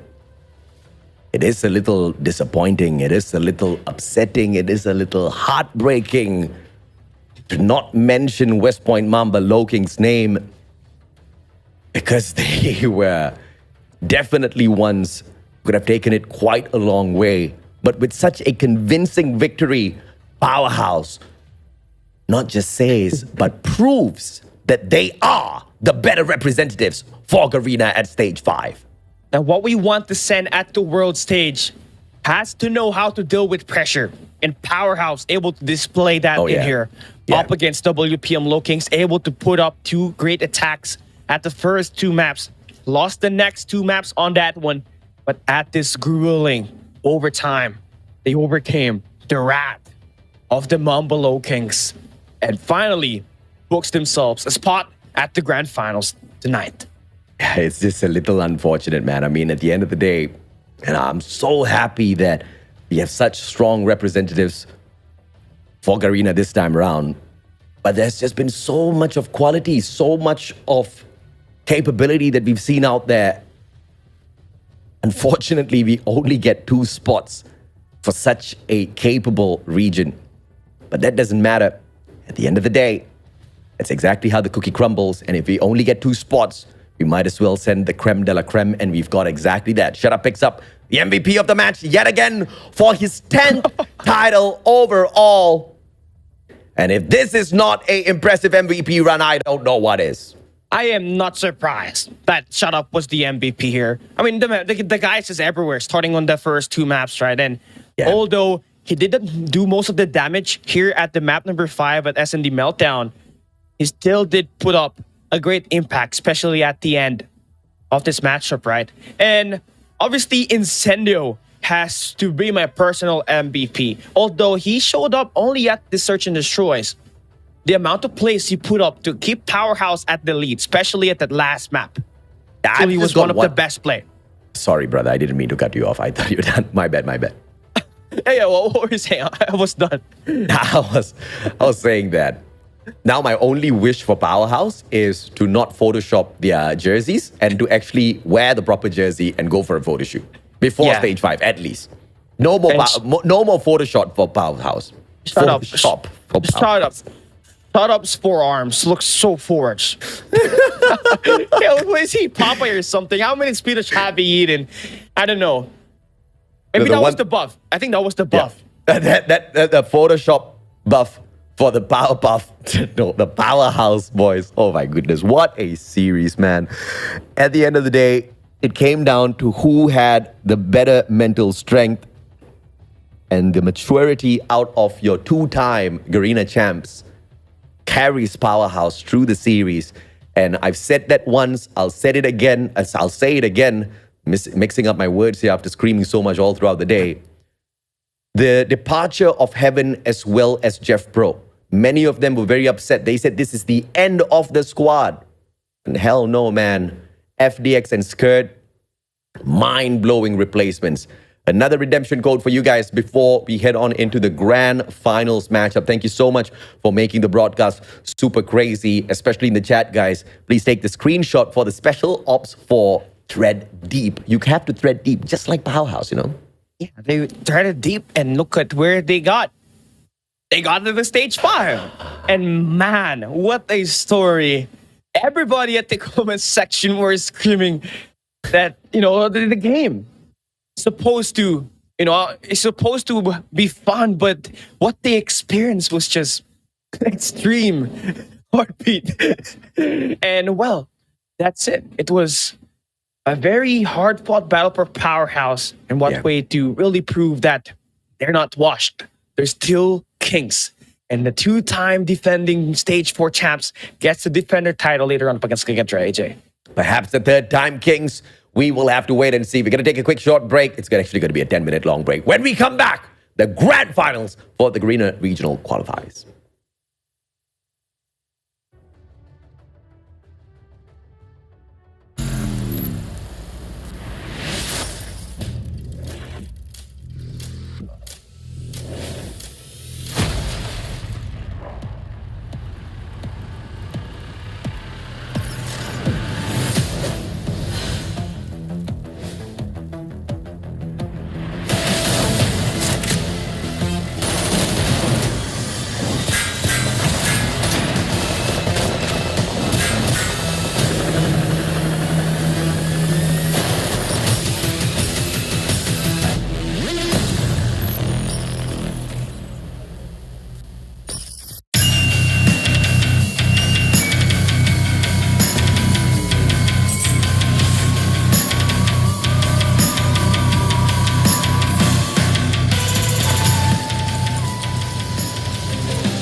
Changing mag. Cover me.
You can't ask for a better day than this if you are a Call of Duty mobile fan. This is the Garena Regional Qualifiers, and we now know who are the two teams who will be representing Garena over at Stage 5. But what we don't know just yet is who's going to be crowned the Kings of Garena this time around for 2023. My name is AJ, I'm the Mustachio down here with Cali Gaming. We have got a brand new contender for the title and a two-time reigning defending champ in Powerhouse, Cali.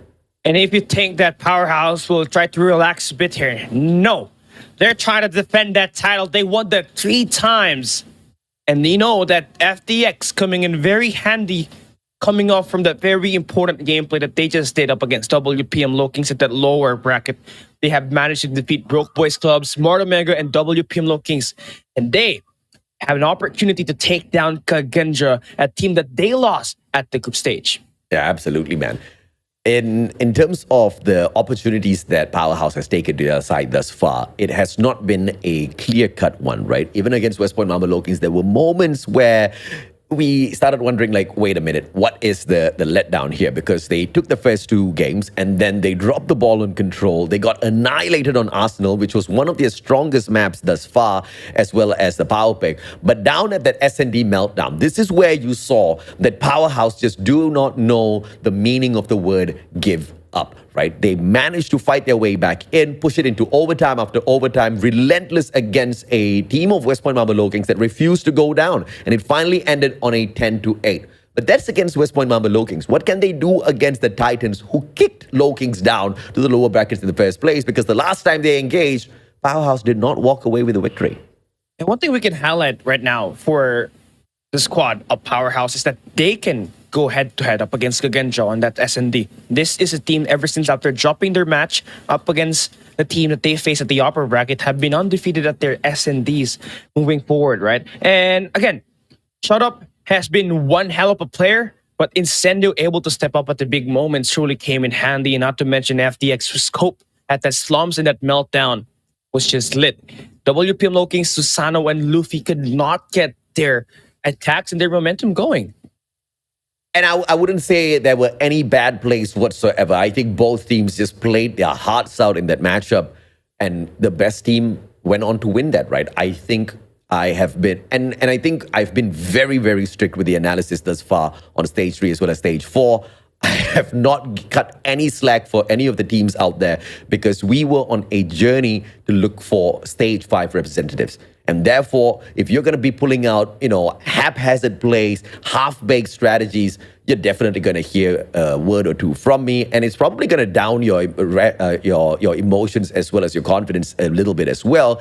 But there were no harsh assessments whatsoever in that matchup because both teams just played it so beautifully. I think the pressure beat on the attack or the defense, especially in that S&D matchup down to the very end, was just so phenomenal, right? I mean, you look at the takeoff matchup, you can't say that the Lokings didn't play it well. It's just a team of Powerhouse International who were raging. 3 players dropping the 50 bomb, 2 players walking away with 8,000 on the score. Like, dude, first of all, 350 bombs is impossible. Second of all, an 8,000 score is impossible. 2 players hitting that 8,000 score, impossible. All of that against West Point Mamba Lokings, impossible. But it's Powerhouse International.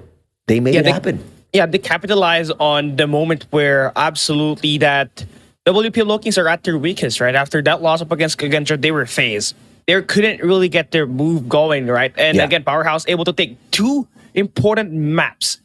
And that was really a kill that will be made by this team that really put down WPM Lokings at the lower bracket, AJ.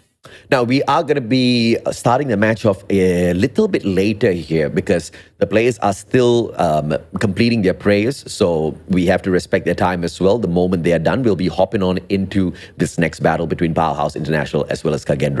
Now, nothing much is on the line in terms of what the teams walk away with. It's just a little bit of extra pride. And the ones who will be hungrier, for sure, is going to be Powerhouse International. But the question is going to be, will KAGE go all out, or are they just going to be chilling, just keeping that success of making through to Stage 5, a title for themselves, and then showing up really strong on Stage 5 later on, allowing Powerhouse to become the 3 times Garena champs? That's going to be my biggest question, Gali. I think that Kagenja will still likely wanting to get this all-out battle, right? I mean, they want to get that new title. They wanted it thrown. The powerhouse squad that was fresh off of the victory up against WPM Lokings. They may have that hot hand, but in the advanced picks, where we know the map depth so far, or for Kagenja is just enormous, right? They can play you at any map. They can take you down. Although they lost 2 maps up against WPM Lokings, their S&D has just been undefeated. S&D undefeated, but Hardpoint, both the Hardpoints lost to West Point Mama Lokings, is pretty indicative as to where the weak point is here for Team Kagendra and where is that weak link for Powerhouse International to really aim for and take a good strike at. And from what we have seen thus far, Powerhouse International has got really good aim in the game. And these boys, you know, they are no trash talkers. They are trollers for sure. They troll because they want to entertain the fans. They want to entertain each and every single viewer out there. They want to entertain the casters as well. But the probability of them trolling Kagendra is going to be very slim here, looking at how aggressive the Indonesians are out there.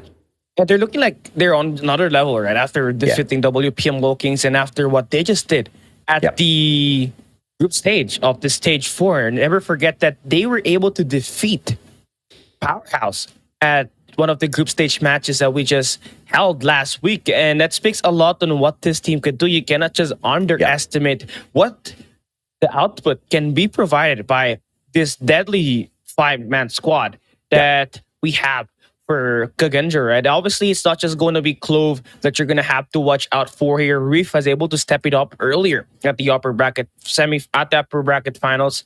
And not to mention, Mystics, if he gets to annihilate anyone at the start of this S&D, things will just start to snowball for Kagendra. Oh yeah, absolutely, man. I mean, if you look at who's had the more experience in the recent times, it has to be Powerhouse, playing a total of 73 maps across Stage 3 as well as Stage 4, as opposed to Kagendra with a total of 41 maps played. Granted, their Stage 3's format was a little bit shorter than the one SMP had. With the lineup this time around, once again, Bingo, FDX, Incendio, Irfan J, Shut Up as well as Scared. Powerhouse looking to be the 3-time Kings of Garena. And even despite not having Heaven and Jeff Pro, FDX and Scourge showed what their value is in high pressure moment up against WPM Lokings, able to help the team big time. FDX was able to get at least 12 kills by the time that S&D Meltdown ended. And obviously, it's going to be needed to shut down Mystics later on with the help of Incendio at that Search and Destroy to take away this battle up against the Garudas, Kagendra. This is a matchup that you don't see a lot of smiles from FDX and Skirt as opposed to what we did see earlier on. It's pretty indicative as to the respect that they have for Kagendra. You know they are about to get super serious. Now, it's the kind of game where you don't want to be making any predictions, ladies and gentlemen, boys and girls, because you want to avoid some disappointment. You just have to enjoy a good game of Call of Duty Mobile here. Clovey, Fran, Me6, Reef, Zen, as well as X. Jump on in for the lineup of Kagendra. And Clovey and Reef, the better version of PJ and Neopius, they were able to take away that matchup at the upper bracket, right? But I want to point out Fran. Fran may not be your consistent top fragger, but the most impact kills, the exit kills that he gets, every time he plays Hardpoint and S&D, is just so needed by Kagendra, especially at their down moments, right? We saw him able to clutch up 1v2s, 1v3s, able to help this team open up, get the information. He plays more of like an incendio role for Kagendra, and you need someone that can support you very well, and Fran does that for Kagendra.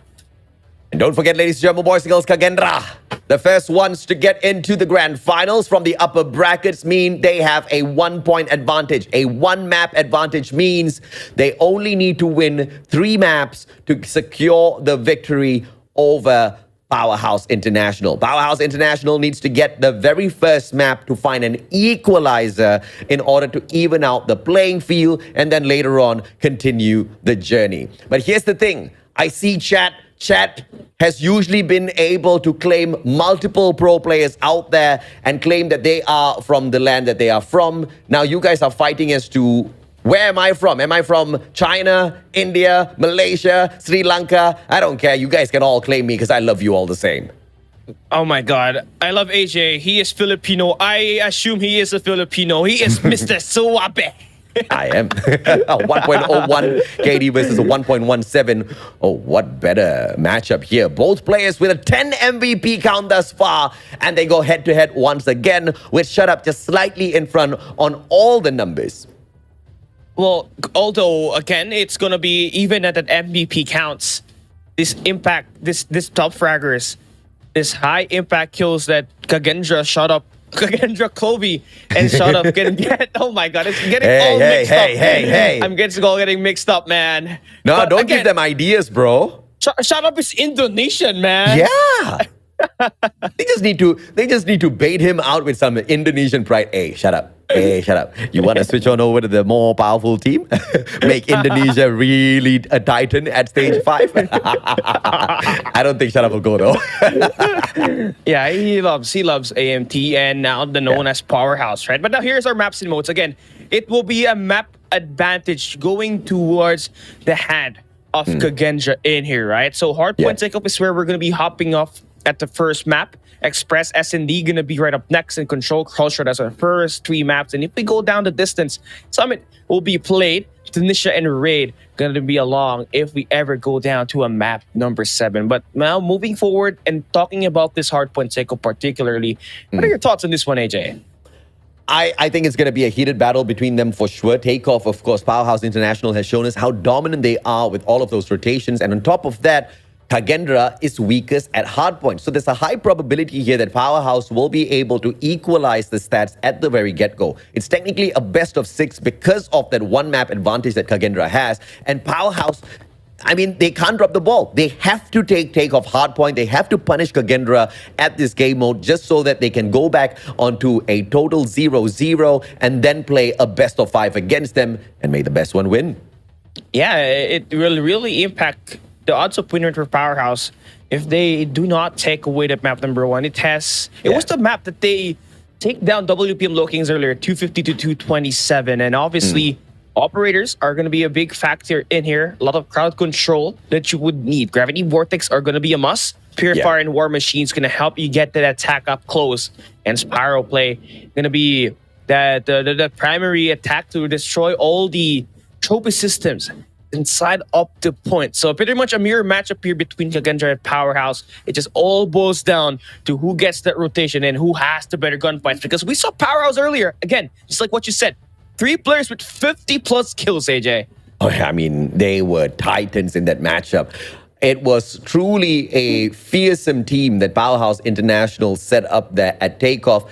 Although we didn't really see that exact same amount of confidence nor firepower from them at the Arsenal map where they got taken down 250 to 153. That was a pretty crazy defeat that they suffered in the hands of West Point Mama Low Kings. So there is a potential here that is going to be a map that they are punished on later on at stage 5 if they don't find the recovery, right? But if we pull the conversation back to Takeoff Hardpoint, the probability of Kagendra walking away with the victory seems to be very slim. Looking at the fact that Low Kings managed to punish them so easily here when they met up against them in the upper bracket final. Yeah, they lost 2 maps up against WPM Low Kings, and it's not just any fluke. It was a dominant victory coming in for Kagendra, right? I mean, for WPM Low Kings, right? And now we're going to start our grand finals for stage 4. Winner of this series gets to be the Kings of Garena for 2023 at this P1. Powerhouse able to get a good solid control at the generators, able to spawn Kagendra on the lower right side of the map. I've never really identified myself with anybody or anything, so my nationality is flexible at this point of time. Don't tell the Malaysian government I said that. 17-0 Powerhouse, what a power start. Reap and crew here. Again, it's just back and forth, but you can see the scoreboard. 20 kills, 20 points per Powerhouse, 1 point for Kagendra. Seems like they're going to try to let go of this hard point rotation and just settle down to the next hill. Kagendra will have number 5 in Mystics holding that anchor now. They get the point break as well at this P1, and they get to open up the hill. But there's no one anchoring, so Powerhouse could flip that spawn and be ready for some gunfights up next. This is just so one-sided, 32-5 this time around. They just want to push the extra to 33 as well. A P2 takeover by KAGE on the early rotation, but nobody's anchoring the spawns down just yet. Powerhouse should be able to wrap around and find the Punisher. Shut up, down at the bottom. Will be able to find that backstab position, but is spotted out by Reef as well. So the information is relayed over. Shut up rotates around, punished either way. Powerhouse, one more opportunity. 2 players on the attack, but they're down below. Yeah, a greater bounce back here going in. For KAGE, they may not have that spawns, but the amount of players that is winning the gunfights inside is just pure. 5 in a row for him. He gets the point. He's got then a Predator missile and a Hunter Killer drone to work with. And he's got a 6-3 up ahead. They have taken a big loss at the P1. Predator missile connects and takes down 2 players. KAGE made it back and now has the lead. This is just insane. Powerhouse.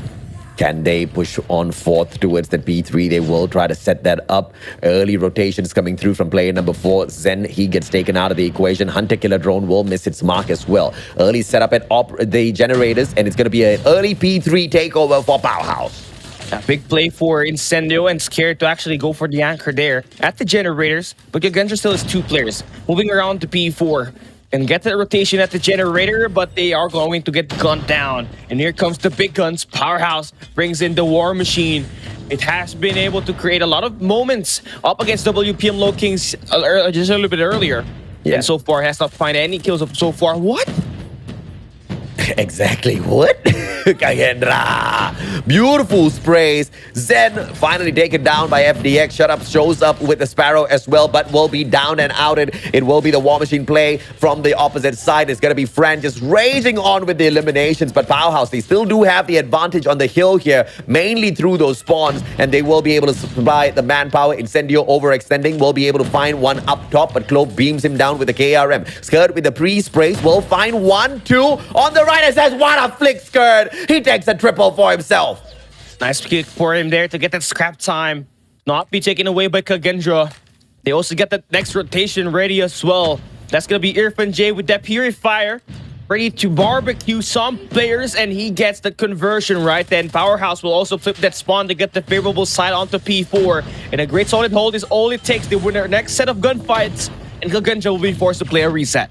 Haris trying to make me lose my Malaysian citizenship. Haris, don't do that to me, bro. 89-67. Powerhouse, dominant play. P4 early on the rotation. They win up their gunfights as well. Me6 gonna try to stop the bleeding for the time being. Information given away. Wins the second. Not the third. Shut up. Shows up strong and keeps the hill on the side of Powerhouse.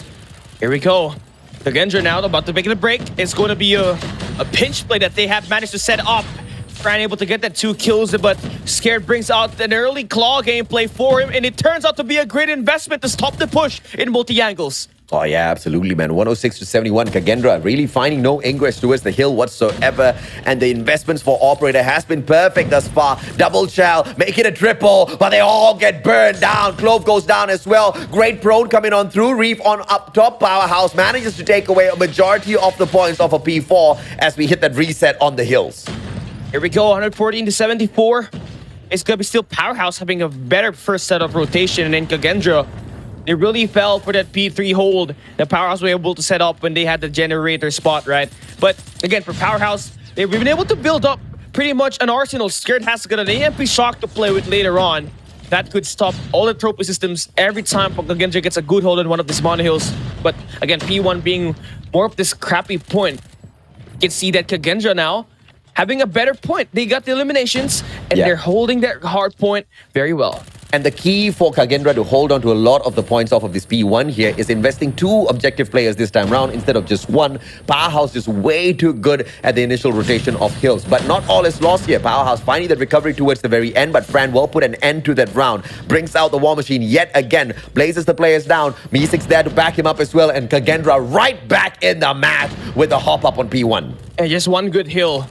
All it takes for them to get right back into this game, but Powerhouse will not try to let this P1 be in their favor. Number 1 in Frando, going to be holding that healthcare center to flip those spawns. And KAGE doing well, eliminating the players inside of the stadium. And KAGE now able to turn it around. 50 seconds is a lot of time to get this back through. And of course, chat still asking, is the Bobby curse still active? I don't think Bobby's making any predictions already after West Point Mamba Lokings got kicked out because he thought he was going to win the stage 4 run all the way through. So thank you very much, Bobby. Don't mess it up for Kagendra or Powerhouse. 32. Here comes the equalizer as well, Cali. Yeah, I mean, the thing here with Powerhouse right now is they're gonna be rated out with the Purifier. All of these operating skills that will be invested by Kagendra will give them this 20 seconds. That is still going to be a very significant number Kagendra will have by the time they opt for a P3 rotation, right? It's gonna be them now having a 10-point, almost a 10-point, 20-point lead here by the time P3 opens up. A great comeback here for Kagendra. They want to reach that 150-point mark at the front, but the Hill will move on away and give the advantage over to Powerhouse, who are already on the early rotations. Anchored down at the generators already. Overextension comes through from player number 1. Skirt will find the elimination onto Clove as well, as generators is still held on by Powerhouse to supply the manpower. Oh my God! Sparrow taken out of the equation by the Clutch King Irfan J. That's a huge play. Yeah, again, is it another? The EMP system will be activated now. That will stop the Kagendra's vision here and their trophy system from being used up. Powerhouse has got that claw in hand, and Scared will able to take down one and Irfan J to get that trade, right? And it's gonna be still Powerhouse having that rotation, having the favorable spawn to their generators that will allow them to get that unlimited reinforcements, and Kagendra has to stack their resources slow here and go for a 5-stack. Another comeback by Powerhouse. They are now with the lead, but in Hardpoint, anything can happen. One good solid run on a hill can put you in front, can get you the win. FDX rotating around. Gravity Vortex is going to be pretty deadly, but more deadly if it is whipped out on that P4. Powerhouse has done phenomenally well on this P3 play. They take away all the money available from the bank out of this absolute money hill and forcing the players on the side of Kagendra to spawn off from the left-hand side. Now we go Gravity Vortex. It's a big investment here to stop the push on one side. That will let Kagendra to move over towards the mid-map, but they bring out their War Machine. That's going to cancel out the players that will be holding that point. And since Kagendra has the spawns in their favor, you get the limited reinforcements as well and get all of these players caught in the yak. Big gunfights being able to win by Kagendra, and now they're on their way to get that lead change. 169. And Powerhouse finds the break once again. They've got the numbers to flood it as well. 25 more seconds to go. This is just way too much of time for Powerhouse to play around here with P4 in their hand. They should be able to bring the game to an end if they can dominate P2 later on, as well as they did at the start of the matchup, where they did show us some fantastic rotations. 195, 196. Kagendra still finds no ingress to the hill. Final 3 seconds. Scraps picked up by Kagendra as Powerhouse goes to set up P1. Yeah, we know that Kagendra's doing well keeping up with Powerhouse. This has been their weakest game mode so far at the playoffs. They lost all of their hard points up against WPM Lokings, and Powerhouse able to take one away from WPM just a little bit earlier as well. And who do we want to point out? Who's been the playmaker for Powerhouse? Actually, it has been everyone, but we can highlight that it's going to be Scared and Shot Up that will find 42 and 36 respectively here to put this team at the top and get themselves the upper hand in terms of these gunfights, especially at that P3 and P4. Absolutely, man. But Kagendra now holding on to P1 like champs. They need to dedicate 2 objective players here. Once again, the smokes are all laid out already. Skirt on a power position, tries to play the best for the side of Powerhouse, but Kagendra just remaining hidden all the way through. The smokes are going to obscure their vision for a tad bit, but look at the push from Skirt on a spree. Pulls away 3 lives, gets the hill for Powerhouse, but the fight ain't over just yet. Bleeding is stopped. Reeve goes in, but gets shut down instead. Yeah, Powerhouse and crew here. Obviously, having one hell performance from Scared, who's got 45 kills at the match right now. Could potentially end up with another 50 bomb by this game. And Kagendra still trying to inch their way in. They got the early rotation. They take down the guy that's trying to take away the spawns. But one thing that they lost is that early Purifier investment coming in from Clove. And now they're going to have to win their raw gunfights just to get the break inside the hill. 225 to 194. Remember earlier on we talked about this P2, and the P2 is going to be claimed from Powerhouse once again. Captain Incendio just protecting the doors, making sure that only the scaffolding entrance would be possible for Kagendra. They do manage to find the breakthrough Incendio, and they take down the Purifier as well. But can they deal with Shut Up as well as the Sparrow? Answer is no for the time being, but as he goes in for the slide, only 12 more points to finish things off. But Kagendra find the break and stay alive in this fight. Yeah, 20 seconds is a lot of time to claim. That will put you into the striking distance up against Powerhouse by the time P3 opens up. All you just have to do is win the next set of gunfights that Powerhouse will try to put on you at this P2 so that they stop you from claiming all this time, right? But now it is going to be done and dealt with. We're moving on to New. 3 will lose that gunfight and he will spawn at the right side of the minimap. And that's going to be them gifted with a little bit of a pitch here. And the hardpoint opens up, it's time for you to go for the pounce. Absolutely, man. 241 to 221 now. Powerhouse looking for the finisher. Favorable spawns in their hands once again. 3 times we've rotated over to P3. Not a single time Kagendra went in here for the generator spawns, and they will pay a high price for it as Powerhouse wraps it up at this money hill, 250 to 221. Another close fight, but the deal breaker there for Kagendra was Powerhouse claiming all the P2 time. You should have gotten a lot more resources at the back, getting that anchor ready so that you have unlimited reinforcements to supply your chain inside of the point. But that wasn't the case because Incendio and Scare were doing a hell of a job getting that hard point, spawning their team on their back and forcing Kagendra to have a long walk, a long run to go into that P2 hard point. And another 50-point bomb for Scare here, 51 and 32. He has been the de facto, despite being the new player on this roster, right? Yeah. He has fit like a puzzle. I mean, the perfect puzzle piece to complete Powerhouse. You know, I do agree with your take, Cali. I think Kagendra should have been a little bit more proactive. Not a single time in the 3 rotations towards P3 did they go in there to challenge for generators. And you can make that mistake for P1. You can make it for P2 as well as P4 to not really play your spawns all that too much. Just focus on your gunfights. But if you are not focusing on the spawn management for P3, you're going to pay a high price. That mistake was not done by Powerhouse. In fact, they were so consistent. They were so proactive to take that generator spawns away, and we saw how much of benefit it gave them in the match overall. And there weren't too many points between them, right? This could have been so winnable by Kagendra, but unfortunately, they dropped the ball against Powerhouse. Yeah, you cannot blame them, right? Powerhouse, after taking that win up against WPM Low Kings at this hardpoint takeoff, it just solidifies that this is one of their more comfortable map picks when they play this hardpoint matchup.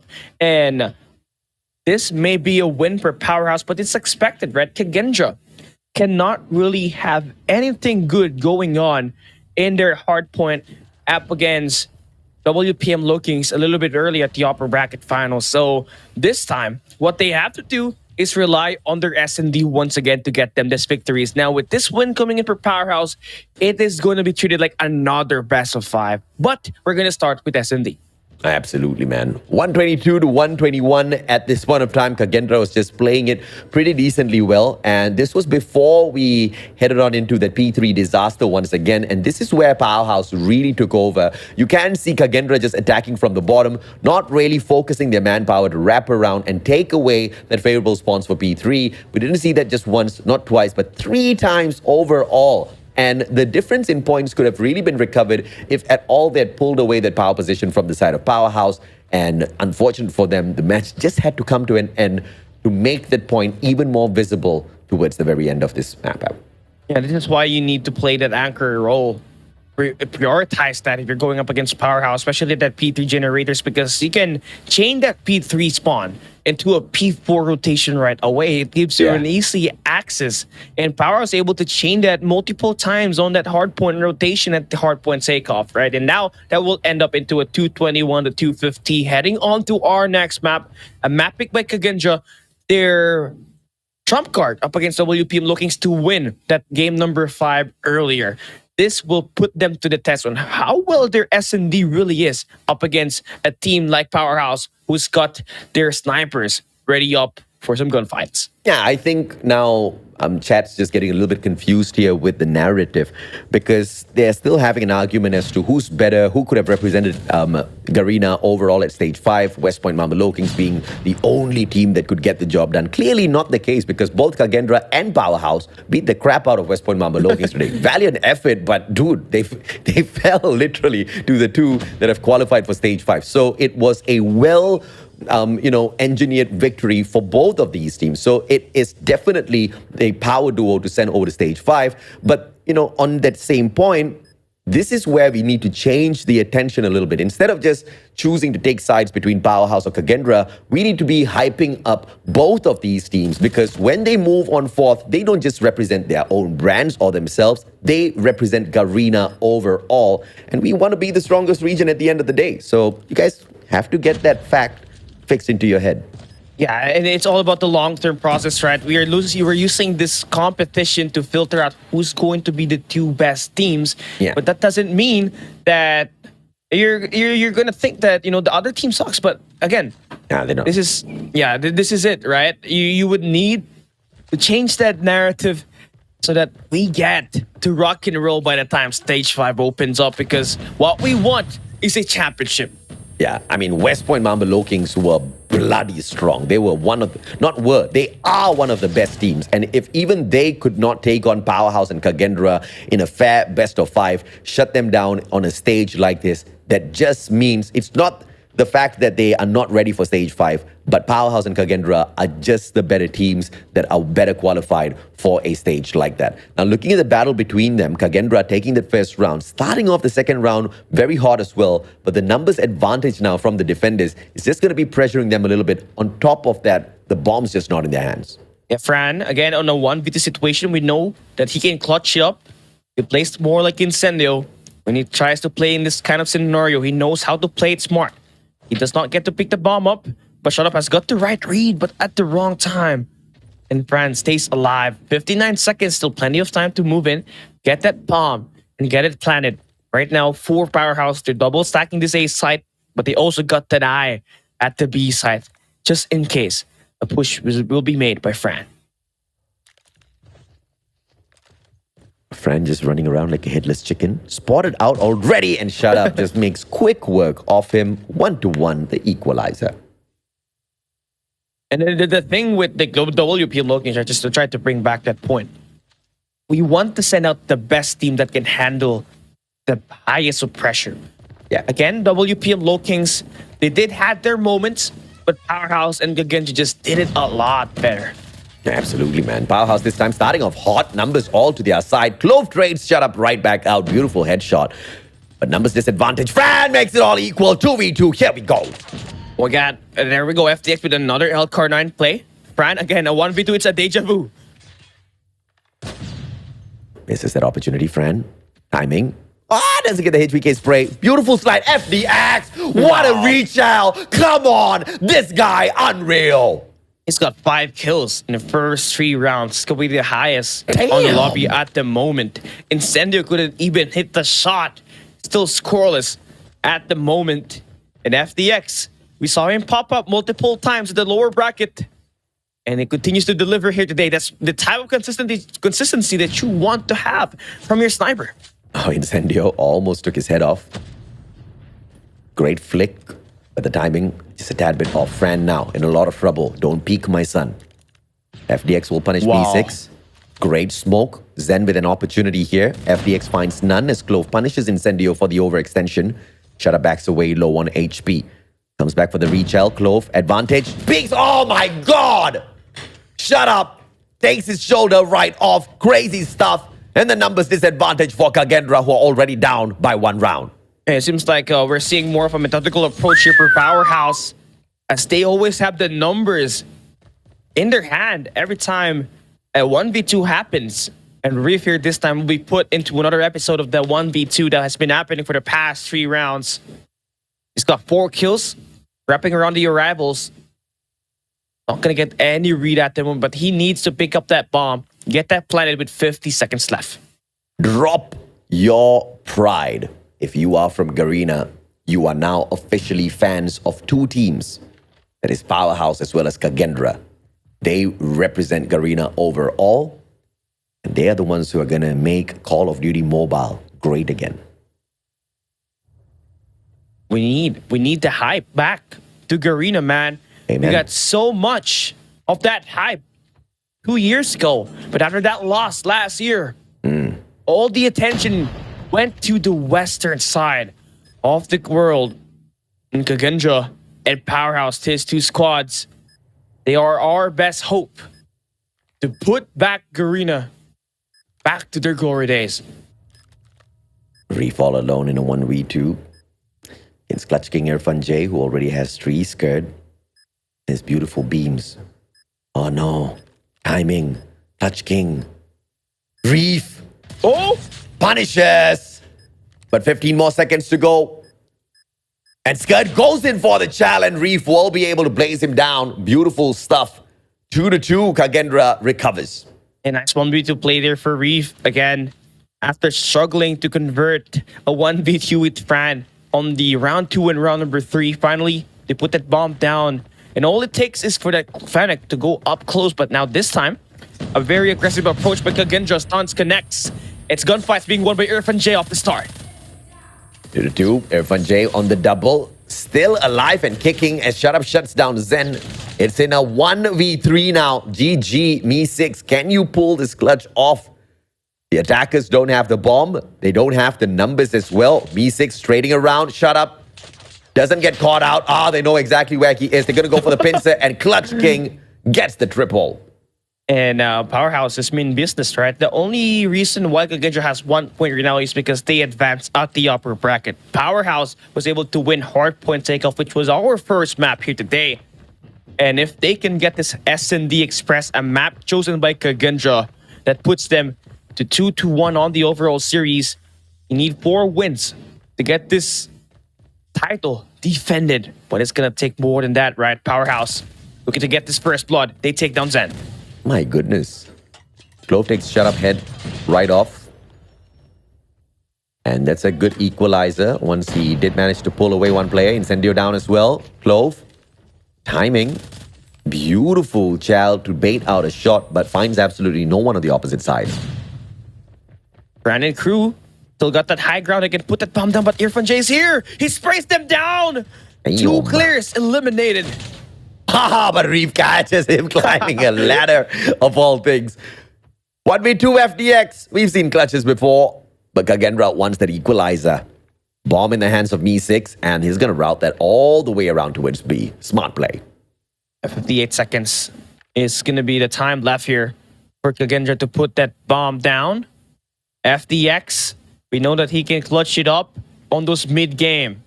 But now he's going to be put onto the test to try to break free from Reef and Me6, who's going to be defending that bomb at the B side. And it's a slower one this time round for FDX. He knows he needs to pull the clutch. Me6 timing. FDX takes his eyes off. Me6 doesn't find the Punisher. Timing for FDX to find the execution. Quick scope does not find the connection. And the crossover by Reef as he flanks around from the back out of ticketing. 3-3. Kagendra once again pulling in an equalizer. Just playing it very scrappy here. And I love that Reef is able to step up here. Despite the lack of sniper presence, he has been able to make his presence known at the close range engagements with 8 kills at the moment. Tying up with the most kills with Shut Up now. All out gunfight at the ticketing. And his Powerhouse was just winning out a majority of those. In a 1v4 now, Me6 finds Shut Up. Incendio says hello. FDX finds the finisher. 4-3, once again, Powerhouse right in front. A very fast round there for Powerhouse. And Irfan J. I mean, the amount of the amount of kills that he has gotten here so far, specifically at the last 2 rounds, have been all important for him to get this groove going. They have the bomb at the moment. They can put the bomb down at the B side, and they're just so cheeky at the moment. I'm going to pull Incendio's ears. 7 rounds in, Captain has got 0 eliminations, and they're all laughing. I get it. Even I'm laughing. They're back. FDX and Funche. I mean, dude, they're just flexing on Kagendra at this point of time. The boys are barely trying, so I'm just curious if or not Kagendra is actually trying. I think they are. They're trying their best. You know, they're trying to clutch it up. But it's just the troll build from Powerhouse. It's just too strong, man. I mean, they're trolling, bro, at this point of time. E6 just straight Shut Up out. Fantastic headshot. Collateral! Collateral! Laugh at me more, says Me6. What a shot! And they equalize. Wow. What a way to time that one off. Right when you think Powerhouse is about to go for the beatdown, Me6 responds with a 1v3 of his own with that sniper. He went from 2 kills on the last round to 7. And Incendio still with none. Yeah. Come on, Incendio. This is such a golden match. Clove finds skirt. Open it. You needed to be serious a little bit earlier on, Powerhouse. Kagendra now. Gotta put you in the corner. FDX in a 1v5. Oh, this is not great for FDX. Look at the amount of numbers surrounding that bomb. FDX has to deal with them to get that one up and pick it up and plant that bomb. Can he pull up a Me6 here? Despite pull up an even better clutch, a 1v5. 9 rounds in, Incendio's out and he still has got no elimination. And FDX takes V6 out. Well, 1 out of 5 FDX with 1 more minute to go. He's got all the time in the world. Yeah, I can wrap around at the rivals and, flank these players, but they're keeping themselves close to a moment where they can go for an immediate trade. But they can see a smart play from FDX. Gonna try to push Clove here. This time he heard that little. Oh! The Punisher! In a 1v5! Now down to a 1v3, but the time is running out though. Can he take away 3 more heads, FDX? Routing around. Fennec, timing's going to be played against Reef. Catches the player off guard in a 1v5, turned into a 1v2 now. 3 kills in a row. FDX, quick scopes. Very possible, but Fran on the right-hand side flank. HVK gets the job done. Kagendra in front. Incendio still 0. Yeah. Incendio, if you reach 10 rounds without a kill, I don't know, man. And then they still win. GG,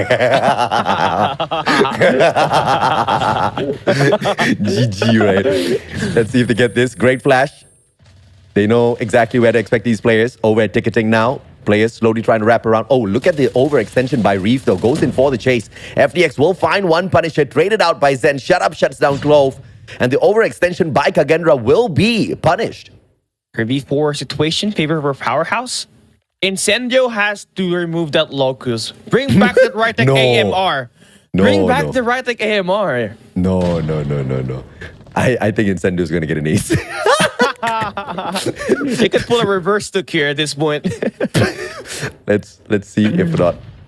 The recovery can be made. No! 10 rounds in a row, Incendio. Mr. Engineer, wake up, baby. Shuts down Reef. 2 more players. Zen super low on that HP. Fran playing for survival. The defenders are on the back foot in terms of numbers. Oh my god, if he ever gets 1 kill, he's got a 0.10 KD ratio. Right now, it's got 0 KD. So bad for the captain. But they're still winning, though. Yeah, they're still winning, bro. It's a tie game. Okay, Incendio, my personal challenge to you. Don't take any frags whatsoever, bro. You stay on the 0. Let's see if Powerhouse can win this out. 4-man versus 5. That'll crush Kagendra's hearts. And that will crush Kagendra instantly, man. Yeah, does he still have the sniper? Oh. Oh, okay, it's on him. He's still alive. Clove. No! 0-4-11. Incendio. Not insane, bro. No, it's this insane stuff indeed, man. I mean, the trollers are right back in the house. Powerhouse! And they've equalized already with the takeoff hardpoint earlier on. We're 1 for 1. Kagendra slowly pulling ahead. Incendio staying on the 0, but shut up, raging on with the 16 eliminations so far.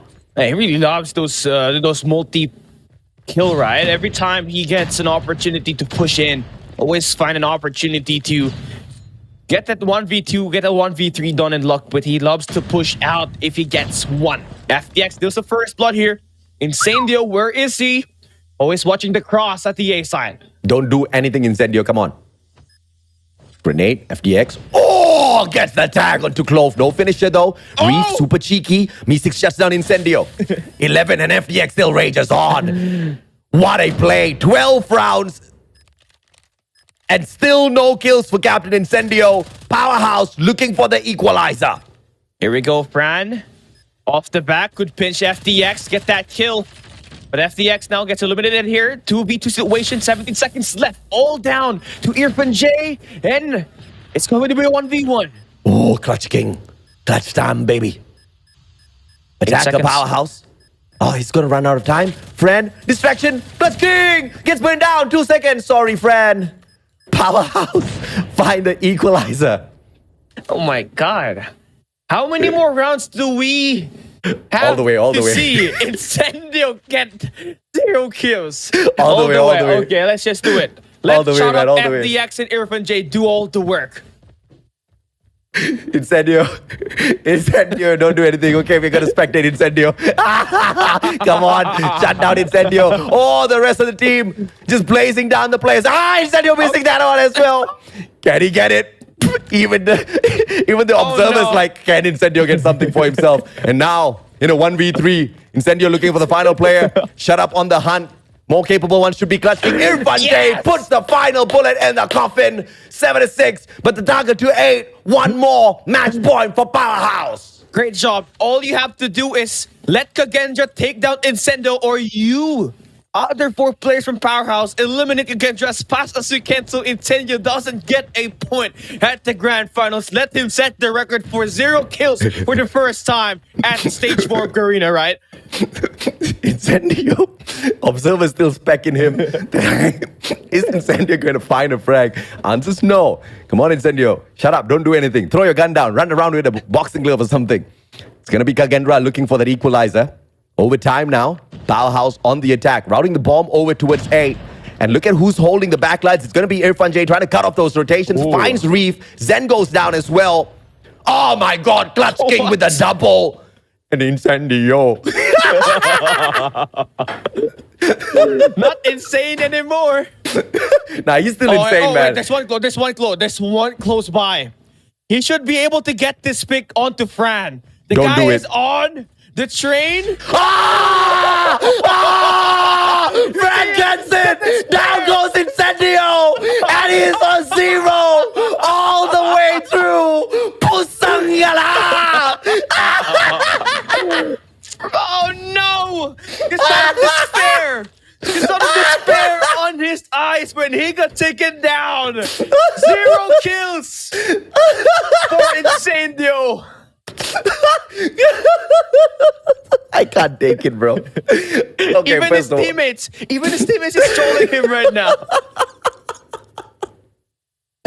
Oh goodness, this game is making me cry. Oh. These are the representatives of Garena over at stage 5, baby. I'm ready for some trolls on stage 5. Are you guys ready? They won up against Kagendra. Even with Incendio. With 0 skill. 0 Oh my 0 God. score, bro. Not just 0 No. kills.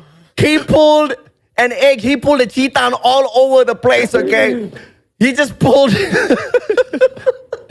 At this point, Soccer Mom is better than Incendio, man. Oh yeah, man. Soccer Mom be whooping Kagendra all over the field and Incendio still be fragging on 0. That's a GG right there. 19 kills from Shut Up though. Come on, this guy picked up the slack. FDX with the snipes. Beast mode this time around against Kagendra. And what's surprising here is that even without Incendio's presence, these 3 players able to step it up, right? 19, 16, 15. Everybody except Scared and Incendio will not get a double-digit skill. And man, our broad said Incendio is just better off AFK at this point. Even the production team trolling Incendio at this point. Chad's trolling him, his team members trolling him, the caster's trolling him, production's trolling him, Incendio. But thanks for the laughs, man. What a game. What a play. Oh my God. This is the grand finals of the Garena Regional Qualifiers, and this is why Garena brought all of the hype to Call of Duty Mobile from day number 1, baby. Yeah, we're talking about Powerhouse as well that has managed to build the foundation of where COD Mobile Garena is at right now. They've been playing for more than 3 years. Oh, yeah. And still here they are relevant, always present at the biggest stage as fast, as much as possible. I'm not going to get over this match. In fact, I don't think anybody's going to get over this match at all. My goodness. And down to the very end, Kagendra, they went down fighting, bro. They were swinging, but the problem is they kept getting flashed, so they were missing all of those punches. Yeah. Gendra, even again, this is just so mind-boggling for me, right? I mean, you lost 2 maps and S&D Express, where you have been able to use as a trump card up against WPM Low Kings, just kind of let go. There was no traction. Yes, it was very close. It was an overtime. But Powerhouse always had the upper hand, especially when they get those first bloods. And now it's 2-0. Make that 2-1 with Kagendra having match points since they're the ones advancing on the upper bracket. Just 2 more rounds for the side of Powerhouse to finally take and defend their title as the 3-time Stage 4 champs. Now, I tell you this, man. Okay, 0 kills, I can take, I can accept. But 0 score on a game of S&D that went into overtime. Oh my goodness. Nobody else is gonna pull a fluke like that. Incendio has made Call of Duty Mobile history here today. Yeah, he's the first ever player to score 0 points, 0 kills, 0 KD ratio on a grand finals. West Point Mamba Low Kings making me cry earlier out of sadness. Powerhouse making me cry right now out of sheer delight. What a day. What a freaking day we've got here. And I mean, I've said it once, I'll say it again, and I'll keep saying it. We have found 2 very worthy representatives for Stage 5 out of Garena this time around. Crazy stuff out of these players. Of course, I don't think Kagendra is going all out. Kagendra has got no reasons whatsoever to. They know that they can take the matchup against Powerhouse for sure. I think we've seen the lineup already. But they seem to be a little bit lackluster in the approach, right? Even with Incendio not picking up a single elimination, they couldn't do much against players like Shut Up as well as FDX. Yeah, I think for Kagendra, right, after advancing as one of the representatives for Stage 5, they kind of held down a little bit, right? Relax a bit. After all, you have been rewarded to play as Stage 5, but again, you cannot really stop there, right? You want to carry over the momentum with the win here at the Stage 4, so that by the time you enter CDFI and the World Championship, you got a lot of momentum to steamroll into. Everybody's saying the O at the end of Incendio is a 0. And pull that off. That is a great assessment, chat. That's a great assessment. There we go. Incendio hiding strats. Who do you think? He's smart Omega? Guys, if you still believe hiding strats of Smart Omega, I don't know what to tell you, but right now, dude, at this year, it's fake. It's a myth. Cali, shut up. Okay, they're hiding strats for next year.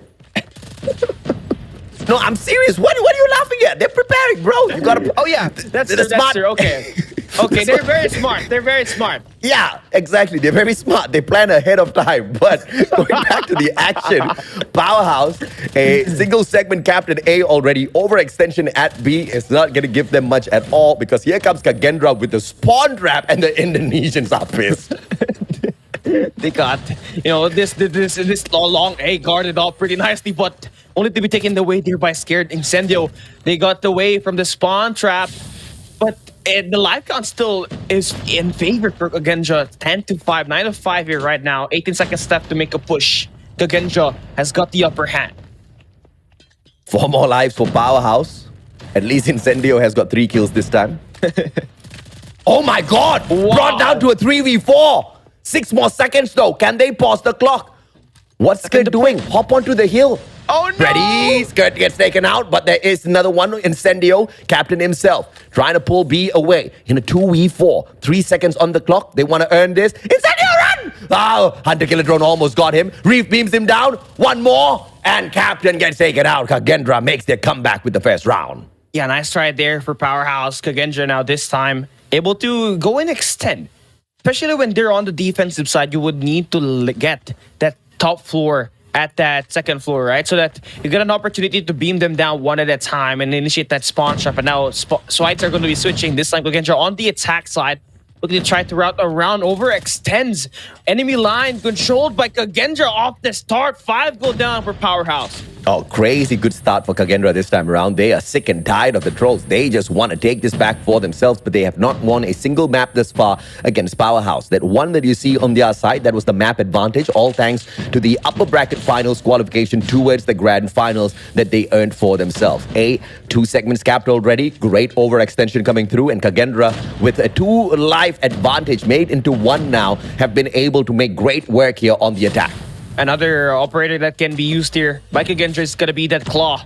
At that long range, going to be very effective, but they're going to try to save that for the best moment as much as possible. They've done 2 segments at the A side already, and they're also trying to put their resources in at the B side, able to take down Incendio at the map, and now they're claiming in multi-angle, putting Powerhouse divided.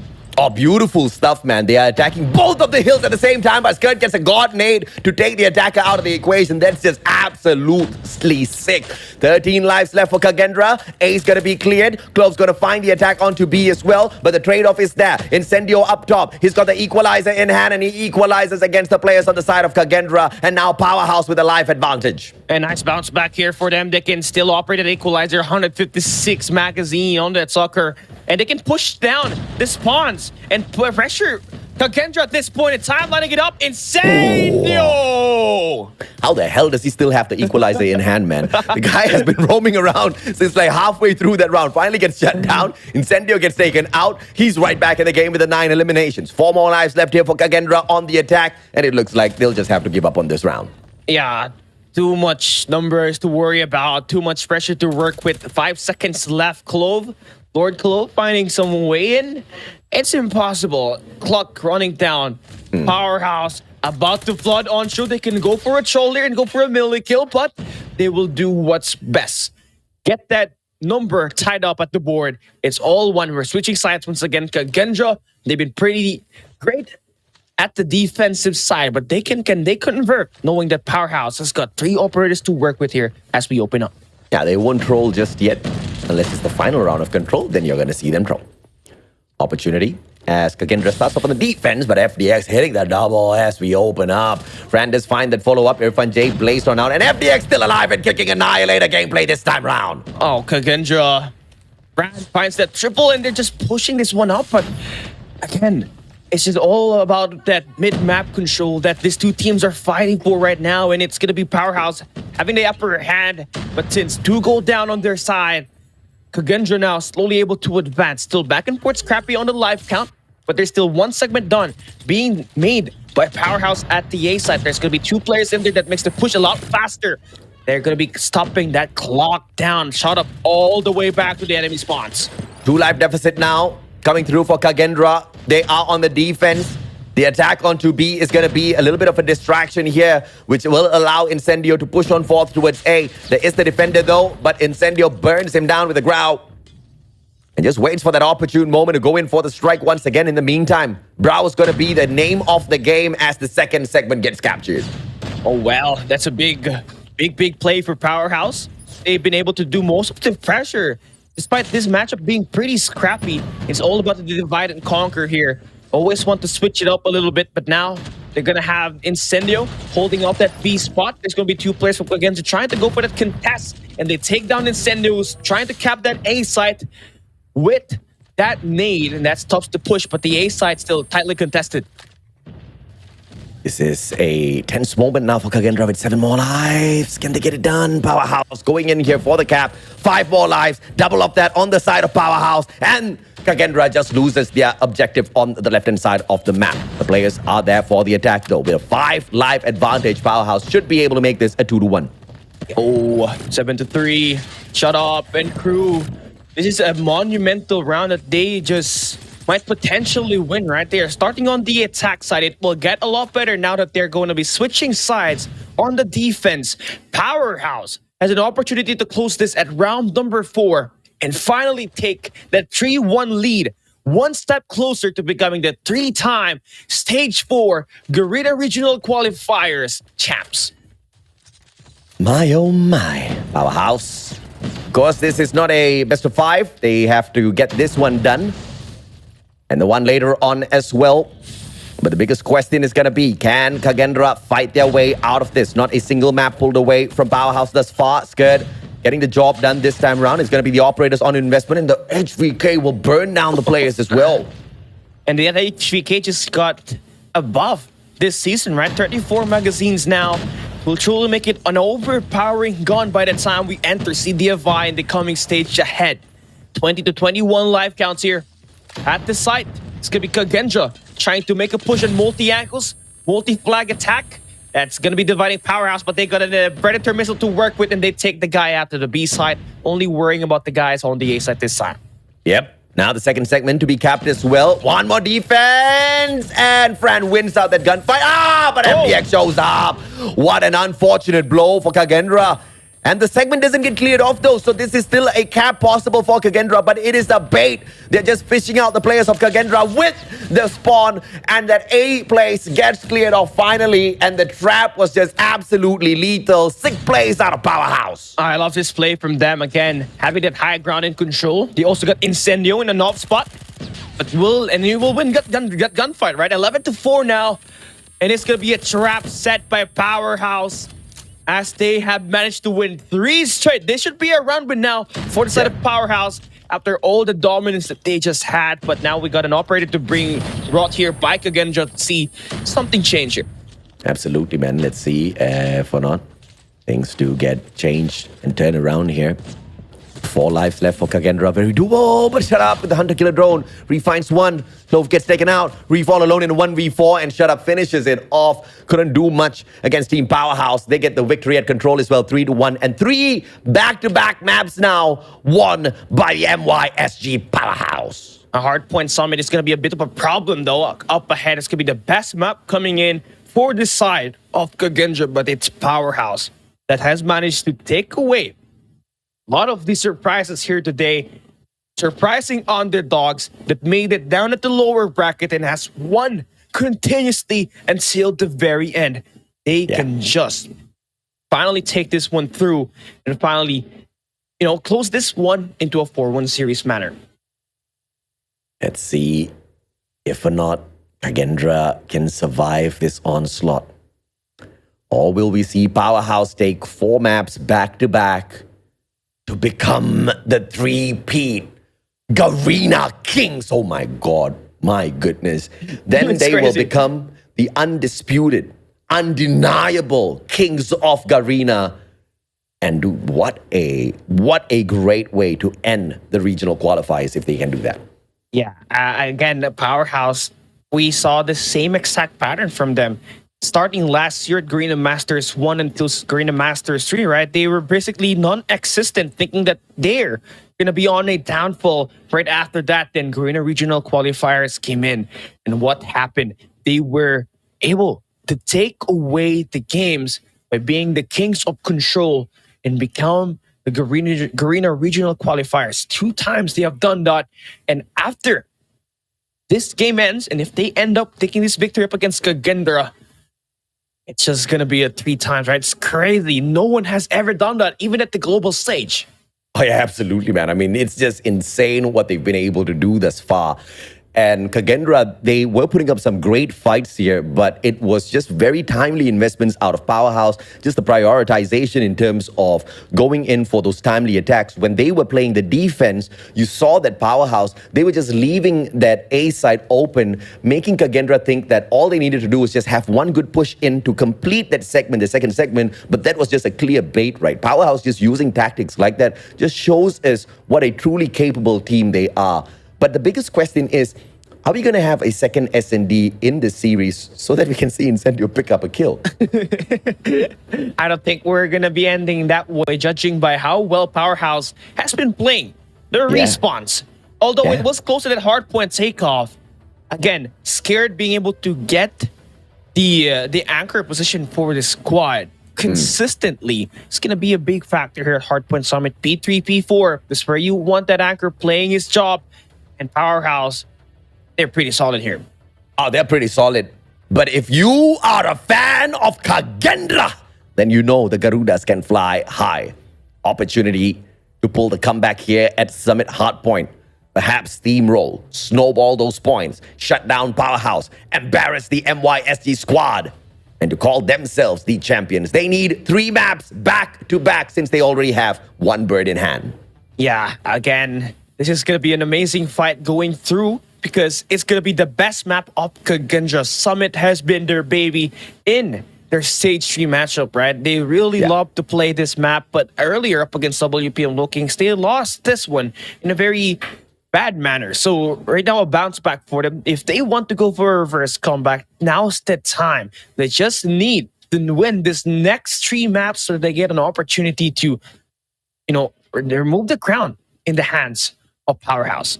Absolutely, man. I mean, crazy stuff out of Powerhouse if you really think about it, because and they start things off at Summit with a crazy run as well. Initial 11 points picked up, and they still have a fight and a victory over at P1 here at Summit.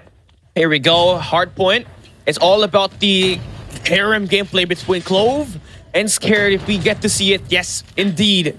Powerhouse gets to get a few points inside. 3 in a row for Incendio.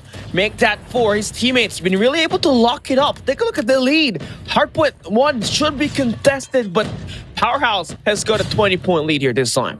Absolutely, man. 30-3, Powerhouse.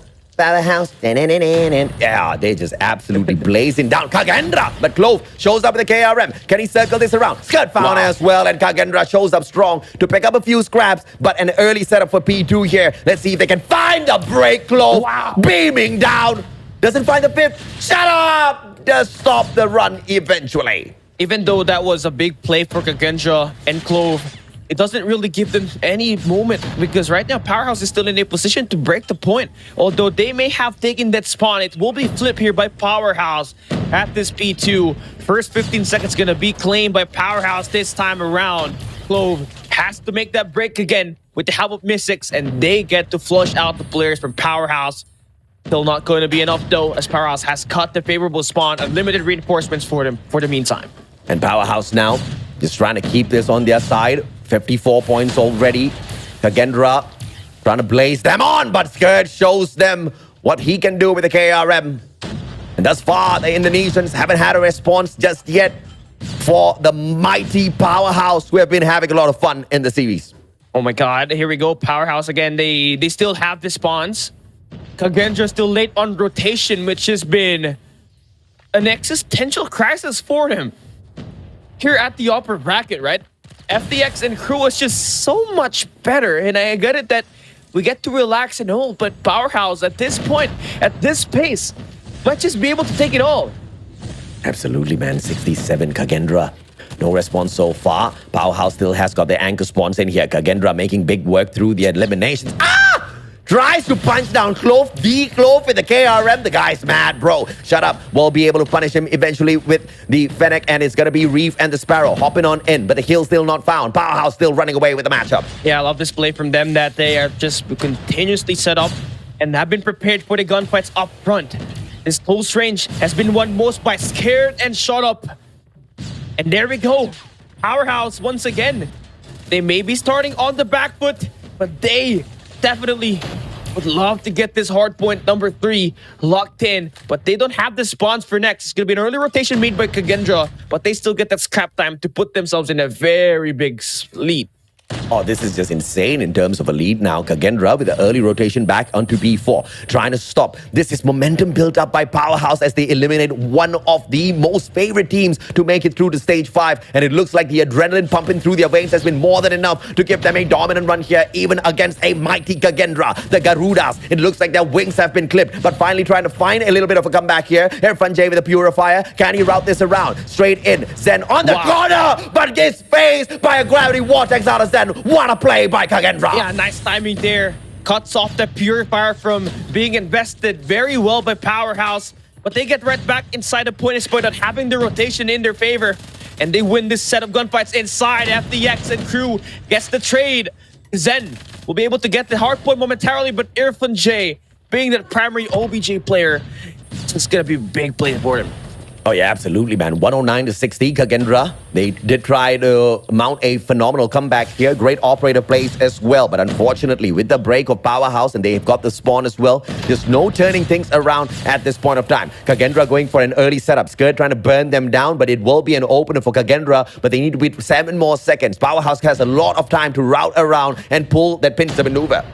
Kagendra now, again, are just at the ground floor. They don't have any high ground, and you can see Powerhouse utilizing the upper floor to get these eliminations and force Kagendra to spawn. Crazy at this P1 right there. The green spawns right now, and Scared been able to pop off, dancing with the KRM, and we got our own clue for Powerhouse, and it's just utter domination at this P1 at this point. Absolutely, man. 137, Kagendra. 34 more seconds on the hill. Can they hold on to this P1 all the way down to the very end? Answer's going to be no, as Powerhouse finds the access from down below. Irfan J going to win out the initial gunfight. Skirt, beautiful stuff. Blazes down the players on the opposite side. It will be Kagendra showing up yet again. Close shutdown as well. Skirt on a spree. Oh my God. Scared just popping out of nowhere, and he has been able to do that at Hardpoint takeover as well earlier. 51 kills for him, being able to get a top frag. Right now looking to end up with the same exact pace and rate. And I love that Powerhouse has just been able to get that juice up and ready. Kagendra, it's just that was what they have. It's 70 to 150. P2 is going to open up. They're going to be inside. Great early rotation. But here comes the big guns from Incendio. He's got the War Machine to back him up. Get this eliminations, and Powerhouse will be able to bully out Kagendra. And this is a spawn trapper. Incendio, if you can next his War Machine, but he gets taken down. At 170, 158, 159, Kagendra, opportunity to make this comeback possible now, but they need to route over and pull away the favorable spawns off of this P2. Can they get the job done though? They have been struggling a tad bit so far in terms of the gunfights. Clove brings in the Purifier. This will be the operator that changes the skin a little bit here over for this P2 play. 22 more seconds to go. Clove still from up top, burns the players down and gives the advantage over to the Indonesians. Yeah, very important hardpoint hold that we need to see for Powerhouse. Coming up next is going to be a Munhill P3 warehouse, something that they did not get earlier when Powerhouse had that early rotation, right? But this time they were able to change that narrative around, get that good setup inside. They got number 1 in Fran holding off that control room. All they just have to do is win this next set of gunfights coming in for Powerhouse at this multi-angle push. Yep, 90 to 179, Kagendra. This is that opportunity to make their way back in here. Early rotation, spawn anchored down by Fran. Reef with the Sparrow as well. Going to be guarding the doors. And it's a great play. But overextension, play number 3, Incendio gets burnt down to the ground. And this will be a fantastic hole for Kagendra to make that comeback possible for the Indonesians. Yeah, I love this. Munhill coming in once again. They got the Sparrow to back them up at the front. And there we go. We got some kills coming in for Mystics. He finds 2 kills in there. 170 to 179 is going to be the point in the game. Irfan J and crew still struggling to find the break inside, despite the numbers being added in. Clove, Lord Clove, gets himself in, puts Kagendra at the striking distance up against Powerhouse with this Munhill that they were able to get into the mix. Now, one thing that they're going to have a problem on this time around is going to be them late on rotation once again at this P4. Powerhouse has got a good solid rotation. Incendio's holding up the back, able to respawn his team every time at the most favorable spawns, and Scared bringing out the claw at the best possible time. Stops the push coming in at the slopes. He gets 2 kills there. Irfan J gets 2 on the feet as well. They're able to stop the kills coming in at the catwalks, and Powerhouse opens up this P4 with 15 seconds claim at the start. Pretty can't really do much of the damage. Kagendra looking for that opener once again. Powerhouse already at 200 in Irfan J trying to burn down the hopes of Indonesia. Beautiful stuff out of the Purifier. Holds on to the hill. Ah! Friend, run! And he shoots down the Hunter Killer drone. Great stuff out of him. Reef though, Irfan J still burning them down with the Purifier. Fran backing away, using the boulder for cover, but Irfan still manages a majority of those eliminations. Clove this time around with the Purifier, can't pull off an Irfan J, and Powerhouse still holding on to this hill. Yeah, it's just so great that there's 2 players coming inside. He's just able to play for those straight, right? Able to anticipate the players coming in from the doorways. Powerhouse again on a spree. They just only need a few more points to finally get this win. Kagendra struggling to make a point inside of the hard point. We go back to P1 once again. Close quarter combat. being won by Kagenda Reef so far, but Scared is there to shut him down.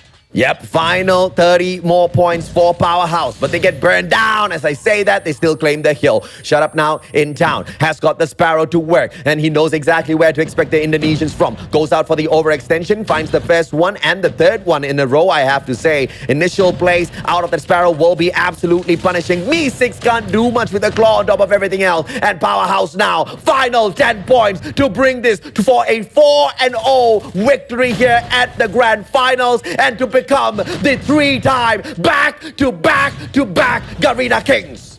And it's all down to this moment. All these eliminations going through now. 14 seconds to end this P1.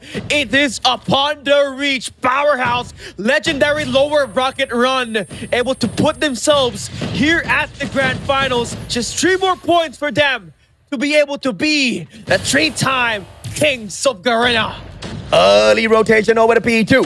Powerhouse wants to end this right here, right now. Kagendra burning with the fuel inside of their hearts, but nothing's gonna stop the 3-peat Kings of Garena, the one and only Kings of Trolls, Powerhouse. 3 times Garena champions. Shut up has done that 3 times. Too many undisputed kings. They get the crown once again. And the one to power up Incendio and his 0 kills in S&D.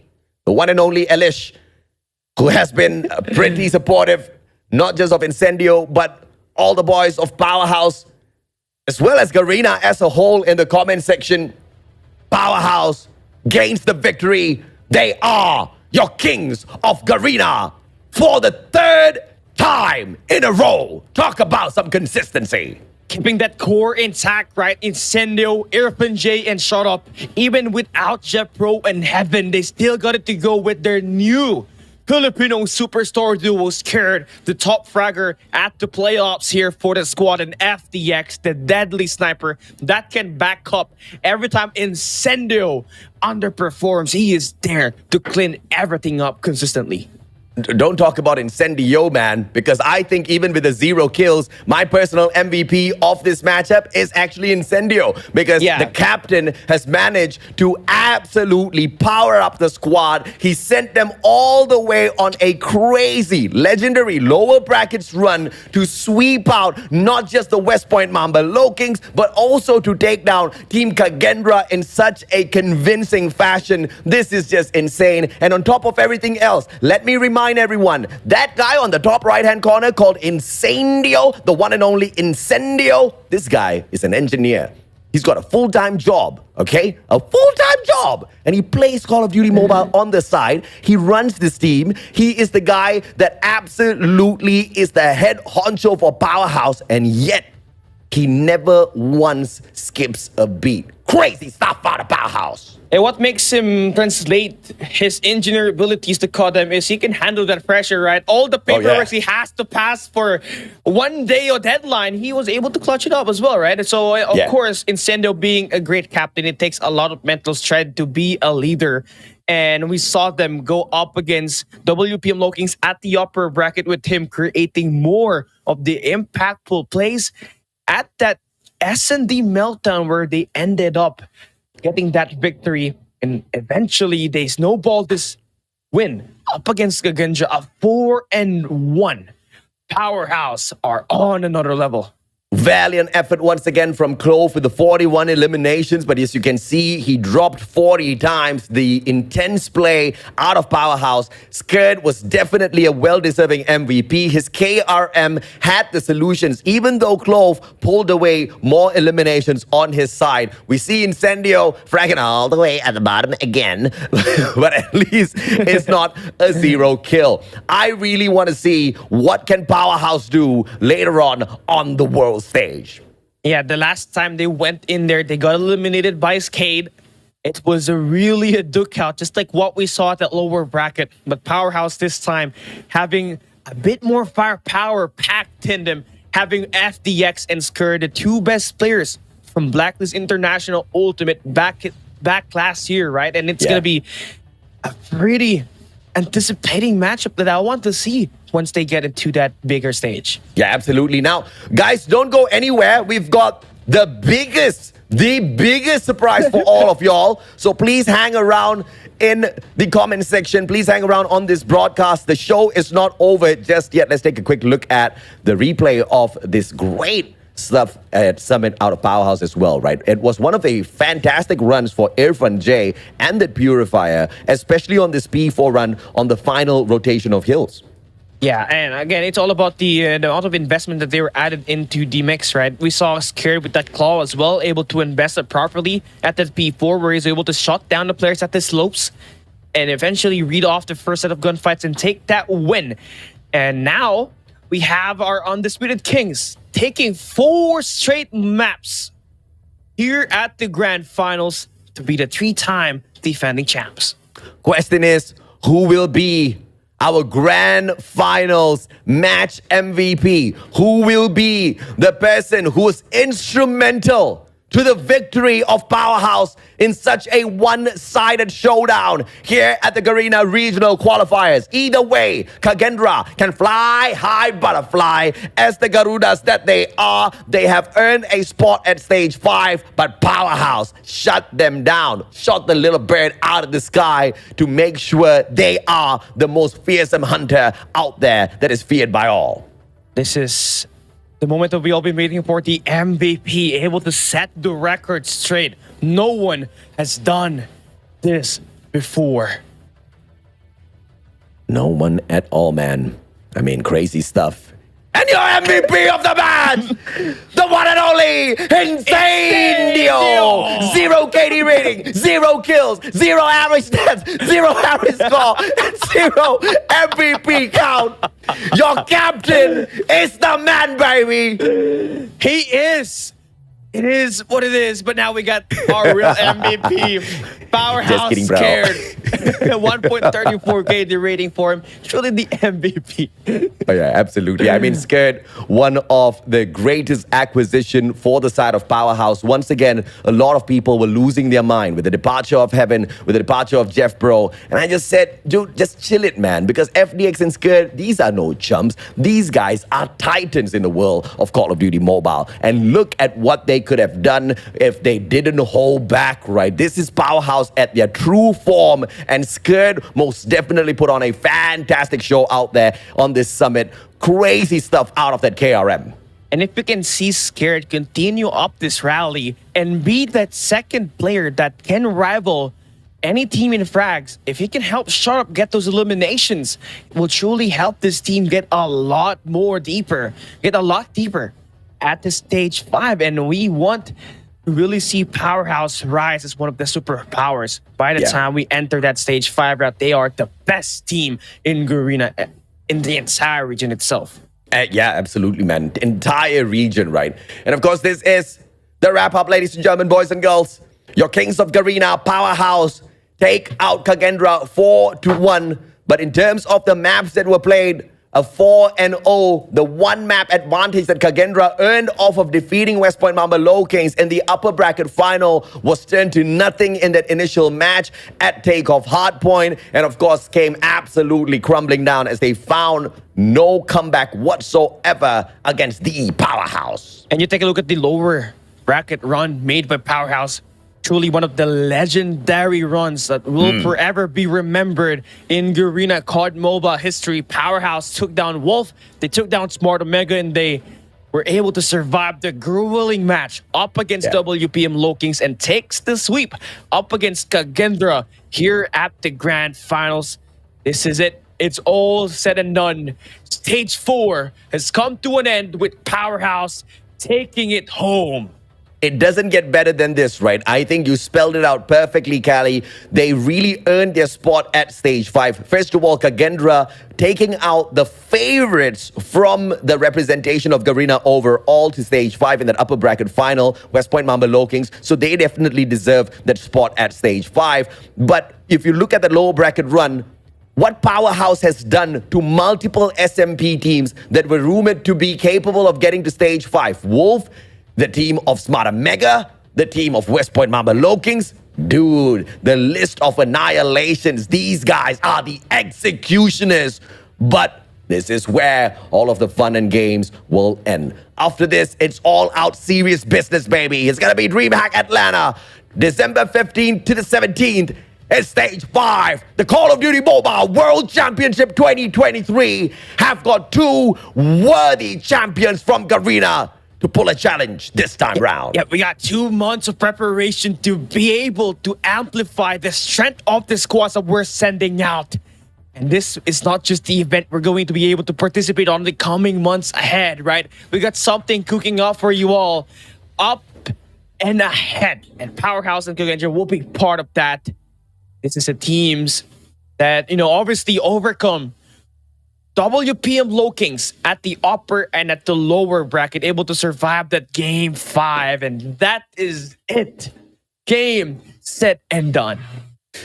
It took quite a lot of convincing to get the production team to get it done. Quite a number of people were with us on that idea, but it took quite a bit of approvals before we could pull off that Incendio MVP. Now, for all of you guys who have stuck with us all the way down to the very final moment of this broadcast, we've got one final redemption code for you guys. Thank you so much for all of the love. Thanks for hitting that like as well as sharing the broadcast out as well. If you haven't shared it just yet, make sure you do it right now, man. Take the screenshot. MSMC Dark Crystal. And you don't get to get any of this redeem code every day, right? That's why you have to get it activated, because it's only a limited time. After this stream ends, it's over. It won't be able to be ready for activation, right? So that is, what a day that we had. 2 back-to-back game 5s, and it ended up with a sweep here per Powerhouse. And it was really a hard-fought battle there for them. And it's not yet over. The goal is to be the #1 team at Stage 5. My heart goes out to teams like West Point Mamba Low Kings. Many, of course, would hop off of the West Point Mamba Low Kings bandwagon. I'm never going to do that. I think it was a crazy good effort from them, from Garena Master Season 1, trying time and time again, failing, but finally this time, not just taking it all the way, but really building up a great legacy for themselves, feared as the strongest team out of Garena SMP, out of Garena as a whole. Even Bobby Place thought that they were going to represent Garena at Stage 5, but that's the quality that Garena brings to the table, and I hope the boys do not give up, but they continue fighting for the next season. For the time being, ladies and gentlemen, boys and girls, we are at the end of the show. My name is AJ. I'm the Mustachio down here with Cali Gaming, as well as production. We would love to thank you for all of your love. Good night. Goodbye. We'll catch you at Stage 5.